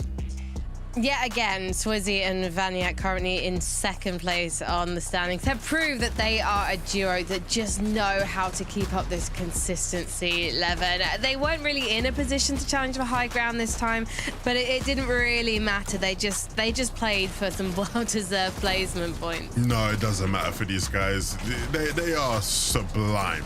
I mean, in so many different ways. I think one of the key facets of why they're able to get to endgame so consistently and pop off is just their timing's always on point, right? When they rotate, right? You know, we know, they like to play for early timers a lot of the time and just be ahead of the rest of the lobby. And they just always seem to be in those positions to do that. But again, in this game, nice clutches as well, right? We talked about that being the defining factor for them in the last grand finals. If they need to clutch up, one of them seems to always manage to do it. We'll also see Pixie and Jamis go up the leaderboard now, so maybe this is a duo that's starting to find their groove in the Grand Finals lobby, Mini? Yeah, maybe. I mean, it's a team that I always had questions about, right? Because it's like you have a very experienced player in Janis. You have a player that's sort of, I guess, on the come up. He hasn't been, on the come up for he hasn't been in Grand Finals for too long, right? I think he performed a lot in Major or in chapter number 4, right? Was Pixie with Wox, I believe it was. So he sort of burst onto the scene then. I was like, is this team really going to perform too well uncontested at Brawlers Battleground? I thought they'd have a few different strategies when it comes to the early game, but the late game has really surprised me, Levin, as to how well they're playing. Yeah, it was a clean end game. It was a clean end game. I think Janice at the end there as well, clutching up a bit at the back end when Pixie went down. I mean, this is a team that I think when you look at the circumstances of my Brawlers that game, they obviously got W-keyed by all the Olympus teams, right? And so they had to sort of wrap around and storm a bit. So it wasn't the most comfortable of games, but they made the best of it. So that's a good sign for Janice and Pixie fans. Again, it'd feel weird to have global championships and not see Janice there, right? Janice seems to have been involved in all of the greatest moments in comp history. So really, really looking forward to seeing how those guys progress over the next sort of 9 games now. I wonder if Pixie's bringing some W-key energy to Janice. Obviously, they're not going full throttle, as you say. They're being balanced about it. But we are really seeing Janice light up the elimination feed even. Yeah, I mean, you know, when you look at Pixie as a player, he's the kind of player that, again, it inspires confidence in you. When you can trust your teammates to win their ones, win their fights, they're going to be there backing them, right? So I think that definitely does play a factor for Janice and give him a bit more confidence in those sort of fights. I am really excited to see if that confidence can continue. Will it be as consistent as Swizzy and Vaniac's play so far? Let's find out, because it's time for game number 4. Thank you so much. And things are already beginning to heat up here, Takada. We are halfway through day number 1, and I think it's time that our sleeping giants have finally woken up. Our sleeping giants have woken up, but we also have some Titans that are still sleeping. Some of the top teams yet to perform. But look, the good news is, Jacob, after day 1 and day 2, there's a 1.5 times multiplier on the points. I think in Major 1, Andalix Sato were 46th place after day 1, and they finished day 2 in 5th place. From 46th to 5th, anything's possible. The battle bus is ready. Let's get right into the 4th match of the day.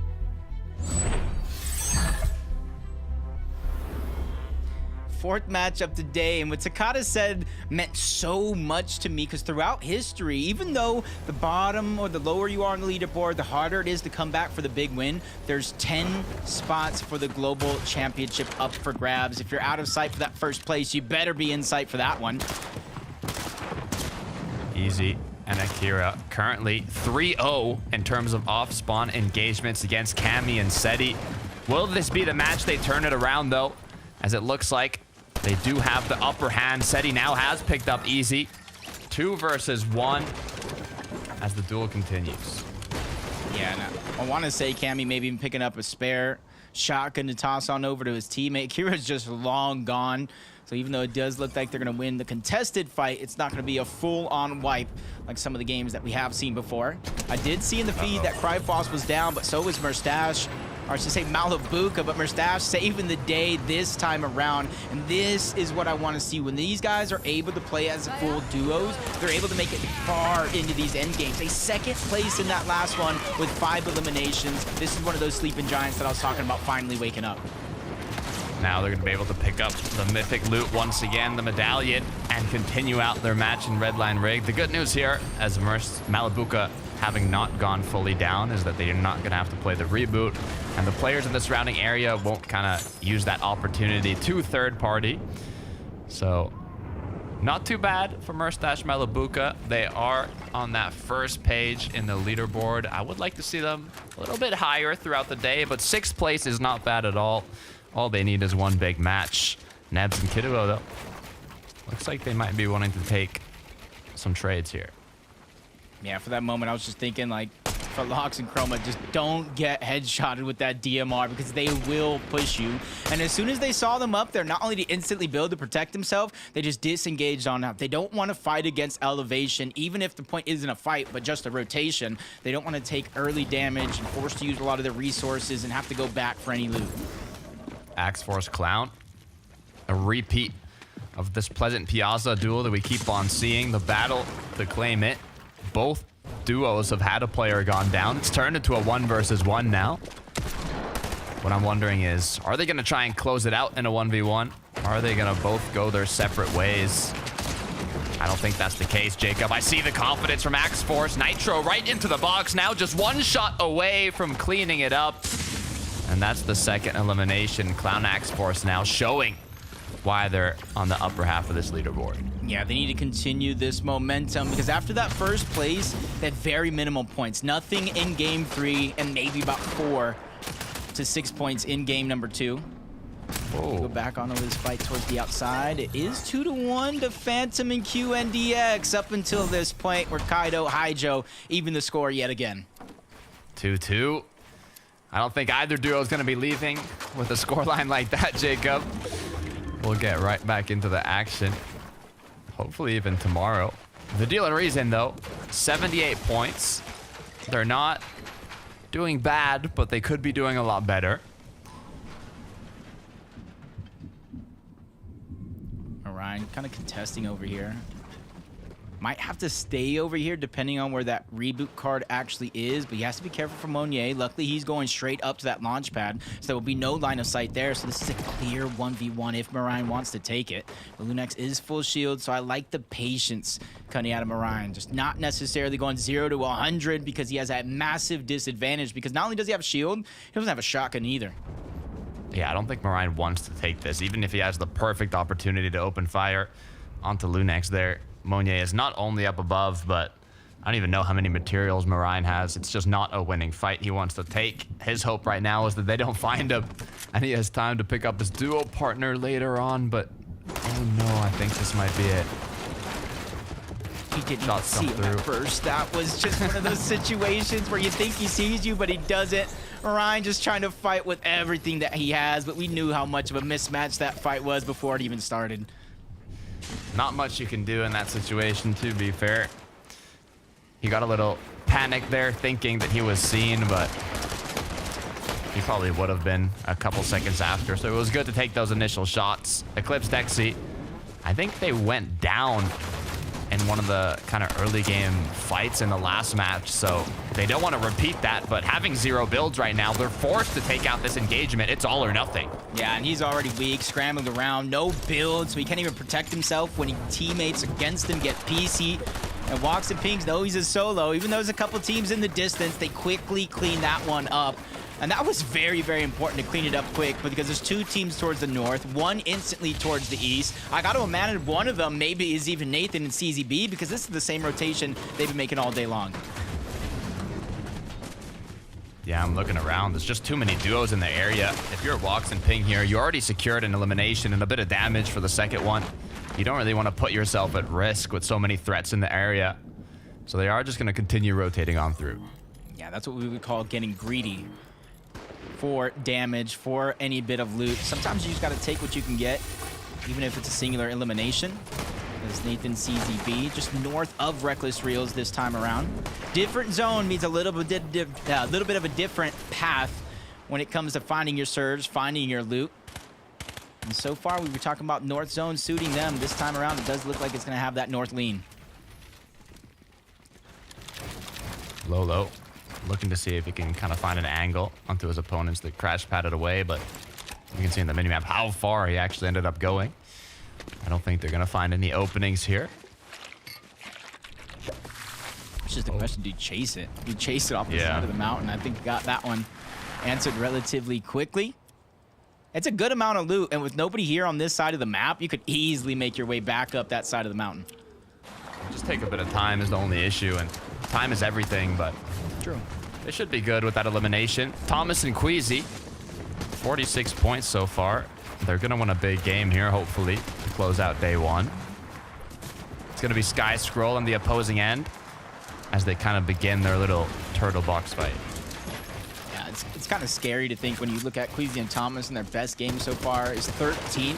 And right below them on the leaderboard is Art Skill and Shaco's with 40 points. You continue to look down, 32 points for Sky and Scroll. That's the team that is right across from them. Not too many points separating a lot of these teams on the lower half of the leaderboard, and that's why you think these little moves like this are very, very impactful, deciding your game plan. You can see their resource count very, very low. I would say the big lucky thing for them is they have a good amount of metal, so farming up the brick, the wood is probably going to be the easiest thing they go through as this rotation happens. Taking a look here, Chapantini is not only getting pressured by a duo below them, but there's also a duo at afar taking shots, so you got to be careful where you open up here.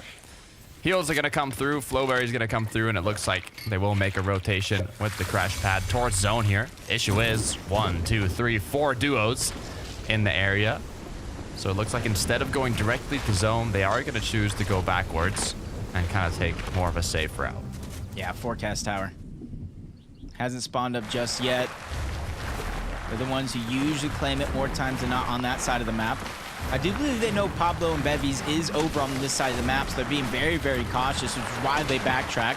So not only do they have the chance to get that forecast tower, but they also have a chance to get one of two different launch pads, one at the high up top of that mountain, and then one kind of on the other side where there's a little bit of a hill.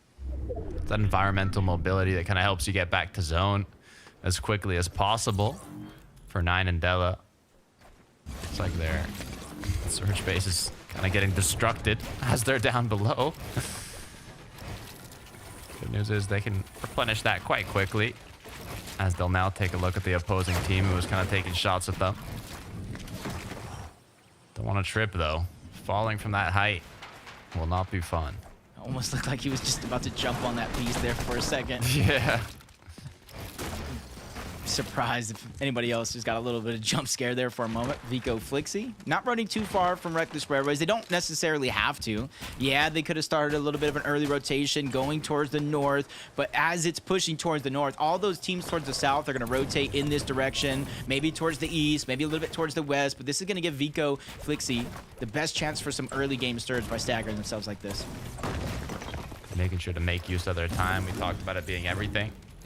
If you're not looking for tags, at least be farming something. As Vico heard that crash pad come through, it's the cue to look for an angle onto Flipmonk and for Ryan, but not quick enough to get any shots in. Yanis Pixie also going to be building their base up, so even just 1-2 shots can be everything here on these rotations. Flipmonk now going to get tagged.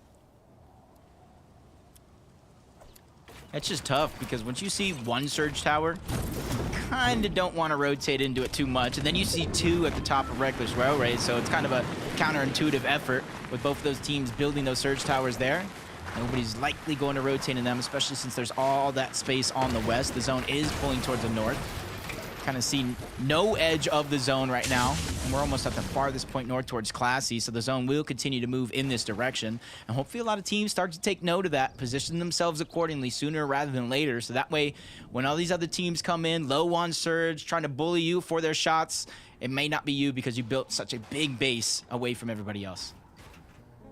Seeing Queasy alone there, it's not something I like to see, to be fully honest, Jacob. He's lost Thomas, and now he's kind of forced into that difficult situation of, you know, do I reboot him? When do I reboot him? There's too many duos in the area. It is third zone. The spare loot is inside of Nathan's box right now, so it's going to be a waiting game for Queasy. Yeah, and it's just tough because the zone, like I said, is moving in this direction. So for Queasy, he's kind of hoping go west, maybe some south, go west. So that way, all these players that are currently here will then have to rotate, and that's going to be this opportunity to try to get Thomas's reboot card.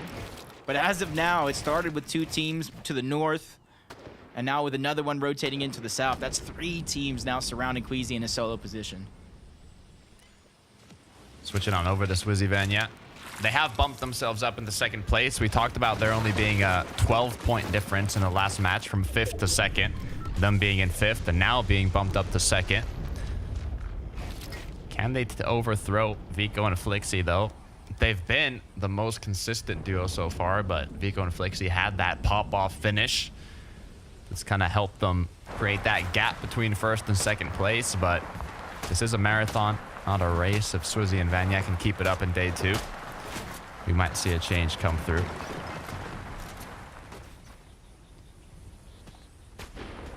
Right now, Rift Island, you kind of see where it's going to go. Swizzy and Vanya seem like they have the best position to try to contest it early on. If anybody moves up there after that, we'll see Storm Surge for a moment, dictating a little bit of this fight. You hear shields getting cracked. It slows down, turns off for a quick second as Nebs and Kuduo against Clown and Axe Force. And there's some eliminations for both of these teams already, but they're just kind of stuck in zone. There's one more team to the west that you really don't have to worry about. It's more so those 3 teams on the east that to watch out for and path accordingly. There's about, you said, 3 teams east, 2 teams west, and you have Clown and Axe in the middle of both of them. They are going to choose to take the route towards zone, have medkits to recuperate what they've lost, so no issues there. You are going to have the duos that are on Rift Island, though, with an incredible line of sight to kind of take shots at duos like Clown and Axe as they're rotating in. So they do have to be cautious of that. Use kind of as much environmental cover as they can to not use up their materials. But the good news for them is Akira and Easy are going to be kind of taking battles and shots up against Vanya and Swizzy, so they're not focused on the duos rotating, more the duos directly in front of them.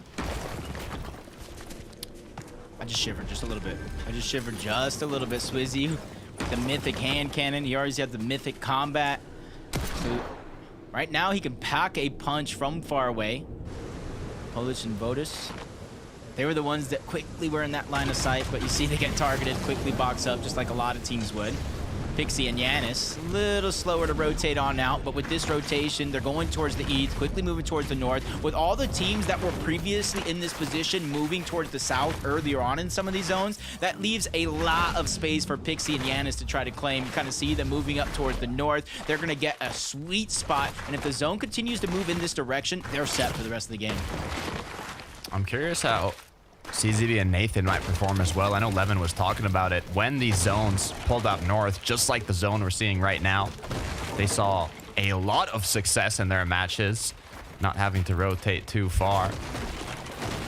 So we'll see if they can live up to what we kind of predicted earlier on. Gonna be a north zone.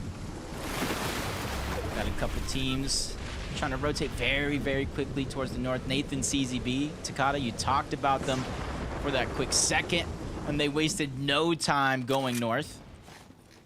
But surprisingly enough, the zone continues to move even more north where they're currently at. So even though they're safe in the zone for now, their journey is not over yet. It's a perfect start for this duo. Can they finish it off, though? That's what I'm wondering. So far, they're looking healthy. They have a good amount of eliminations, so if they can keep it up, this could be huge. The issue is when you get so many zones and you're already kind of so up north, it can be difficult to find tags. The good news is being on the edge of the zone, all the players rotating in are going to come kind of in the line of sight of CZB and Nathan. So they shouldn't even have to move at all or make any risky peeks to get that damage. You can see Malibuka Murstache rotating from one extreme to the other extreme of the map and doing it almost flawlessly, already being on kind of a prime position in zone. My question is, though, how much damage have they done during that rotate? It must have taken them so long. You see Chapatini, they're moving towards the north. The thing about this zone, you can kind of see a good picture of it here. Almost half the zone is north in the water, which means it is going to cut back towards the south, maybe east, west a little bit. It's very, very telling where this next couple zones could potentially end up as Chapatini. Over 800 damage above the threshold. They didn't even need to continue fighting. But it's all about proving a point here. That's kind of how they started to become so dominant. Taking fight after fight. Belusi, Focus, they're the ones that are in the line of sight for now, but Chap takes a big shot. He's forced to back up. Can't really go on the offensive just yet. And Tini knows it's basically by himself, so he's picking and choosing. He shields one. Belusi's trying to go all in. They edit it, and that was a misfortune of an edit right there because Chap tries to go in. He takes a big shot, forced back down yet again. What I'm impressed by in this fight is that they not only have over 1,000 damage ahead of the Storm Surge threshold, but they are still taking these fights with confidence. Chap and Tini are going right in to their opponent's box, knowing they don't even need the damage. They just kind of want to insert that dominance and say, you know, we're here to play. If you want to take the fight, we'll do it. We don't care how much damage you've already done. Kiro has lost Mappy. Good news is it looks like he's gotten a little bit of a surprise, an early birthday present in terms of loot. Choices too. There's another med kit there. Some extra nitro. Wow. He has to be very, very careful. I would say he has to probably grab that med kit again. The zone is opening up just a little bit on his side. So even though he is a solo, I think the zone's favoring him just a little bit in order to try to stay alive. But there's a lot of fallen loot. I think another team sees it. They're trying to move in. That's Forzen and Guden, bro. I don't know if they saw Kiro there, but they saw the loot and they say, hey, we might need that in order to take us that step further into this game. Vico Flixie. Very elevated position here. Should have no issues not only getting tags, but also just planning their rotations ahead of time. If they end up not pulling zone, they kind of have a good idea of where a lot of the duos are currently based up and where the ones that might be a threat to them are. As we go right back to Belusi and his duo partner. 65 below. You can see why they were inching themselves closer and closer to a lot of teams as the game progressed. Really haven't found those opportunities to land shots in which they were hoping for. And those opportunities are going to come more and more with risk as the game goes on. But Chap, he takes a big shot. Focus on Belusi. They're not getting too greedy here in this situation. They got the damage. They don't want to risk it all to try to go for that elimination, especially with the next zone yet to reveal itself. But as it does, it's probably one of the farther pulls these guys will face in the lobby so far. Yeah, now you have to make that quick decision. We can no longer stay here. We can no longer kind of trade those shots. It's time to find the rotate as the nitro comes through and they say, hey, we don't even need the rotation. We're going right into their box. 2 quick eliminations, but Lucy sent right back to the lobby. The last thing I would have expected with the zone being pulled so far, but Chapantini, they're them. These guys are one of the best at doing that. Just weakening the walls just enough, not taking them down altogether, but just enough so they can double nitro into the box, catching multiple opponents off guard today total. But that was just one prime example of that. And that's why Lunex and Monier, they have to be careful. I know you might want that loot. Try to scrounge together whatever you can, but you should wait until Chapantini leave first. Those are the plays you have to make, though, to put yourself in the position to close out these late games. The rotate's gonna come through. No crash pads put to use yet. They have a very clean rotation due to that mountain that's kind of blocking their line of sight from the opponents already boxed in the zone. You can kind of see them even rotating in the north side of the mini-map there. Looks like they have a pretty clean route into the zone. CZB Nathan, though, gonna choose to use a crash pad. Oh, almost taken down, but the pressure's on now. Nathan has to do a good job of holding the builds here, and they cannot peek. Yeah, I think a couple teams, even the one that landed those shots, spotted them out, quickly tried to shoot some shots and focus on those builds, but they were building in metal. They expanded very, very quickly. So they knew it was going to take a lot of focus in that direction if they were going to go ahead and try to continue to tag him. So they set their eyes elsewhere. If we look across on the low island, might as well call this Vico Island for now. He's here by himself without Flixie. So even though he does have a massive lead in first place, I don't know how long it's going to last. He's pulled zone, though. This is exactly what Vico needed. Not having a duo partner. The potential of threat was high if he was not going to pull zone, but he's the only person currently in this zone. The thing is now, all the players in the lobby are going to start rotating towards him, building on top of him, building around him. So he has to choose. Does he kind of want to build another box up? Does he just want to stay exactly where he is and let the clock tick? Cammy and Seti now. The first game they'd won off spawn. The first late game we're seeing played out by them. Can they make it count? I hope they do make it count. Because it's okay to have a little bit of a slow start, but in 4 straight games in a row, that's not the start you want to have. Even with the point multiplier for day 2, it's just kind of make it harder and harder for yourself to try to come back. As Lolo gets spotted out by Cammy Seti, they make quick work of him. Unfortunately, they're not able to move over and grab that loot. But at least they can keep focusing these teams that have to rotate into them. Shots continue to come through. Good amount of damage has been secured. Now it's just free pickings on those extra eliminations. They've already got one, but it wouldn't hurt to do more. Now kind of tarping closer and closer to the edge of the zone. Trying to see if they find more options. Yeah, just trying to get themselves the edge of the zone. They're not getting too greedy moving forward. 1 below for Haijo and Kaido. Even with the off-spawn win here in this game, they're trying to make it worth it. Because winning the off-spawn isn't enough. If you go down before top 25, you get very few points for your game, but now they've got themselves inside of the top 20 and a chance to pick up even more placement points. They have 5 eliminations. CZB and Nathan are the ones down below that are taking a lot of this team's focus. They are going to be the ones that clean up the loot, recuperate what they might have used to get to that position. As you can see now, 42 builds to work with. They weren't even able to pick up the mats as there are other duos kind of protecting it. They are going to be forced to rotate here. You got to be careful with so much opening with the water. It opens the vision for the duos already boxed in. CZB getting a little stuck on the builds now, though. They are going to make it in. Yeah, I like that rotation. Build up, knowing you have the Nitro. You will not take any fall damage on the way down, but they still got more of a mountain to climb. Two teams are going to be the first ones there and try to keep everybody else out, but it's almost like a freight train. You can't stop the zone, which means you can't stop the teams. Mustache is by himself, and this is his chance to return the favor from some of the earlier solo clutches we've seen out of Malabuka. Malabuka clutched it out in the first game. Mustache looking to do the same in the fourth. It's going to be Yanis and Pixie, though, who are in the sky. Going to be able to use that Flowberry Fizz to make sure they're safe and secure. But the issue is 22 below. They have to find shots. They have to apply pressure down on the duos below. But CZB and Nathan have been put into danger. Yeah, they have to be very, very careful here. No resource. The zone pulls back. That's going to be a huge blessing, Vico. but it only lasts for so long. Flank coming in from Vico. He gets that first elimination, but there's not a lot of mats. There's not a lot of resources, so he's going to have to do that again. Absolute confidence from Vico. Not a scare in the world in the 2 versus 1. He does pick up that refresh. Flowberry now going to bring him to 110 effective HP and shield as Yanis and Pixie are continuing to maintain height. But Cammy and Seti, they know they need a big game, and this could be the moment to take it. Yeah, Yanis, Pixie landed some shots on the way down. Let them know, hey, we see you. It's not going to be that easy as they went ahead and maintain their position well above. But Seti, Cammy, not done just yet. They break them down once more, and this is where they're not going to challenge for the high ground just yet. 10th zone. They still got more time to go. Vico's staying alive, but very narrowly. 15 HP and shield that goes out the window as Akira and Easy enter the box. Akira Easy continuing to hold on strong. This is the duo that contest Cammy and Seti. Cammy has gone down. Seti as well. Both players down now.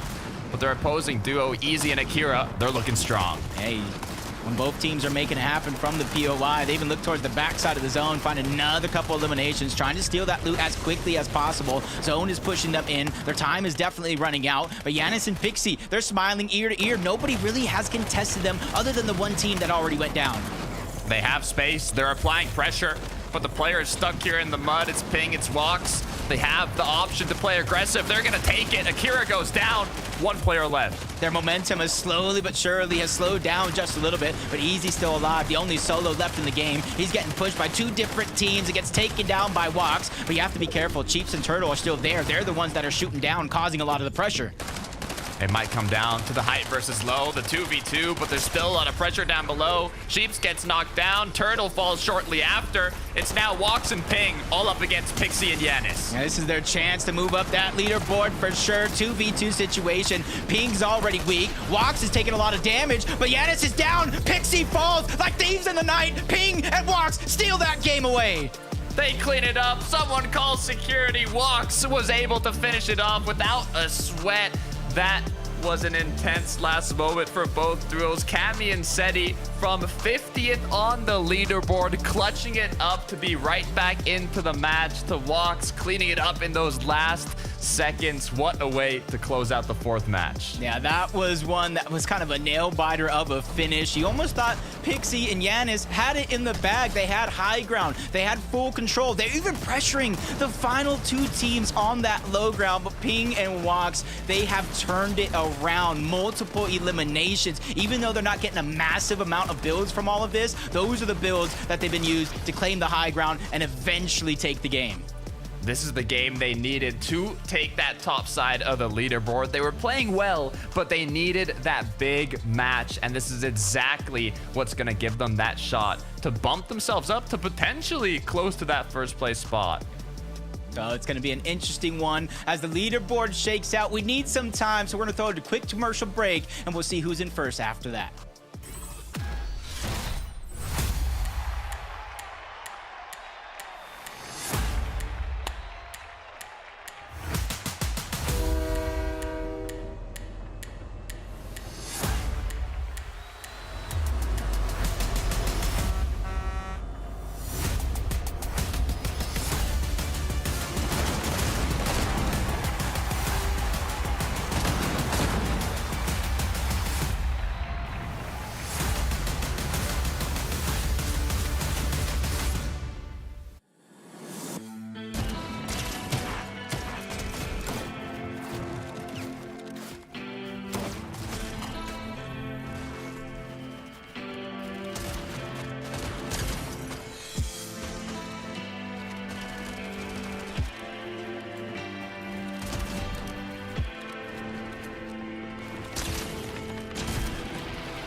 Hello, welcome back to the FNCS Major 3 European Finals. And listen, you're hearing it from me for the first time, but I maintain this is true. Consistency is cool. And we're starting to see the most consistent of the crop rise to the top 11. Ooh. Pings and Vox being a fantastic example of that victory royale. Some bars from you there, Frank. I didn't know you had that, you know. I didn't know you had them bars. Occasionally I spit some bars, Levin. Okay, no, fair enough. Now look, Ping and Watts, I mean, these two have been on a tear this season. Not a team that gets the all the accolades and all the praise. I think there's been some more flashier teams doing well this season. But for the most part, these guys have performed in almost every event they've been a part of, right? They're a team that, if you'd asked me before the competition, do I expect them to make it to globals? Absolutely, Mini, and they're showcasing that here in this game. Yeah, they've had a really, really good season overall. Cash Cup performances have been really solid. Their performances in the qualifiers as well have been really good as well. As you say, they've kind of gone under the radar a little bit. Their performances, though, that's where things really start to get real. We know Wox is a sort of fragging player. He's very, very good on the damage, right? He's always going for those eliminations. And then you combine that with Ping. It just seems like they're able to work off each other so well in these end games. And playing low ground right there was the key to their success. They had all those builds that the high ground team didn't. And that's ultimately what won the game. Of course, the high ground team had to drop on down and they hit their shots really, really nicely. So a really well-played game from those guys. More to come, hopefully, from that because they're playing those mid-ground and low-ground layers really, really well. The high ground team were Janice and Pixie. I'm just wondering, Levin, is there something they should have done differently to win that victory royale? Because they were maintaining high ground so well, it looked like it was almost guaranteed. But obviously, Pings and Vox managed to get the better of them. Yeah, I mean, it's a tough one, right? Because they sort of played a lot of that end game with very few match, right? You saw it there. I thought they were going to lose it at a certain point to Seti and Cammy. They got chopped out a couple times, and they didn't look like they'd be able to hold on to it. It was right here, right, where Cammy and Seti right beneath them. But they did well to pressure those guys and force them down, and then they ended up getting taken out. So, again, it's tough because, it's weird, Mini. Janice and Pixie on a height team. Like, we never see them up on height, really, it feels like. So I was a bit surprised to see them up here anyway, and I think they made the best of the situation there.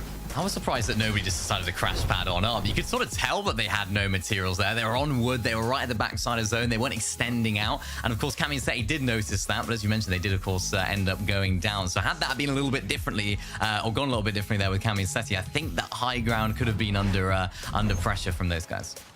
And Cammy and Seti, they were in 49th position going into this game. Mini Minor, they needed to pull off a big performance. It wasn't exactly the dream, but you know what? It was good to see them winning off spawn at least and making it towards the end. Yeah, just making it off spawn is obviously very, very important for this team. Nice to see them finally come alive. They still got a lot to do, but of course we still have the double, although not the double, but the 1.5x points on day number 2. So things can change for this team. I'm interested to see how they go about this now. We saw them looking for height right there. We know that they can play height. It's something that they have done in the past, but is it something that's almost becoming a bit of a necessity now at this point, Levin? Because they need to get wins. They need to make sure they can boost their way up on the leaderboard because they're still not too high up. It's tough, man. They've had a really, really rough day. Game 1, they're uncontested. They get keyed in mid-game, go down. Next 2 games, they lose off spawn. And it's just, it's funny because I always think it's ironic, right? Where Cammy and Seti are not, like the best off-spawn team. It's happened so many times in FNCSs here in the EU where they've been contested off-spawn. It's not gone well. It feels ironic saying that because they won the most important off-spawn fight of all time, right? So it's like, how can it be a bad off-spawn team? But it is just the reality. And so even in this game, right, they won off-spawn, but Akira and YZY still survived and got to play out the game, right? So it's like the team you're competing against are still gathering up them points, racking up points. I think they probably racked up more points in that game actually than Cammy and Seti because they survived a bit longer. So they're going to need to wipe these guys and start wiping them consistently because if you're Akira and YZY, why leave now? You're just going to keep calling these guys. You're beating them for the most part. So it's going to be a tough weekend for Cammy and Seti. It's just a land difference, that off-spawn fortune, I think, for Cammy and Seti. They literally need the biggest prize in Fortnite on the line to win, it seems. Let's take a look at the standings to find out where we are after 4 thrilling games of Fortnite. Vico, very fortunate to pull himself and Flixie, well, at least to stay at the top, I should say, because he was a solo tragically early in that game, and we got to at least witness him doing his best to stay in the game. He eliminated Nathan and CZB, or at least he eliminated CZB, who was a solo at the time. Unfortunately, it's not quite clicking for Nathan and CZB yet. And this is interesting because actually the zone was in their favor, 11, so we're expecting more from them in this game. Yeah, absolutely. It's been a weird one for them so far today, right? Because again, it's like if they're not going to be doing well on these zones, which they know are the most favorable ones for them, like then when are we going to start doing well, right? It's almost become that sort of question, Mini Miner. Yeah, it has. And I think this is something that we sort of touched on at the beginning of the show. It was kind of like, you know, when they get to these grand finals lobbies, when they get to these big bright lights, a big stage of grand finals, things just seem to fall apart in different areas. Things aren't quite as smooth. The strategies aren't quite as solid as we've seen from previous gamers. And of course, the lobby is just harder. So it's a little bit more difficult for them to do what they do best. They're not in a terrible position, though. 22nd there on the leaderboard, moved up 10 places in that last game. I don't think they're down and out yet, but it's a little bit concerning right now. Hopefully they can improve the latter stages today. They're creeping up slowly but surely. A good game, I should say, not another, but a good showing from Akira and Yeezy in that one as well. But looking back at the top 10, you can see in 6th position, just holding on, is Merstash and Malabuka. And I feel like it's textbook now for Major 3. Merstash holding on for dear life, Mini Miner, at the end of that game. Yeah, very, very tough game for these guys. I mean, that's a 16th place with 2 eliminations. Of course, Mustache being the one to solo clutch. We spoke about it at the beginning of the show as well. I talked about how Mustache hasn't necessarily been that guy when it comes to the solo clutches this season, or indeed this chapter, apart from maybe the beginning of the chapter. So it just seems like that is a bit of a problem for them at the moment. If they're both alive, I'm very, very confident in them. But those solo clutches, we don't want to see it happening. No, well, hopefully we'll see both of them make it to the end game in game number 5, because we are ready to board the battle bus.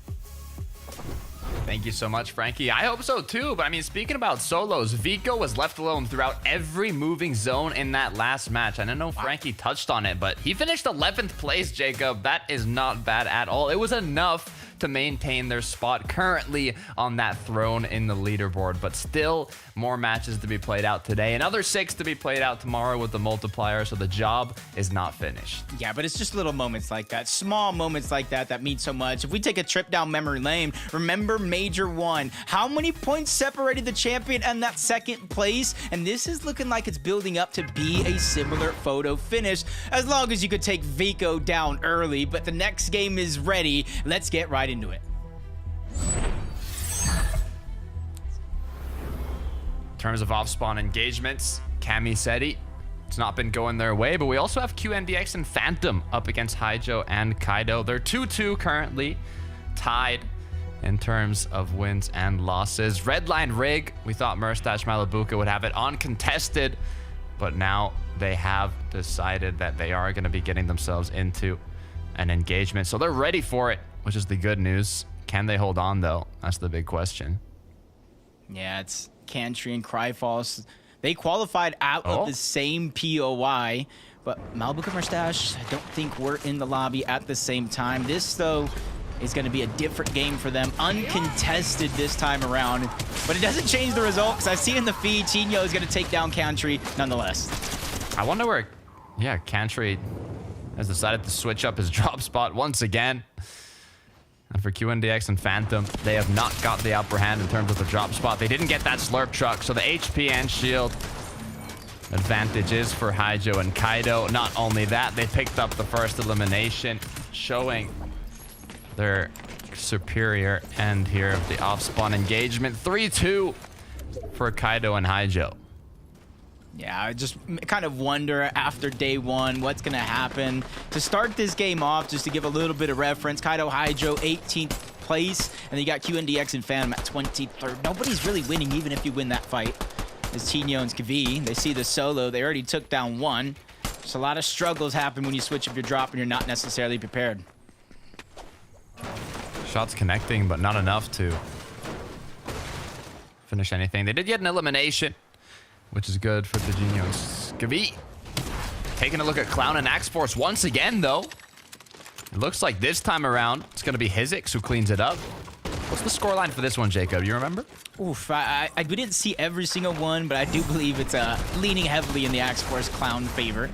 I think so, too. You know, it depends on if we count, you know, they win, they drop one guy down to a solo, and then the other guy disengages. That still counts, right? That counts as a win in my books. Off spawn, at least. They might meet each other later on, but that's still an off spawn dub. That's true. Pyros, though. Don't know what happened to Pyros, but he just got lasered. Both players now no shield to work with. Snazy, Potosai got to keep applying pressure as well, not allowing them to pop Annie's shields. They are going to be forced to crash pad away. Both in opposing directions, though. I don't know where Pyros went to. The good news is he didn't get knocked, so in the feed we'll see as well. Vico with the double elim. Interesting to see that the teams in game one, they fought it in Mount Olympus, and almost every game after, they're just kind of following each other out after they get the loadout. Mystic Maxi, a lot of these teams continuously finding themselves in and around Lavish Slayer, but a nice shot there is going to back up blocks, and they know that he's weak. I feel like they can smell the fear on him. Nitro Splash is going to be popped. Now they're just instantly going to try to break their way in through some of these boxes. Multiple angles means a ramp can't save you. Nothing can save you at that point. I talked about it just a moment ago, but let's see what Vico ended up doing to get that double elimination. Ooh. Nice shots connecting. He's coming through onto Pred. Put to sleep alongside his duo partner. I see Vico, he kind of looks like a boss right now. Like, he's looking a little too confident the way he's pushing into these boxes. Chapentini, though, they got to be careful. He's feeling himself. How many solo clutches throughout this FNCS alone, let alone today? I think he just gets that good amount of confidence, playing very, very well under pressure. It almost feels like it's fueling him at the end of the day. Chapentini, early game scuffle. No worries for them just yet, but as I say that, immediately get beamed away from their own POI of the Nitro Drone. You can see Trulex Chicho also close behind them. Our match winners. Walks and Ping here. In the underworld, not another duo in sight. You can see it was even their first ever victory royale in an FNCS finals. So you can add that to the list. A lot of kind of first time FNCS final VRs for the teams competing today. Chaptini, they were looking safe, they were looking secure, but now they're looking dominant as Chicho is under a lot of pressure. This is good for the lobby. No more Chicho, Trulex, Skybase this game if they're able to take him out, but Teeny just oversteps his boundaries. One too many steps. Surprise attack. I'm not even sure he knew exactly where it came from. Trulex and Chicho, they might be separated, but they're playing as a full duo. Just making sure to communicate everything. You don't know exactly where they're at. And you can see two different layers on top of that one. I agree with the disengage coming out from Chap and Teeny. If you don't know exactly where to fight against, you might not want to be there at all. See the amount of players around the Nitro Drone. Even more wandering on in as Trulex is gonna choose to kind of play this one out slower, refarm up, and wait for more of a secure opportunity to do anything a bit more risky.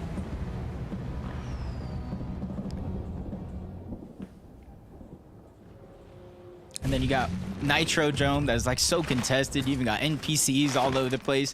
And then we just go to the other side of the map. It is pulling south, and then Vanya, Swizzy, just smooth sailing. Nothing to worry about. Very few teams even in the distance. You see one very far away that's probably trying to rotate and do the same thing.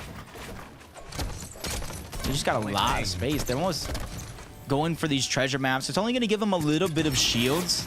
With 3 big pots already, it's not going to be too much of a difference maker. Maybe you want Flowberry Fizz, but it's definitely going to keep you going in this game, especially early on. Yeah, the only thing I'd worry about at this point when you pull these type of zones is finding ways to get that damage, but Kiros Chari just gave them a little bit. Because you're not going to get line of sight of too many duos until later on in the match, so you will have to kind of position yourselves a bit more into the zone to find those options. Couldn't breathe out. Some fighting in Mount Olympus to kind of finally has gone back in there, but it's Snazy and Podesai who actually get separated, kind of ripped apart as solo players. And you know he doesn't have the reboot card just yet because they're setting up their tent. They got the s'mores out. They're ready to camp that one and make sure he cannot come back for it. In the meantime, we have some duos trying to do a race to the sky base. It's Dexy Eclipse. Up above connecting a shot, but the crash pad to drop themselves back down. Will they be able to make it out? As now they're forced to continue. Almost every single mat is being used to finish off this fight. Uh-oh. Is it going to be worth it for Dexy and Eclipse in the end, though, as they continue the hunt? They spotted him out just a little bit. They might not be able to jump on him, but now they're closing in on the distance. Piece control goes out, quickly blocks it off, dips the toe in. He knows he needs those to kind of outmatch his opponent. And now he can dash his way in if he so wanted, but a quick shot from the sky. Both Eclipse and Dexy are taking too much damage for their own liking. They're going to try and slow things down just a little bit, rightfully so, because you see that team towards the east, that third party. They heard all that shots going on, and they're closing the distance slowly but surely.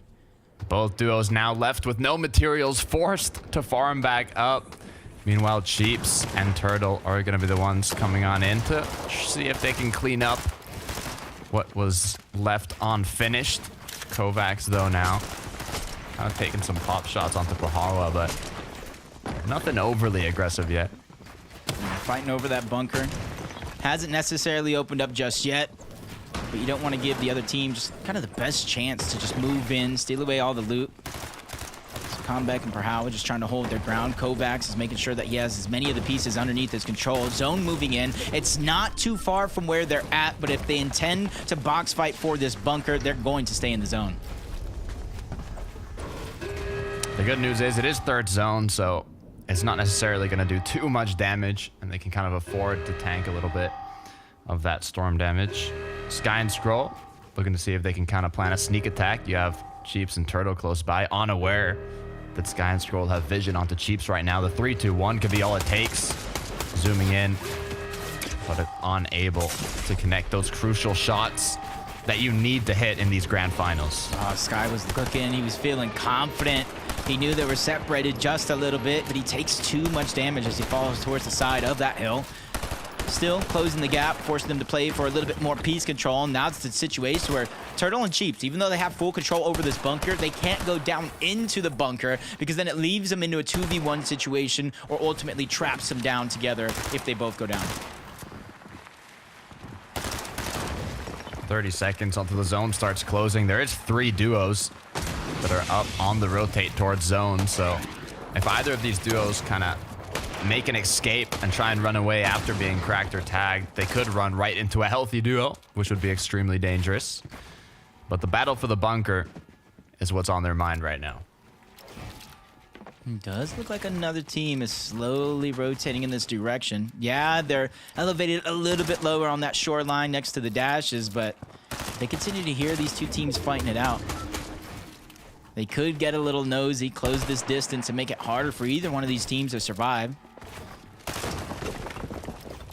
But with the zone moving in, they're going to have to make that decision quick, how long, or even if they want to stagger themselves to try to make this worth it. Clock's ticking now inside of the zone. They are going to be losing HP. It's going to be 4th zone in just a minute here. As Sky and Scroll decide now's the time. We need to make a play, but unable to hit that initial shot. They don't have an opening. Misses the next one. Scroll needs to connect one of these shots if they want to continue pushing. Yeah, this is the tough situation I was talking about. Turtle goes in, Cheap stays out. They're separated as 2 different solos, but Cheeps is doing a good job of holding his ground for now. He does have the cola for the shield that he lost, instantly able to get it back on up. It is going to take some time, though. But with him using the cola, he's going to be fresh out of heals, which means this disengage is going to be good for both of these teams. Depending on what they found in the bunker and depending on what Turtle actually had in his inventory, there might not be a lot of HP heals on either one of those 2 players in the duo. Yeah. Neither duo gonna go down, so a little bit of time was wasted. Same with ammunition and shield, but overall, if you did a bit of damage, it can be worth it in the end. We head on over to Restored Reels for 9 Della. 120 points as they stand on the leaderboard. They're just outside of the top 10, currently in 12th place, so not too bad, but they want to work their way up slowly but surely. Kiro, on the other hand, looks like he might have just gotten out of a build fight. He did lose his duo partner. That's tough because they started the game looking good. At least I was going crazy over some of those hand cannon shots. They had a 7th. They slowed down to a 38. They picked up the pace with the 10th, but once again, the 17th. It's just a lot of inconsistencies facing these teams, just unable to really adapt on the quick changes that happened not too long ago. But hopefully he realizes you not only have this game left, you have 1 more, and then 6 full games tomorrow on that Championship Sunday. And those 6 full games have a 1.5 times multiplier on the points, both eliminations and placement, which is why we've seen some extreme comebacks. Merstash Malabuka being in 6th isn't the position for extreme comebacks, but I mentioned it before in Major 1. Andalix Sato, 46 day 1. 5th place day 2. From the bottom end to the top end. It's a comeback that hopefully we can see from duos like Kemi and Seti. As we go right back to the underworld where Dexy and Eclipse are continuing to kind of take pop shots back and forth with Walks and Ping. It's not too bad right now. You got the crash pads, Flowberry Fizz. You have the dashes.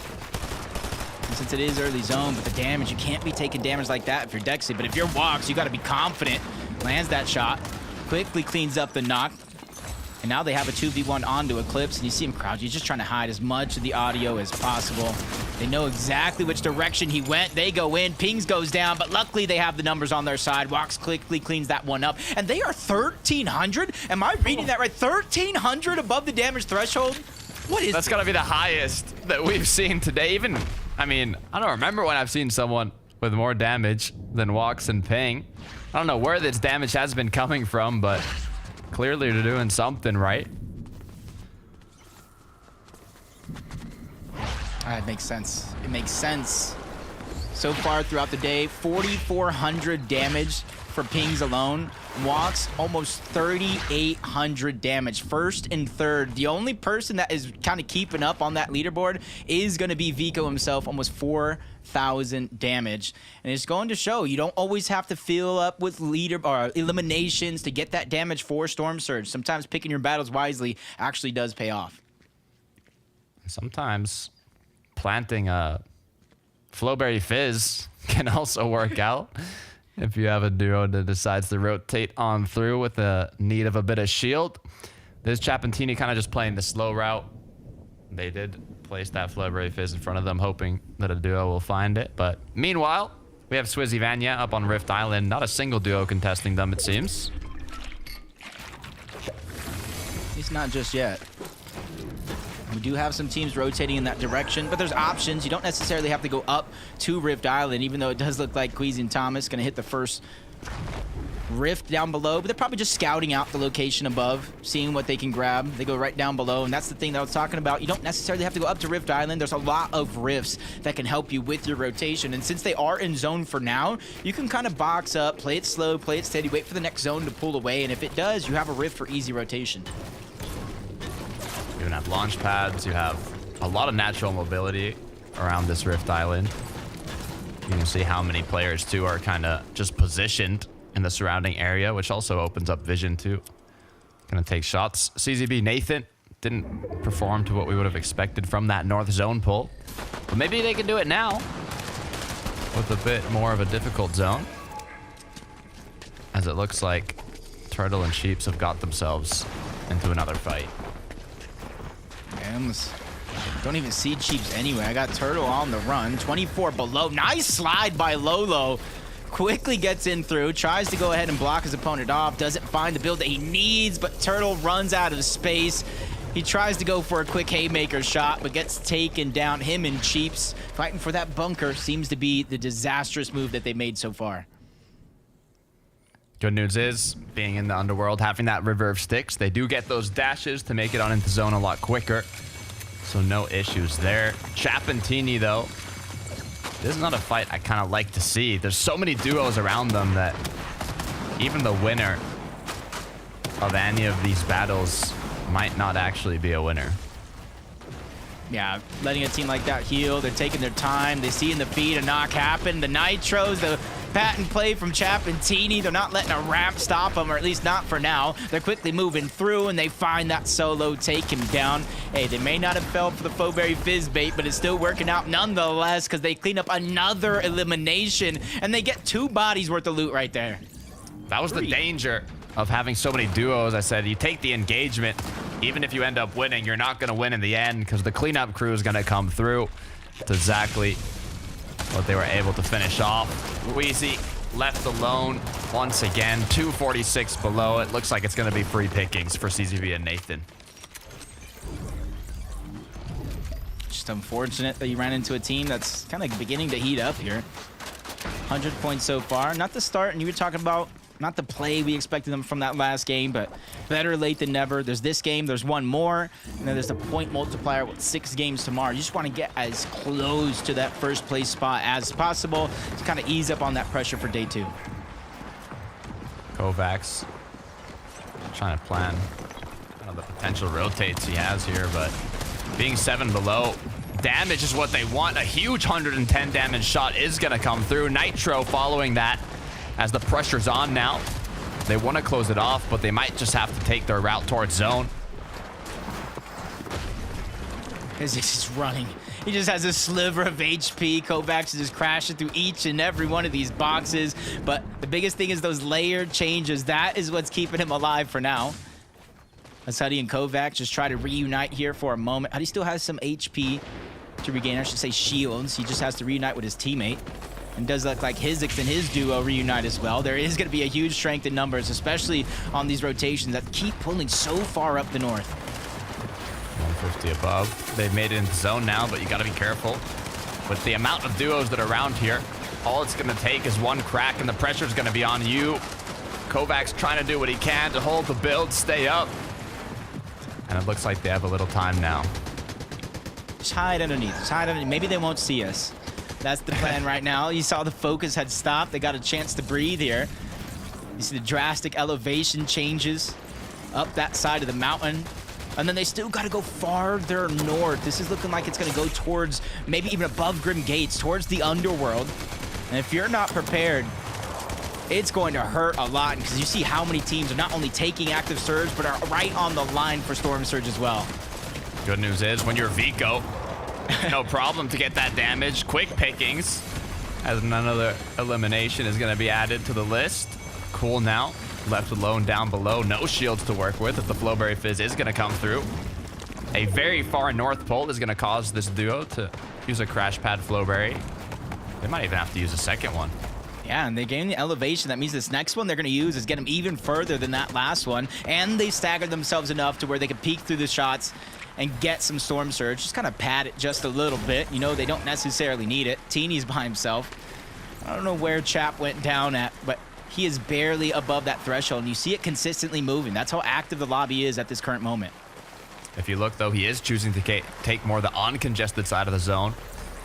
There's not a single duo around where he is right now, so he should be able to make it in, but as the clock keeps ticking, 66 down to 57 above, he might just be under once he makes it in zone. He's gonna have to find that damage quickly. Yeah, and everybody in the top 5, including Pixie and Yanis, still alive.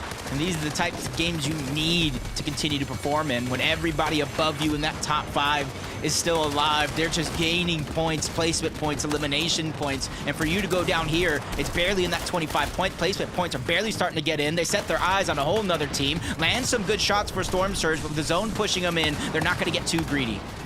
West is where the zone's gonna pull. These duos now gonna have to find their way towards it. Chicho, Trulex, nice little elevated position to take shots on the majority of the lobby. That has to make that rotate. Vico, having got that elimination, has given them a little moment to relax, but still only 134 above. It's not enough to feel confident. The good news is Storm Surge is no longer active due to the amount of players that are up, but it's still possible to come back soon. And Vico did a good job as a solo in that last game, picking up a great amount of points by himself. It's the reason why they're still in the lead, and they're only in the lead by just a mere 8 points to Ping and Walks. So it's very, very crucial to continue to stay together, use the power of the duo, and you see them peeking through. What is this next rotation for them? They have the Nitros, and they could drop down at any moment onto any of these teams trying to rotate on out. Look at Cammy and Seti too, all the way back still on the edge of zone, trying to find a way in. Looks like they're gonna do more of a slower rotation, though that blue arrow at the bottom right of the mini-map have yet to make their way in, as now looks like a crash pad is gonna come through, potentially. Will it be successful though? Yep. Ooh, maybe. Not. I was too soon there, Takeo. Moment. He just got caught on the edge. One of those risky scenarios, life flashing before your eyes, but he's reunited with Cammy. They have the Flowberry Fizz. The only thing missing is the HP between the two, but they got themselves a low layer front side of the zone. Now all they got to do is wait and see which direction it pulls. Looking at Swizzy Vanya though, they're hoping that zone pulls back to them. They're kind of playing for that pull. Is it going to be in their favor? I I wouldn't say yes, I wouldn't say no. There is that possibility to continue on going from this part of the zone. I think they're probably going to wait for a couple teams, the zone to move up. And then try to flow Berry Fizz, maybe even some Nitro to the front side of zone. And since they can see where everybody's at, they can quickly try to find their way towards the high ground yet again. No, a little bit of a misstep to flow Berry Fizz. It means he's going to go even higher, but luckily for him, he has those dashes. Issue is, his duo partner, opposite end of the zone, forced to use every single dash they had, as now players land on top of them, shots come through. Shield is running lower and lower, but they're still gonna play for height. Now it's like, throw that one in the blooper reel for a moment. Great to see them answer back, but Vico, Flixie come flying by through the sky. Swizzy takes the brunt force of that damage, and they're not ready to take it just yet. Night Zone may be too soon for them and some of the other teams in the lobby, what makes it a real threat. As Cammy and Seti now get focused, not by one, but multiple teams, but it's Vico and Flixie already at both of those eliminations, but from one duo to the next, Focus and Belusi are now taking their attention. Annihilated. We know how much Vico and Flixie like to play hype, but they just don't have enough materials. 14 builds is what Vico had. They need some refreshes before they look up. Pixie Yanis, though, they are on a layer that they can look up. They see Full Metal, though. A full-on sky base has already been built. Is it enough to scare them away? All depends if the crash pad is viable in that moment. As Pixie Yanis, they're not even planning to look up just yet. Letting Yanis take the lead onto that one. You see them peek it up, and that's going to be the first time. Vaniac Swizzy, they're smooth sailing for now, but at any moment we've seen throughout the course of not only this weekend so far, but the FNCS qualifiers, high ground is not safe at any moment. Ping and Walks, they're making sure low ground is not safe either. Can they get another? Looking good, but I might have spoken too soon. Just 9 HP left off to Walks. Duo partner's gone down. Now just a sliver of HP forced to make his way into zone. He cannot take a single tick of damage at all. Zone is once again pushing in. He sees Nevs on the other side, gets the elimination. Zone pulls back. Blessing for him. Picks up just enough mats to shield himself, and he's just trying not to get too greedy. Walks is on thin ice right now, hoping he doesn't slip. The Flowberry Fizz is going to be popped. Shield recuperated now. A bit of materials as well, but still not enough. Giraz Shari, huge amount of eliminations, looking to see if they can control low. Yeah, Vanya and Swizzy just run through Belusi as well. Everybody looking very, very weak. Or at least not full shield and HP, no materials, not a lot of resources. Swizzy is just down below, trying to disrupt everybody that's trying to stay alive. You see the crash pad coming out, trying to reunite. Hari's with the back up against the wall, lands a good shot, tries to go to the backside of the zone, and he's trying to stay alive, but Skvi's the one that's going to take him down. Pressure continues to follow each and every one of these teams that tries to survive. Tadinho, Skivi, Groot back up now. Minis are going to be popped, but the pressure's on from above. The shots are still coming through from Swizzy and Vanya. They need a second to breathe. Not much HP, but a lot of shield. They're doing a good job of staying alive. They have 5 eliminations so far, but they're not only getting focused by the players, they're on equal footing. High ground is now looked down, pressuring from above, but Pixie and Yanis, they're trying to go through and save as much of these resources as possible. They want to control the space, but it does come down to a 2v2. Pixie Walks continuing, or Pixie Yanis continuing to take another one home. It's Pablo that gets eliminated now. It's all up to Swizzy and Vanya. They're up above, but they need to close it out. The final 2v2 we're talking about, they're trying to claim space, but Swizzy, he knows that the win condition might come in form of a heal off. It really comes down to how well he plays when he drops down low, because he's going to be the disruptor. You see the med kits in the inventory, but he's going up for a quick second. He has the dashes. He left his teammate quickly by himself, but he finally finds a spot above. Pixie goes down. Yanis by himself. 2v1 situation here. Yanis was unable to assist his duo there. He just could not land on the builds, and now Swizzy and Vanya, all they have to do is connect this last shot. Can Swizzy do it? He cannot. Yanis closes it off and finishes it for the victory royale. He thought they were going to go around. He was med-kitting. They were going to cancel it and get the elimination. But somehow, he looked like a magician. He pulls out a trick from underneath his sleeve. Abracadabra. Both players are down. Yanis and Pixie are now rising up that leaderboard for sure. What went wrong for Swizzy and Vanya? They looked like they had it all under control. It was a 2 versus 1. They had height, but when it mattered the most and they had to just get that last elimination, Vanya went down to zone. Swizzy connected his shot, but it was not enough to eliminate Yanis. And just like that, from the low ground, Yanis and Pixie are able to close it out. So Vanya goes down to the zone. Swissy tries to go in and save the day. 10 eliminations. They reach that double digits. I'm definitely not surprised. I'm not surprised, but I'm wondering how much of an advantage in terms of the leaderboard now is it gonna bump them up. Day one's one thing, you're able to secure a nice spot, but you cannot get too comfortable because of that multiplier on day 2. We're gonna head to a break, but when we're back, we'll get right into the action once again, so don't go anywhere. We'll see you soon.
Welcome back to day one of the Major 3 FNCS Finals. And we only have one more game to go.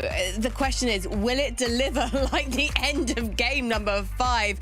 Because that was an unbelievable finish, Mini Miner. And I'm just so glad to see Janice on top. I didn't expect to see Janice on top there. I'm not going to lie. I thought it was all over there. I thought they had a very, very good game and a very, very solid way that they played that out, actually. I saw them looking up there for height midway through that game. I remember they were on height previously, and it was the team down below that ended up winning out that game. I think it was Ping and Wops who ended up winning that one out. So it was like a bit of a reverse in this game, Levin. It seemed like these guys were on the low ground, farming those materials, getting those eliminations on players that were rotating through, and it somehow worked at the end. I don't know how this actually turned out in their favor, but it did. I mean, at the end there, you just think it's all falling apart. When they go up to take height and Janice is missing his dashes upwards, and it's like he leaves Pixie alone up there. Pixie makes it up fine. Pixie's gone up to fight thinking Janice is with him, and Janice is just all the way on low ground. It's just cooked. You're thinking, yeah, that's GG, so Vanya, get it. And then, yeah, it all just turns around. I think in the end there, Janice gets very lucky with the terrain for one. This rock here is massive. Like, to get around it, you have to like really just like go into Storm and get around it. And then I do think Swizzy and Vanyak in that moment made a bit of panic. Swizzy had a bit more white HP, right? He has a bit more to tank. Like Vanyak always just goes down there. He had like one tick and he's down. So like you can't get past that rock. It was tough. It was a messy, but fair play to Janice and Pixie for winning. Do you almost feel like it was kind of luck of the draw, though, when it came to that 1v1 situation, Mini Miner? Because it was so close. I just think Janice just hit his shot very, very well. As Levin said, he got a little bit lucky that it was that Vanya went into the Storm when he didn't really have a chance at even getting any shots on him. Realistically, hindsight, maybe Vanya should have stayed inside of the Storm. Swizzy should have gone in, tried to get a little bit of damage, disrupt Janice a little bit, because I don't think Vanya and Swizzy had any medkits, right? So Janice would have had an extra couple of medkits to pop inside of the Storm. So I don't know if the Storm would have, or the zone would have actually lasted long enough for Janice to play out all of those medkits. But I mean, the hindsight is a wonderful thing, and I'm sure they'll be thinking all those thoughts right now.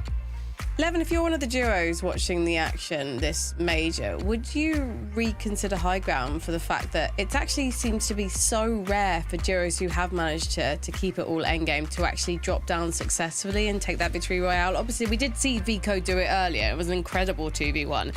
But a lot of the time, we're seeing the final low ground duo take the victory royale instead. It wouldn't make me rethink anything at all. I wouldn't go as far as to say that. I think, again, it comes down to fine margins, right? Like in most situations, you just expect Swizzy and Vanya to win there. It's not, you know, a matter of height versus low and philosophically how different it is. Just like things just happen, you know? And as it stands, that's just how it was. In terms of Vico and Flixie and how they've been playing for height and how they've been playing in general, it's genuinely so impressive how consistently they're making it to end games, man. Like, some of their worst games have just been games where maybe they still make it and they get like a 11th or a 9th or something, but they've got still a bunch of elims and a bunch of points to go with it. Like, the way they are playing right now, again, if they can keep this up and have one or two of their typical big pop-offs tomorrow in the 1.5x format mini, this team's going to be well in for the chance to take home the AXA champions.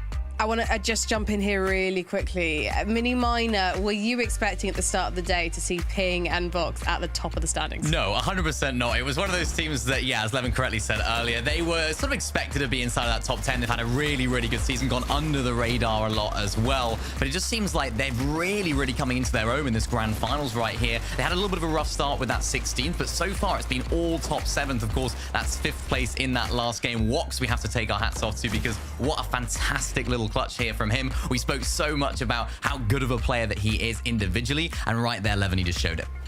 Yeah, no, it's funny because Pings and Wox are one of those teams that I think some people had as a dark horse to do really, really well in FNCS, just because they were a team that before the shift in the meta, they weren't a team that relied on Slurp Cacti. Like, they weren't one of those teams that's just sat on a Slurp Cactus all game, like using it 300 times, you know? Like, they were a team that didn't rely on it too much and were still successful. So in a world where it's now not as important, you would have expected them to be even more successful, right? So still, first place is a bit of a shock, I think, for most people, but they've deserved it. They've played really well today. And they're getting 1,300 damage there as well. Just thinking back to the beginning of the game, I know Takata mentioned it. 1,300 damage at that area of the map is so difficult to do, and just winning the fights there, which just sets them up for success. So it's so easy. So there's no reason why they shouldn't be top, really, with how they're playing right now. One of the biggest movers and shakers in terms of duos in this top 10 is Girus and Cherry boys. And I feel like the way that they played that last game, super high eliminations, I think they had 9 by the end of it, is a great sign for tomorrow when we do have that 1.5 times multiplier out on all of the points, Levin. But can they keep up this kind of performance? Is this normal for them? No.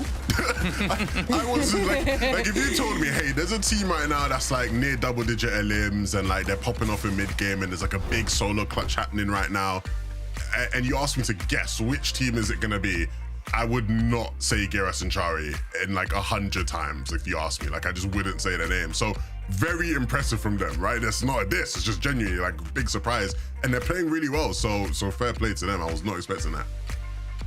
Minnie?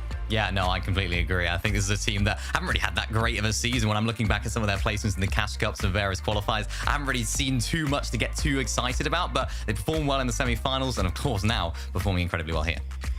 Well, we've just got one more game left to play on day 1 of the FNCS Major 3 Finals, so let's kick it off. This is it, the last game of the day, Takada, and it's going to be a very impactful one. So I got to ask you, going into the last game of the day with a full 6 tomorrow, what would your mindset be? Look, last match is tough because it depends what situation you're in. If you're Camiseti, who's kind of had a rough start, then that's one thing. You got to keep that mentality strong. But if you're on the opposing end in first place right now, it's all about keeping it up. But only time will tell. The battle bus is ready. Let's get to the last match of day 1.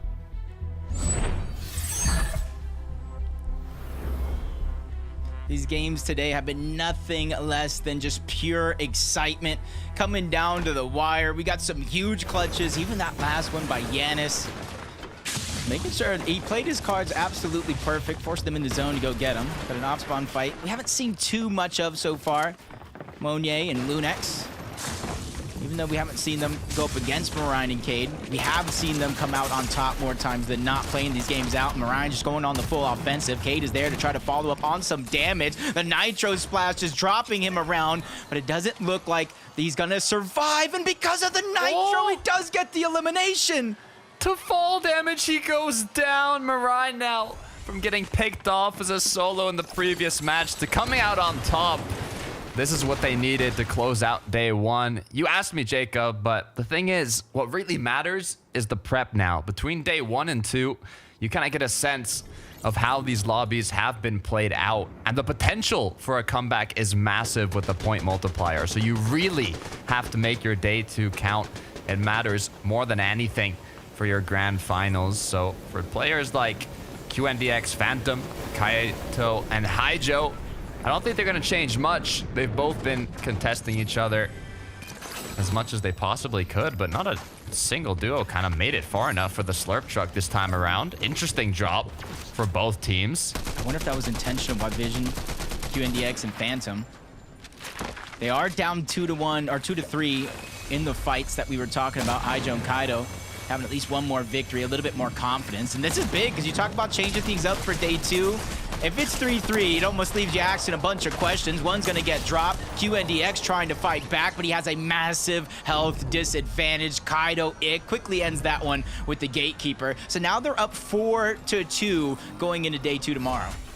That Flowberry Fizz was crucial for Haijo and Kaido to clean up that first engagement. But yeah, like you said, Jacob, I mean, you go into tomorrow, these duos don't really have too many more options because they've already planned out this early game so much that they kind of just have to take those fights and be more dominant than their opposing duo. But for other players that might have their drop spot uncontested, Easy and Akira not being one of them, I would assume those 2 eliminations are on Cammy and Seti. Cammy Seti's actually... Don't assume. Oh, well... Takada knows everything. Takada knows everything just a little bit. Ah, man, just a rough day so far. Yeah, they just did not have a good start. I'm curious to what they're going to change up tomorrow. Will they change their drop spot? Are they just going to change how they play the early game? It's possible to make a comeback with the format we currently have for grand finals, but they might have to make some impactful changes to do so. Eclipse now left alone. His duo partner has gone down. This is just a hunt to find him. Yeah, your Kashi and Macia still around. Basically cleaned up some of those other eliminations. And even with Dexy still down, I'm not sure they know he's there, but Eclipse said, hey, I'm gonna have to come back for you a little later. We'll figure it out as time goes on. This situation is becoming more and more dangerous, especially with another team now moving into the mix. Yeah, you can see Cheeps and Turtle are up above, looking to see if they can maybe potentially take some shots on some of the players below. But Dexy's going to end up getting finished off here. Turtle wants to clean up the loot, but Cheeps has even dropped down as well, so they've given up that higher ground position just to secure this loot, which makes me think they'll probably just keep on rotating from this point. Or are they going to go back? Looks like they will. I feel like it could be Nothing a left to go back to. A mixture of both. You just kind of backtrack, you get information. They do have the elevation that you were talking about.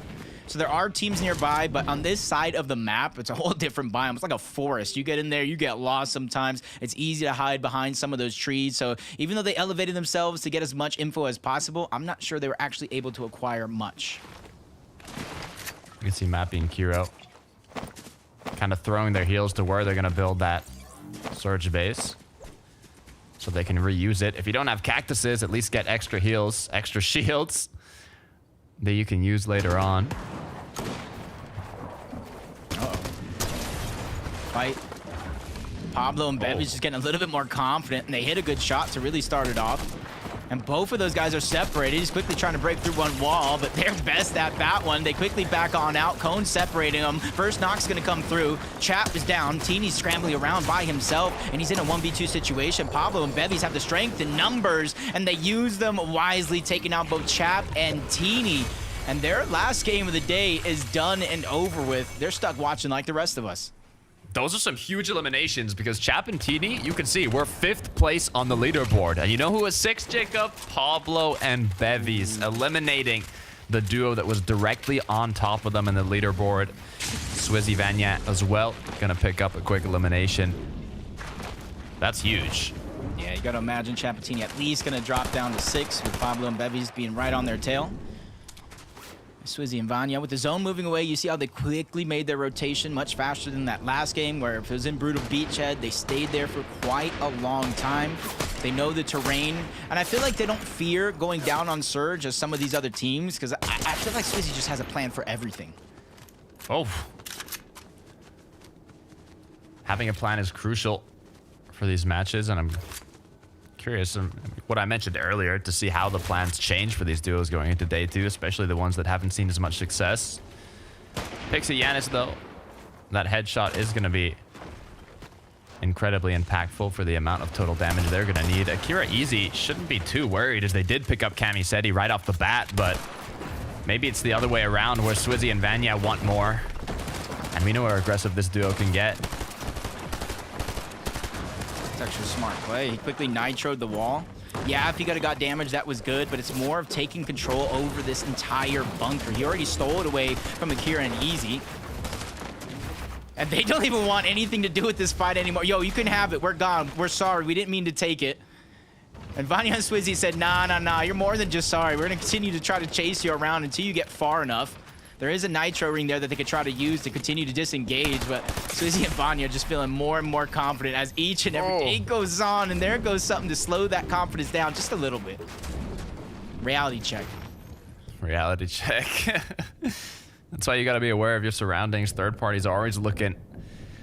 We talked about you getting those options to take shots on the players rotating through, and you just cannot miss them in these grand finals if you want to keep your foot in the game. Walks and Ping. I mean, we talked a lot about Vico and Flixie throughout the day, but Walks and Ping, 2nd place, 1st place, 5th place, 7th place. I mean, when you talk about consistency, this duo has been all over it.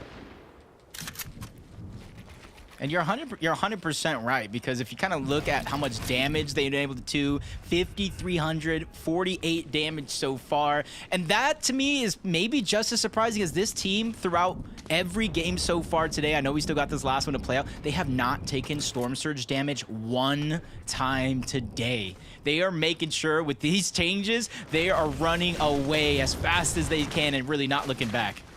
Hey, it's working. It's clearly working. I think Levin mentioned it as well.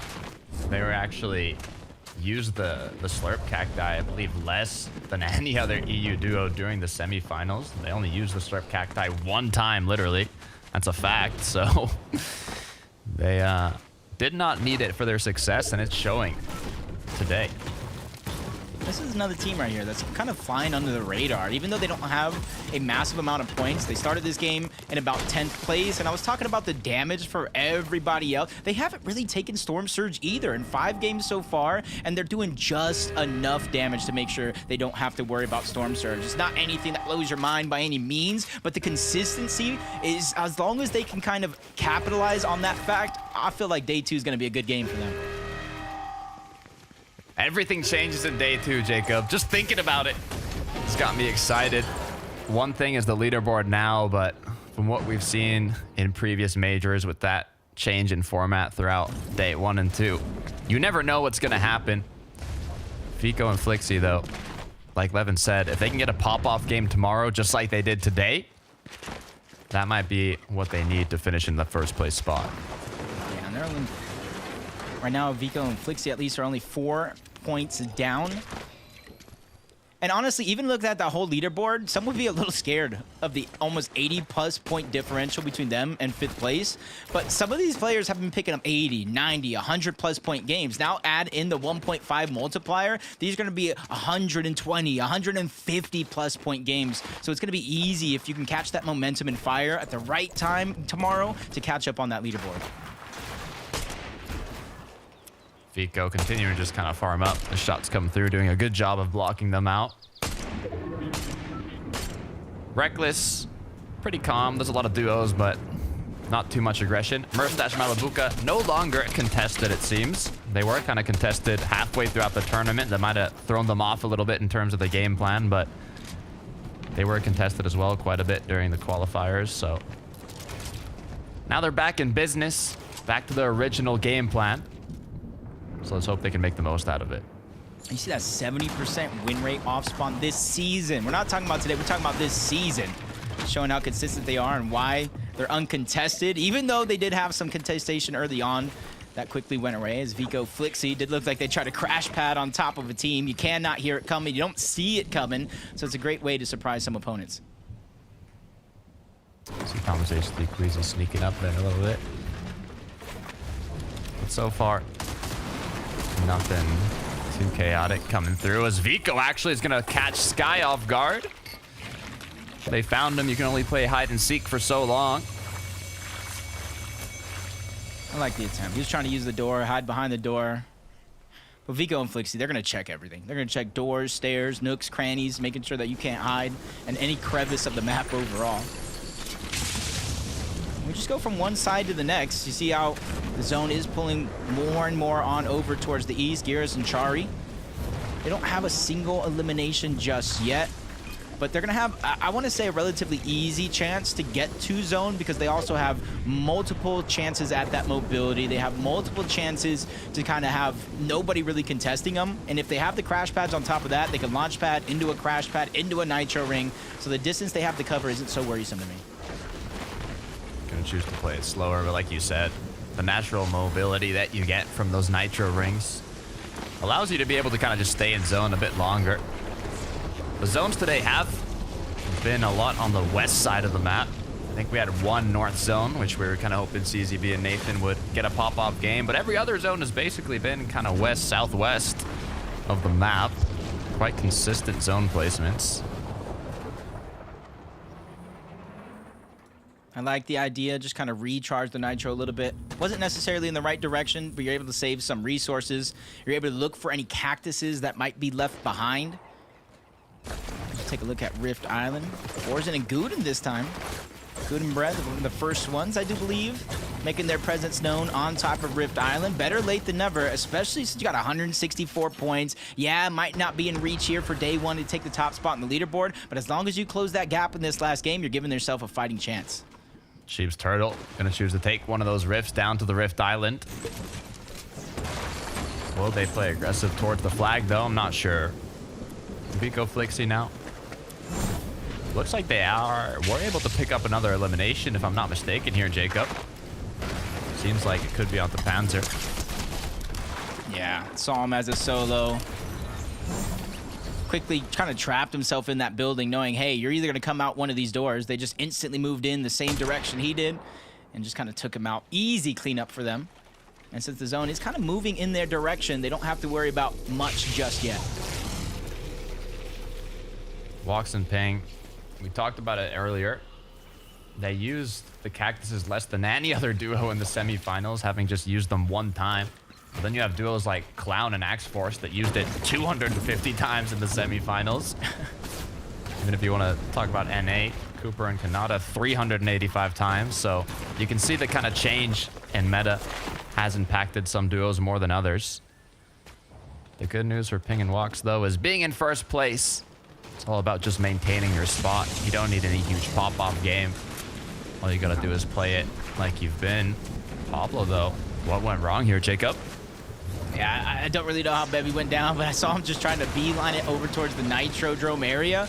But two other teams went in that direction. He doesn't want to reboot there, so he's kind of stuck. Stuck left wandering around, trying to pick and choose which direction I go. He doesn't have a lot of HP either, so a lot of things are looking like they're stacking up against Pablo and Bevy's in this situation and a chance at a reboot. Hey, I'd like to see it happen, though. Quick little reboot. Game 6 of day 1 to make a potential comeback. 198 points. They were in 6th place going into this match. Earlier on, if you remember, they eliminated Chapentini, who were in 5th place, right above them. So if they're able to get a decent end game here, it could push them into the top 5. I think that should be that'd be a good goal. Top 5, top 10, depending on what the point spread is down below. Especially if you didn't necessarily start off the day hot and you're really kind of stuck trying to pick up the pace, make up for that lost time. And even with the North Pole, it did move over towards the east side of the map. We see Pixie Yanis not straying too far away from Brawler's Battleground. They know a team is positioned up on that mountain for the launch pad, so they're not wasting any time going up there. They're making sure to keep themselves positioned with the natural mountainside that's here, so that way nobody, virtually nobody, is going to see them make this rotation. Well, that's a good thing, but also a bad thing. I mean, they're going to have a lot of cover. They're not going to use a lot of materials or shield.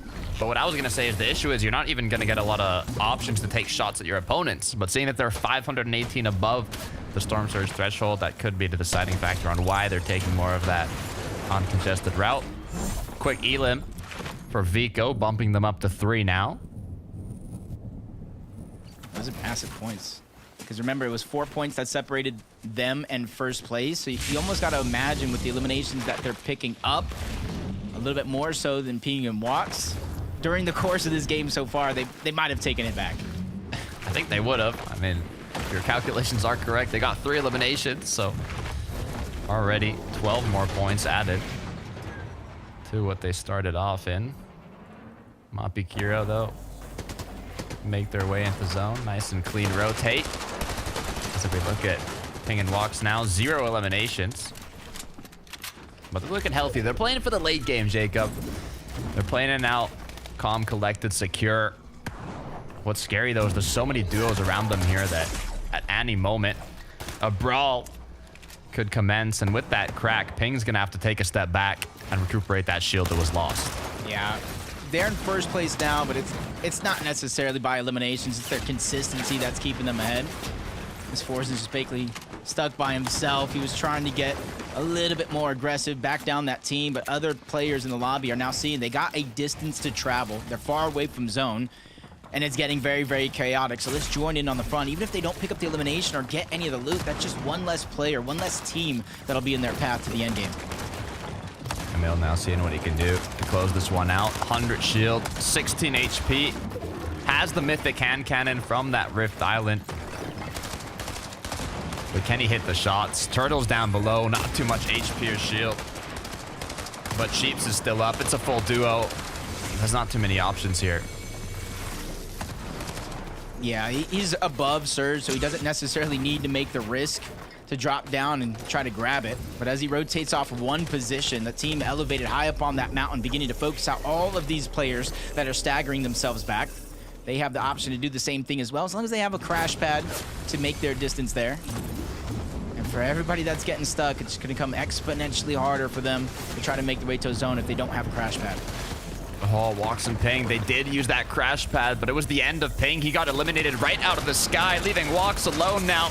He popped the med kit, but quick enough, he's forced to cancel it, and now right back to the lobby. Turtle and Cheeps are going to be the ones to clean them up. We had first place go down, 5th place already out, opening up opportunities for to climb up that leaderboard. Turtle's getting aggressive, even missing some shield and HP, but that's not slowing or stopping him down. Juice just trying to get away. Crash pads just in the nick of time to reach the top of that mountain and slow Turtle down just a little bit.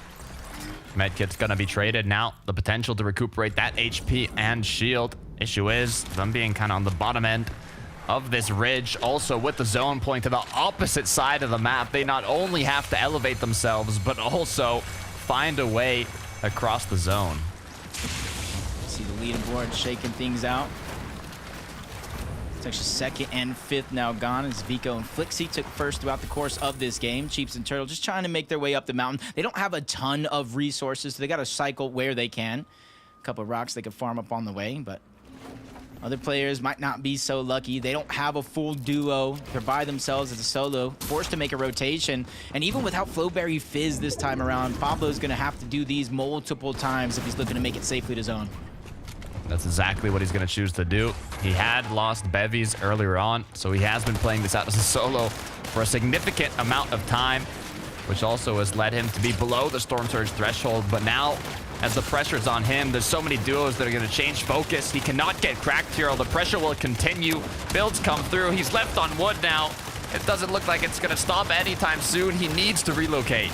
He still finds himself up the threshold somehow, some way. But the focus hasn't stopped. He thought he found somewhere to hide, but Malibuka and Mustache are just waiting right above. They open up that edit, grab that elimination. 268 above the damage threshold. And for a team that is good as they are, it's better late than never to start to build that momentum before day 2. Mustache Malibuka, 8th place going into this match. They're top 10, but I'd like to see them a bit higher. Seeing how they're set up so far in this late game, if they get a decent placement, it should be more than enough to push them up to top 5, seeing that already 2 out of our top 5 duos have been knocked out of this last match. We have Yanis and Pixie, though, being one of the top 3 currently that are still looking strong. She's got a lot of heavy hitters out of the lob. We got 1st down, 5th through 8th down, 10th through 12th down. This is best case scenario for everybody at the bottom half of that leaderboard to try to pick up the pace, close the gap as much as possible. But while I'm talking about that, Swizzy and Vanya have a chance to do the opposite. Started this game in about 4th place. They have a chance to try to take that top spot. And it was in last major. It was much more of a gap, but they led after day 1 and eventually won that major championship. Flowberry gonna come through, comboed with the crash pad to make it the zone. This is a difficult zone because there's so many changes in elevation, sudden changes that you have to plan ahead of time. You need that extra time to focus on that rotation. Vico and Flixie, though, gonna look back and take those shots of the players rotating in. They already have 3 eliminations, so it's not crucial to them. But a little bit extra loot can always help out. Yeah, and they have the Flowberry Fizz. They have the crash pad. It's not going to be long before they find their spot in the zone. They're even waiting for some of it to open up. They have more than enough damage, I think, for the rest of this game. So for them, all they're focusing on one thing, and that's winning this game. 531 above as Vanya and Swizzy are going to be the ones that once again want to try and claim this height in the 8th zone of the match. Will they be able to hold on this time around, though? It really depends on where this zone pulls. In the last game, it pulled far from them. If it pulls back this time, it could be more than enough. You know what they say, those who don't learn from history are doomed to repeat it. Hopefully this time around they got some HP or at least a plan B. Because right now it is looking very, very similar to that last game. But he hears somebody down there making a lot of noise, tries to reconnect, making sure they are safe as can be for now. But the zone once again pulling off and forward into those mountains. They're going to have to move off of that high ground eventually.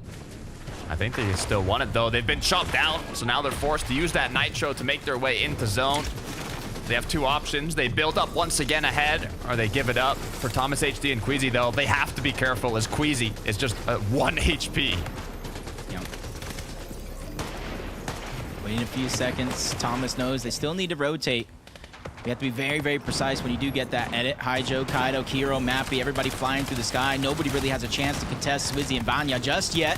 And I say yet because it is the night zone. There's plenty of time to make that a possibility. Mapping out 112 above. They can continue to look for options here. It's going to be Vidil and Reason that are right beside their box. Vico's gone down. Flixie's left alone. Stuck in the sand now. Forced the tarp ahead. Good news is he has materials. He has damage. But without a duo, he has to play strategic. Hey, it's time for him to return the favor. You saw there the game. Vico picking up huge points as a solo, which even puts them in the position that they're in now. Zone pulling back. Things looking good for Flixie. But not everybody else having that same type of feeling. Haijo, Kaido, even Malibu and Mustache once again trying to move forward in the zone. Queasy's going to be down. Thomas has to make the decision. Do I go and try to be a hero or leave him by himself? And it looks like that decision's made. I have to do the rest of this by myself. The solo now. Can he make it far, though? He only has 15 builds. It's basically just wood. It's going to be Pixie and Jens, though, that are second height. You can see them. They won it, but the issue is there's another duo on the layer. It's stopping them from looking above. It's stopping them for going for that high ground retake. Yeah, Thomas's solo heroics are going to be cut short. He gets taken down. At least they're able to get some placement points here in this game. Looking through everybody else, just try to find a way to climb up that mountain. Anything is better than nothing, even if you Flowberry, Fizz, Crash Pad. It might be a little bit too late for that unless you're going for high ground, and that's exactly what Kaido and Haijo are going to do. They've taken down Swizzy, they've dropped Vanyak, and now they've sealed their fate. What went wrong for Swizzy and Vanya? They were looking so strong. They were looking so solid up above, but all of a sudden, Kaido, Haijo, from the difficulties off spawn to now claiming the high ground in the most crucial moment of a late game. This is big right here. Even Flixie just trying to go through with just a sliver of actual health and HP. Find some scraps to try to get him, but no builds. Fresh out. He gets his nice shot on the flank, but he's going to go down. Swizzy's the one to take him out overall. Malibuka drops as well, but Swizzy's still trying to find a way to hold on strong. 32 effective HP and shield. Just one tick to the storm is all it's going to take. He goes down. CZB Nathan, though, one of the other duos holding up strong down below, but it's going to be Kaijo and Kaido who need to close it out. They're in the driver's seat here. They have the nitros. They can drop down when they want to, but they go ahead, find those mats. That was the perfect moment, but Haijo takes some shots from that flank, quickly builds up, elevates himself. He doesn't want to get stuck in that chaos that is down below. Nathan, CZB, they're trying to have an easier game, but they get picked apart by two different teams. It's now or never. Haijo, Kaido have to capitalize on the chaos that's being done down below, but Pixie's left with just 10 HP. It's going to take one solid shot to clean him up.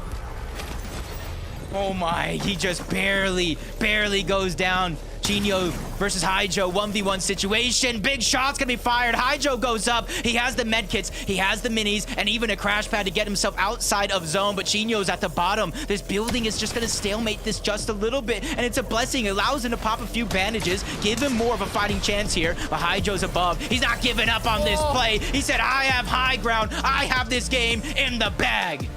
Haijo and Kaido, they were getting a little stressed out there in the last moments. Haijo was left alone, but he focused up, he locked in, charged up, and finished it off with that last shot to secure himself the final victory royale of day one. Hey, we were talking about moments in the match. You have to take advantage and really execute to perfection. Contested 6 out of 6 games. They win 4-2 off spawn. And in the final game of the day, the last chance to make up any point gap, they seal the deal. And that is a huge confidence boost going into day 2. And that's exactly what you need to do when you're contested in a drop spot like the one they're playing at. They need those massive pop-up games if they want to be in the upper end of the leaderboard, and that is exactly what they were able to do. With Cone Edit, baits out the shot. Gatekeeper versus Hammer. He goes back to back, and look at the celebration. I don't even know if it's nap time just yet. I don't think so. You can see the excitement from both players. Now all they have to do is continue that momentum for day 2. I'm not sure how much it's going to bump them up the leaderboard, but a victory royale like that is definitely going to be great. But before we check out the leaderboard, Jacob, we're going to head right back to Frankie, Levin, and Minnie because they got to break down what we just saw.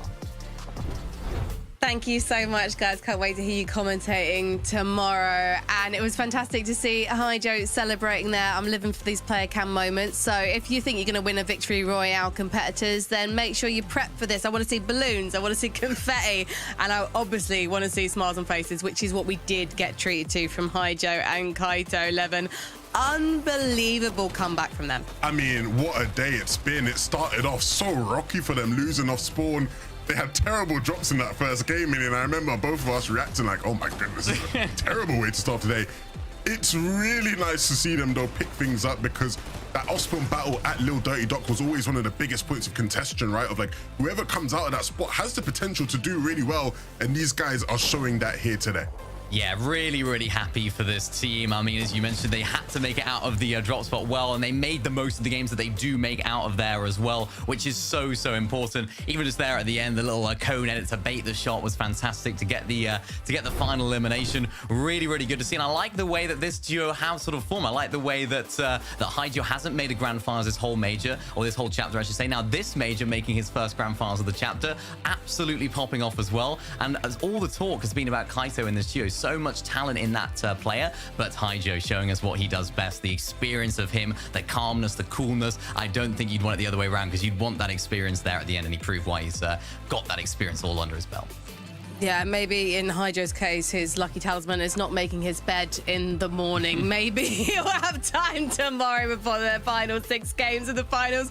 We'll see. Let's take a look at the standings, though, because I'm curious to see where we're at, as we've only got 6 more games remaining of this season. Sorry, I'm getting emotional thinking about it. Wow. Vico and Flixie, what a performance from them, but it's looking so tight at the top, Mini Miner. It's really looking tight. I mean, I just want to talk about Vico and Flixie, about how well they've played today. Going into the day today, we had a couple of question marks. Are they going to be able to form when the lights are brightest in this grand final? We highlighted how they've had a really, really good season leading up to grand finals. They're looking one of the best teams, if not the best team. Can they do it? And Levin, they have proved to us why they can. It's nice to see these guys showing us what they can do at this level.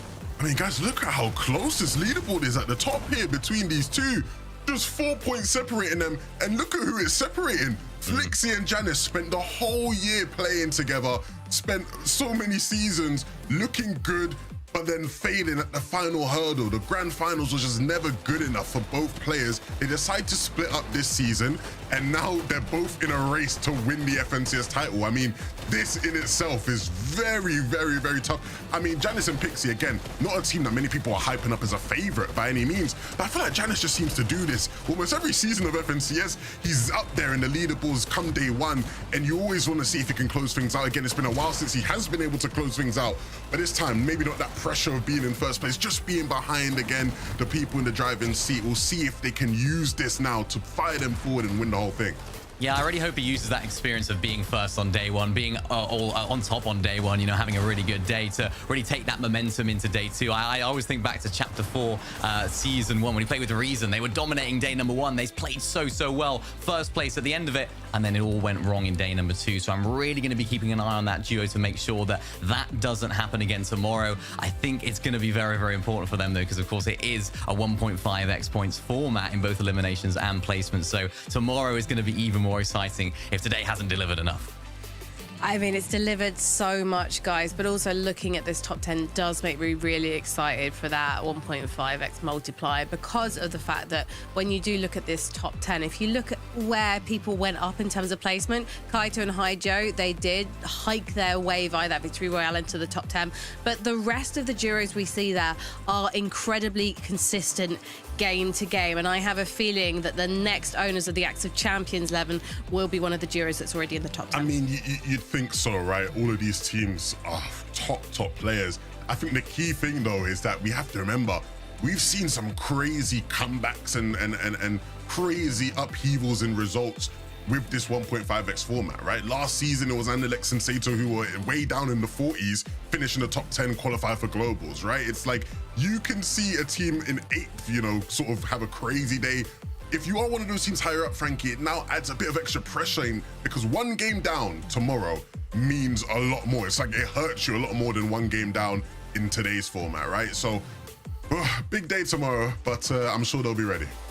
Oh, it's going to be a big day for you as well, Mini Miner. I mean, it's a big day for all of us, isn't it? Grand Finals, the last day of the year, just before Global Championships. There's 10 global spots on the line for our EU teams, and there's so many teams that look like they're playing really well and good enough to get into that top 10 or whatever it ends up being, depending on who's inside of that top 10. So tomorrow's going to be really, really electric. It's always a great day, and especially since it's so close at the top.